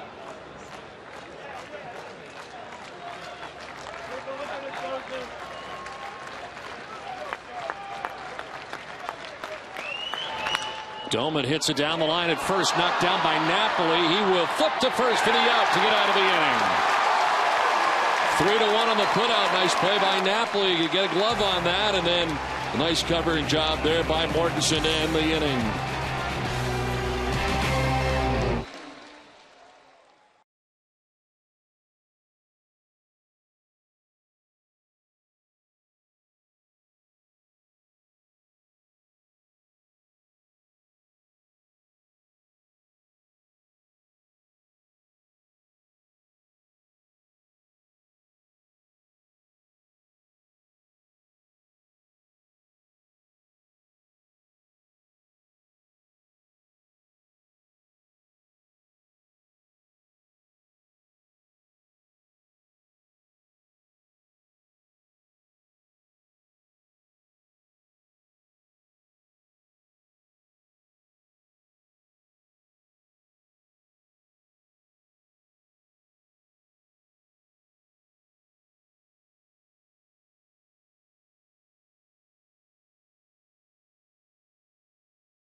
The 10th inning, Wilkin Ramirez, who pinch hit, stays in the game. And he takes over in center field after he pinch hit for Aaron Hicks. Clayton Mortensen walking two in the top half of the 10th inning, but he gets out of it on a ground out, and then another ground out by Ryan Dozier.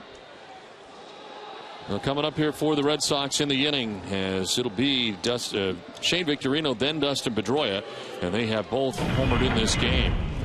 Back in the 4th inning, Shane Victorino getting his first home run in a Red Sox uniform. And then with the game tied 4-4, Dustin Pedroia put the Red Sox on top 5-4 with this home run, his first of the year. But the Twins able to tie it up on a home run by Brian Dozier in the 9th inning. And the game tied 5-5 as Shane Victorino has had a good night, 3 for 4 in the game. To go along with that home run, 2 singles.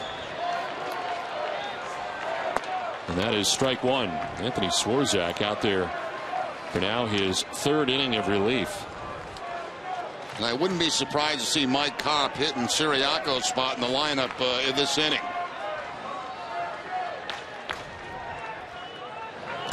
Pitch in the dirt. Swarzak has had 14 relief appearances of 3+ innings in his career. And this is now his third inning of relief tonight.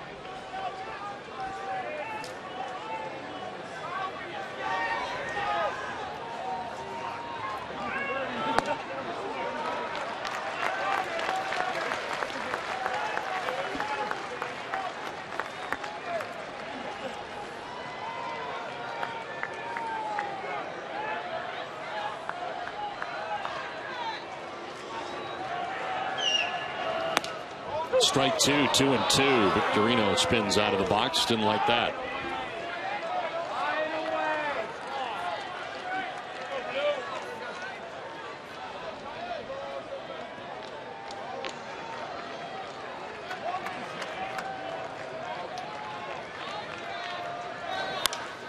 To center field, Ramirez is back there to make the catch. One down in the 10th. Twins have action in the pen now behind Swarzak. Ryan Presley is warming the right-hander. And he did just get up.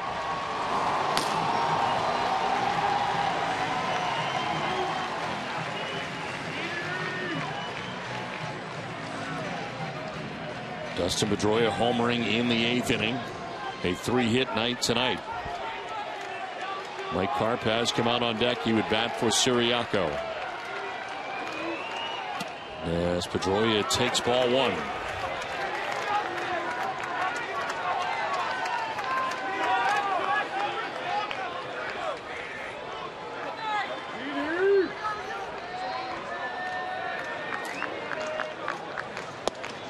That's a strike, 1-1.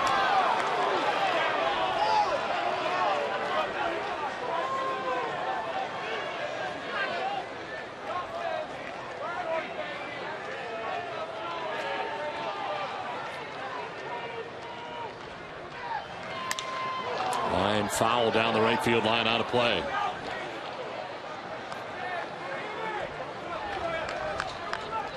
Reaching out, trying to get an outside fastball right here from Swarzak. And right toward the end of the bat. No crack bat though, but for Pedroia as he checked it.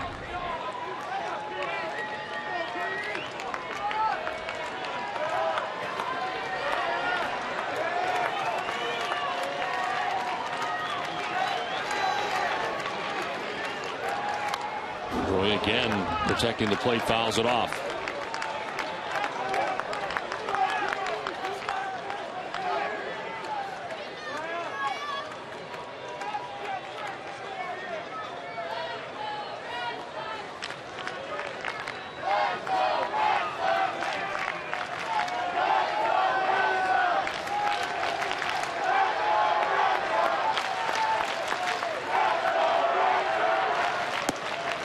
Outside, 2-2.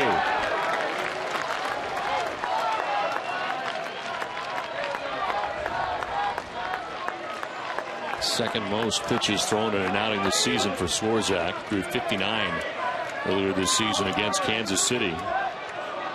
That was a 4-inning outing in relief. It's pitch 48. And Pedroia strikes out, 2 down in the 10th. After a number of pitches from Pedroia, just about every pitch away from him, back inside, up and in with the fastball to pick up the strikeout. Gets to a point where you're looking for everything away because it's been away, and then they sneak one inside on you. 2 down here in the 10th, and here is Mike Karp. Walk off, Mikey! Karp, a .406 average, does have 2 home runs on the year. And takes ball one.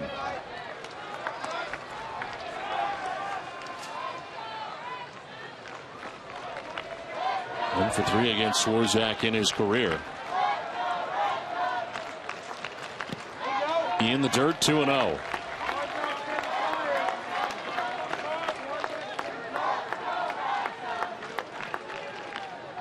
Mike Napoli on deck with 2 outs in the 10th inning.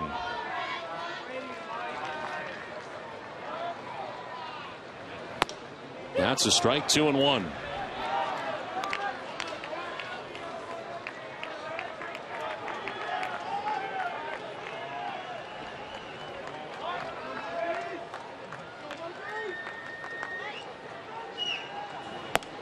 Ball 3.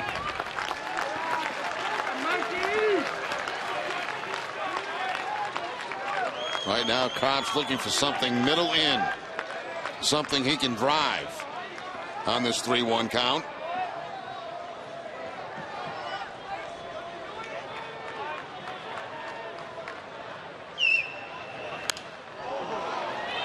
Fouled off to the left, full count now. I got a ball middle in, but he sliced it to the opposite field foul.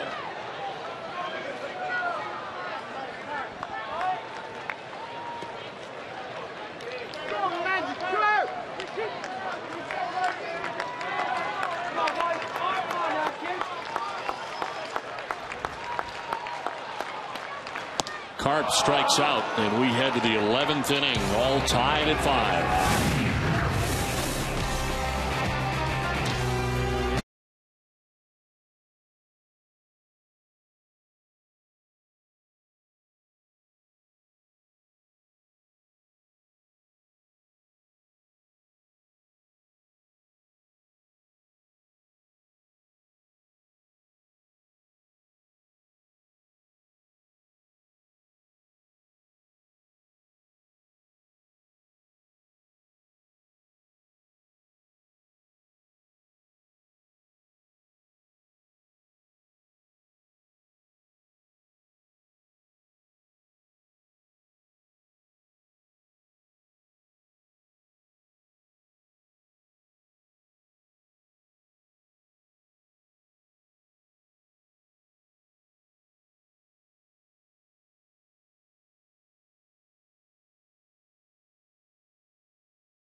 Jack Links.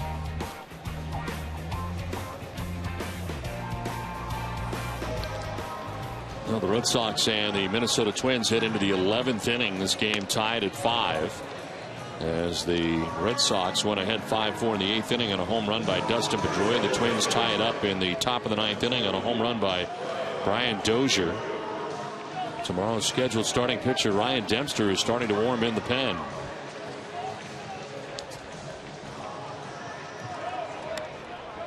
Clayton Mortensen, who was able to get the final out of the 9th inning, pitched the 10th and now starts the 11th inning. And it is Brian Dozier who leads it off here for the Twins. He is the reason we're here in the 11th. His home run in the 9th. It's off Joel Hanrahan. Left the game with an injury.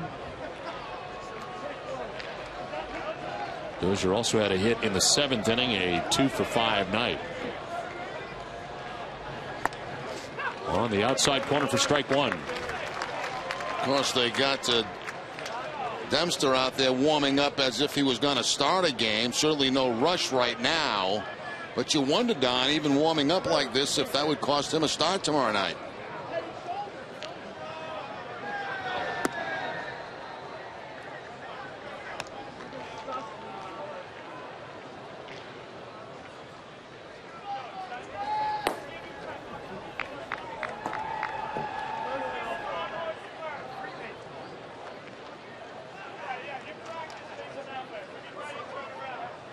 Two-one pitch. And a pop-up, foul backing out of play.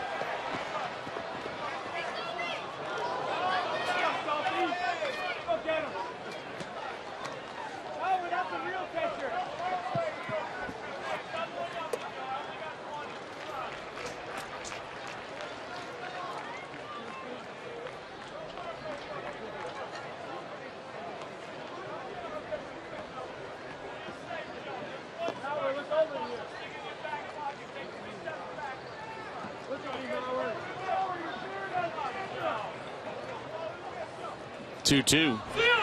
Swinging a foul tip for strike 3. That's the first strikeout for Mortensen. Let's check in with Tom Caron. TC?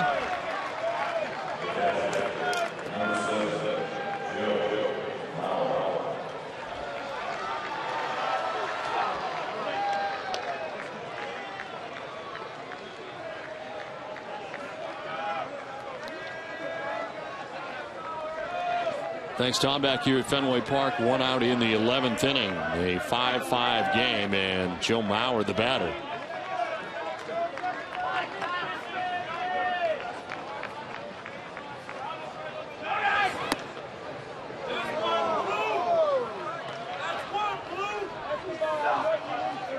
And scheduled to pitch tomorrow for the Pawtucket Red Sox is Alfredo Aceves. So they are in Gwinnett. But he could get back here tomorrow, I would think. That's quite possible. Gwinnett outside Atlanta. 1-0 pitch is tap foul, 1-1. I didn't know what you said. Oh, Gwinnett? Yeah, it's AAA. Oh, okay. Then when you said it's outside Atlanta, yeah. I said, oh, okay. It's in Georgia. Yeah, I was starting to wonder if you were making up words. No. Gwinnett's a real place. Okay. Yeah.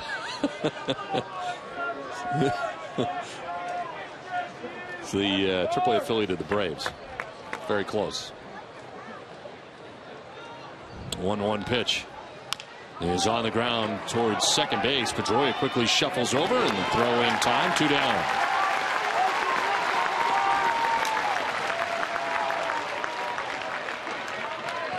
So 2 outs here in the 11th. And Escobar coming up.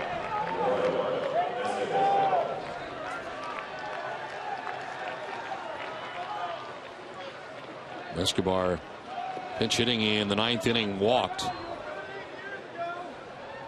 Actually, he pinch ran in the 9th inning and after the walk of Willingham. That's for the first time tonight. 3:33. Ground ball down the first base line, foul.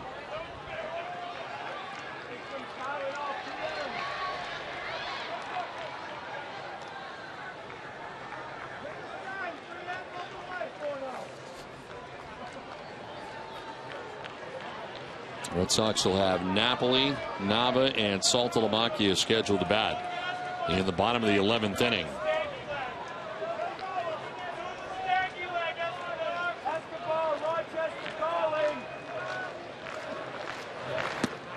Escobar takes the pitch outside. Looked like a pretty good pitch.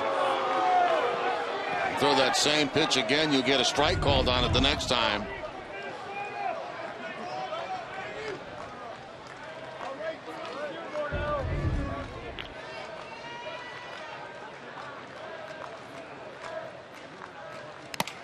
Swinging a foul as that one glances off Saltalamacchia. 1-2.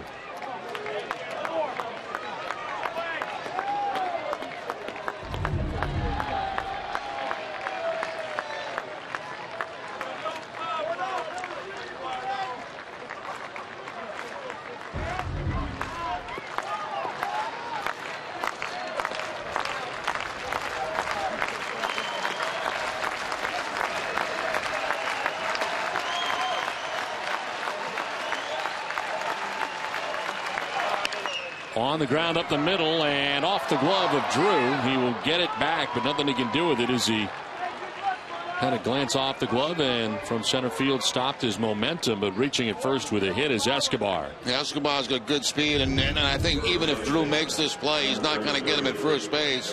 Escobar getting down that line, he would have had to spin around to make that throw to first base, and I don't believe would have got him anyway.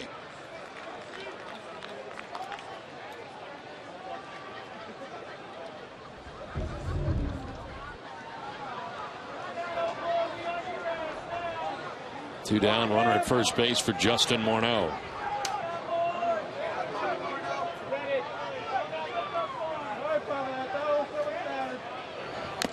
Morneau the swing and a foul tip for strike 1.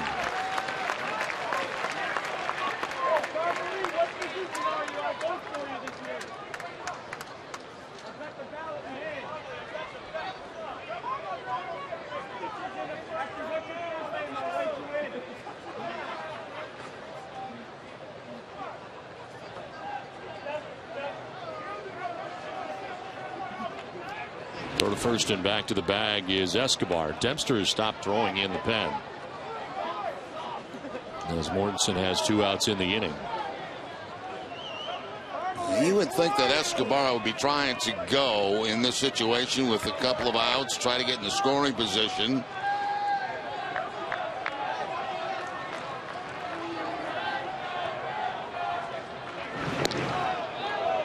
Mortensen aware of that, checks on him again. Got a pretty good sized lead over there at first base.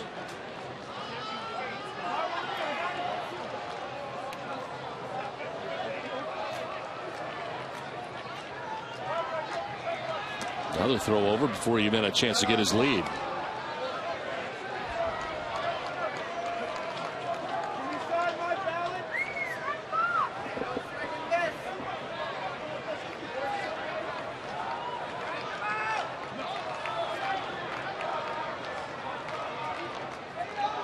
Runner goes, and this one is fouled back.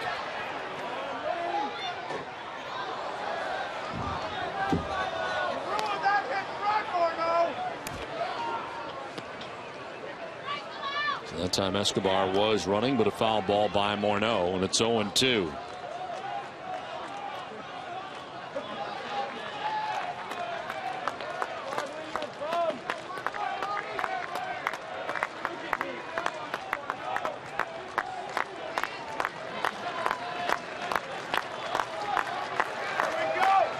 Two pitch to Morneau. Outside for ball 1.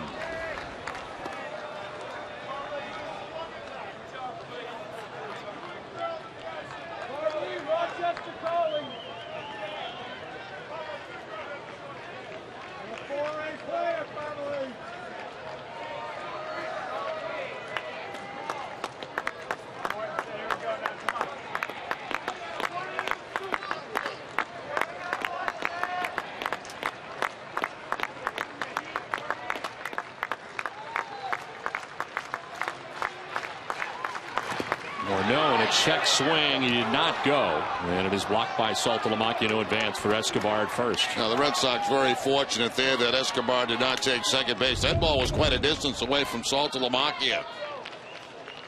Ball bouncing in the dirt. Salty blocks it up that third base line, but Escobar not going at first base. He just kind of stopped in a secondary lead.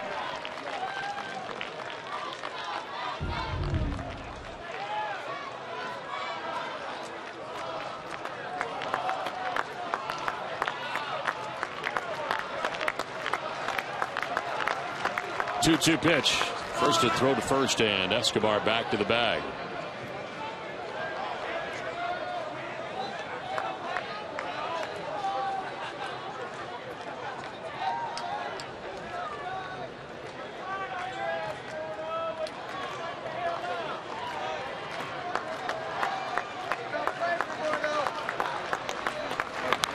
Swinging a foul to the screen. Still 2-2.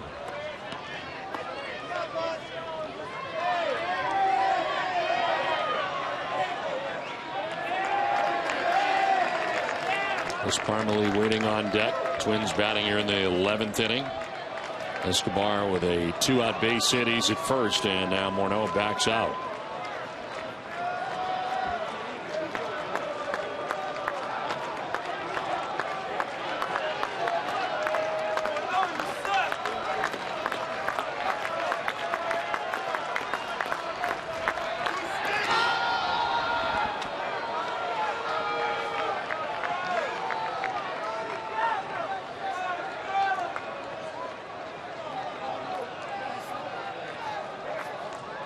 First time Mortensen has reached the 40 pitch mark in an outing this season.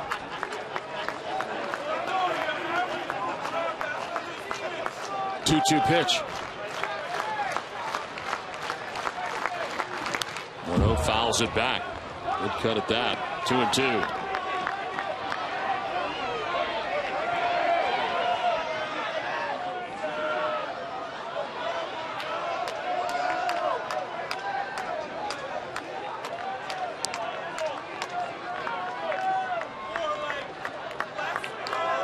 Action in the pen now as Koji Uehara starts to warm up.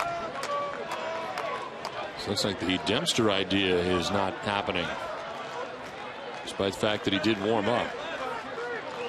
2-2 is lifted in the air to left, playable in left for Nava.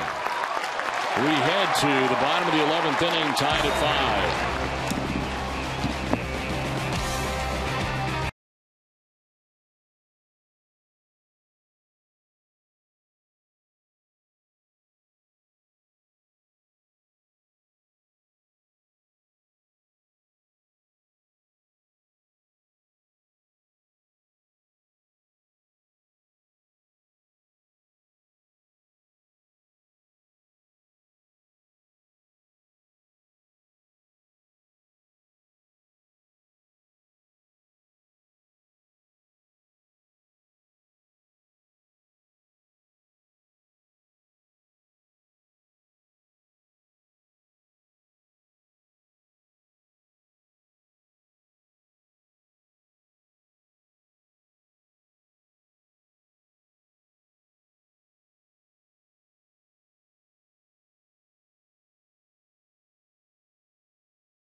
Inning at Fenway Park. The Red Sox are out hitting the Twins 14-10 in this game, as the Red Sox will have coming up in the inning Mike Napoli, Daniel Nava, and Jared Saltalamacchia is scheduled to bat in the inning.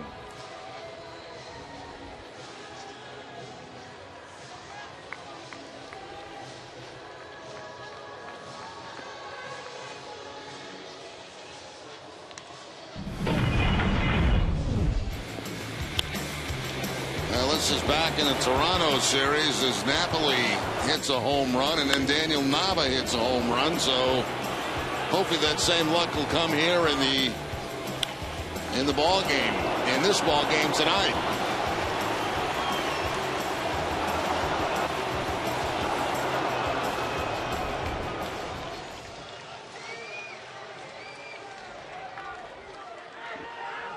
New pitcher for the Twins, their 5th of the night, is Jared Burton. 14th appearance, no record of 1.46 earned run average. Opponent's inning at 167 against Burton. Napoli with a swing and a miss for strike one.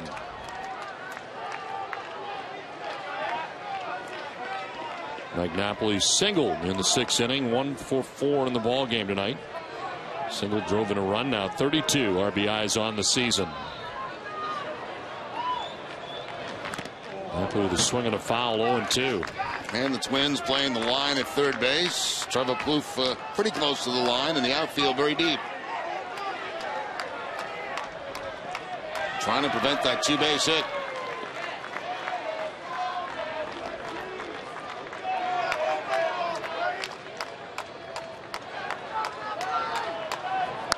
Napoli chops one down the third baseline. It's a fair ball. He didn't run. And Plouffe's throw will get there in plenty of time. Napoli thought it was a foul ball, but he's out. That ball right down the third base line and right over the bag, as you can see. Clearly a fair ball. Napoli didn't think so. He didn't get out of the box, and by the time he gets going, it's way too late.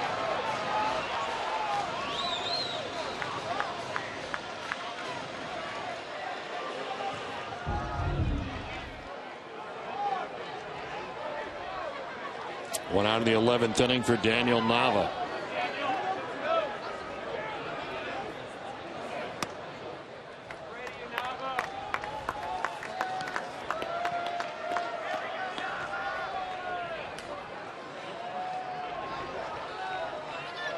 Of 13 games this season. Jared Burton, who's 1-0, is outside, 2-0. Burton has held left-handed hitters to an .063 average, 1 for 19. Our left-handers against Jared Burton.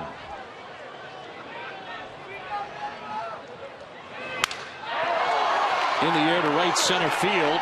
From right comes Parmalee. He'll dive and make the catch for out number 2. Well, it didn't look like anybody was going to get there for a while, but Parmalee does. 2 down. Now that ball just hung up there a long time, and it gave Parmalee, who had a long way to go, a chance to make a very nice catch on it. It looked like at that point it was going to drop in, but watch Parmalee come out from the right of your screen and make that catch into the dive.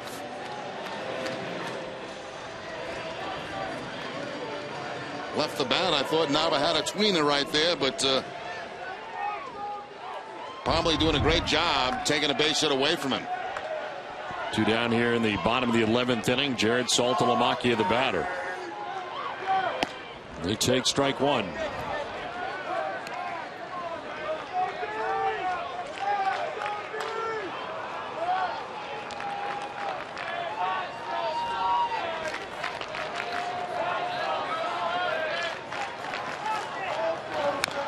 Grounded foul. 0-2.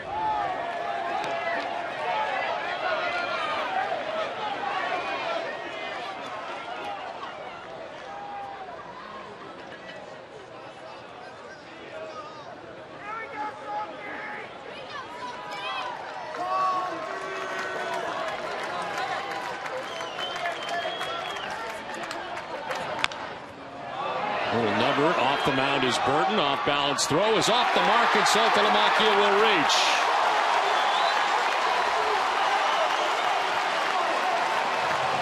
And it seemed like an unnecessary play by Burton. It looked like he had time to go to the glove, set up, and make a throw to first base.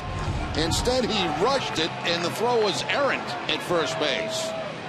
There's the barehanded play, and he had time to plant and make the throw. Instead, he just released it like a second baseman during a double play. So that's a break there for the Red Sox. Well, we get word on Joel Hanrahan. He left the game with right forearm tightness. To be reevaluated tomorrow. Will Middlebrooks bats with 2 outs and a runner at first.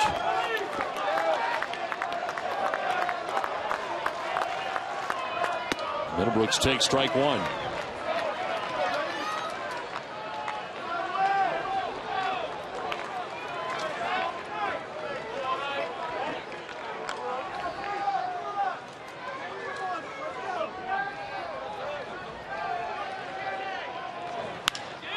To left field and a base hit for Middlebrooks. Saltalamacchia will stop at second, and the Red Sox all of a sudden have 2 on with 2 outs. Potential winning run at second base and in scoring position. Well, and they got one of the right guys at the plate right now in Drew. I mean, Drew's had a big night tonight. 3 hits, a home run, 2 RBI. So the Red Sox trying to get it done here with 2 outs in the inning.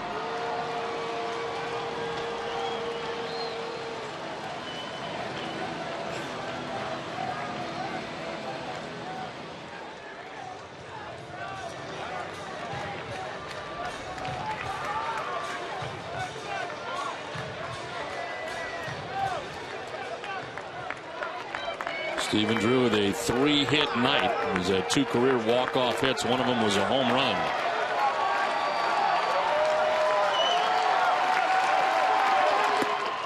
Strike 1 over the inside corner.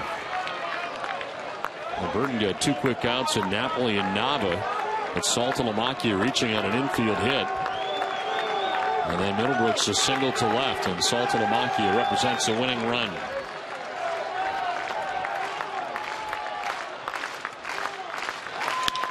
Fly ball to left field. Back goes Doman. He is onto the warning track. And that's the wall. Red Sox will win. Saltalamacchia is in. It takes 11, but the Sox win it 6-5. What a night for Stephen Drew.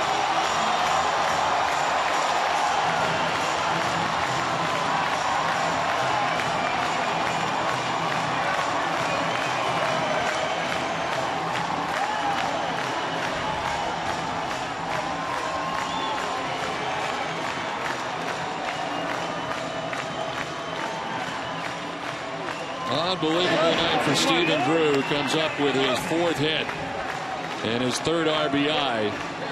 And by far his best game in a Red Sox uniform tonight. We talked about it, Don. You know, he got the right guy coming to the plate. I mean, it was his night tonight, having a big night for the Red Sox. And the Red Sox doing that damage to get this win with 2 outs in the inning. Drew taking the ball the other way off that left field wall. Drives in his 3rd run of the night. And, of course, this being the game winner.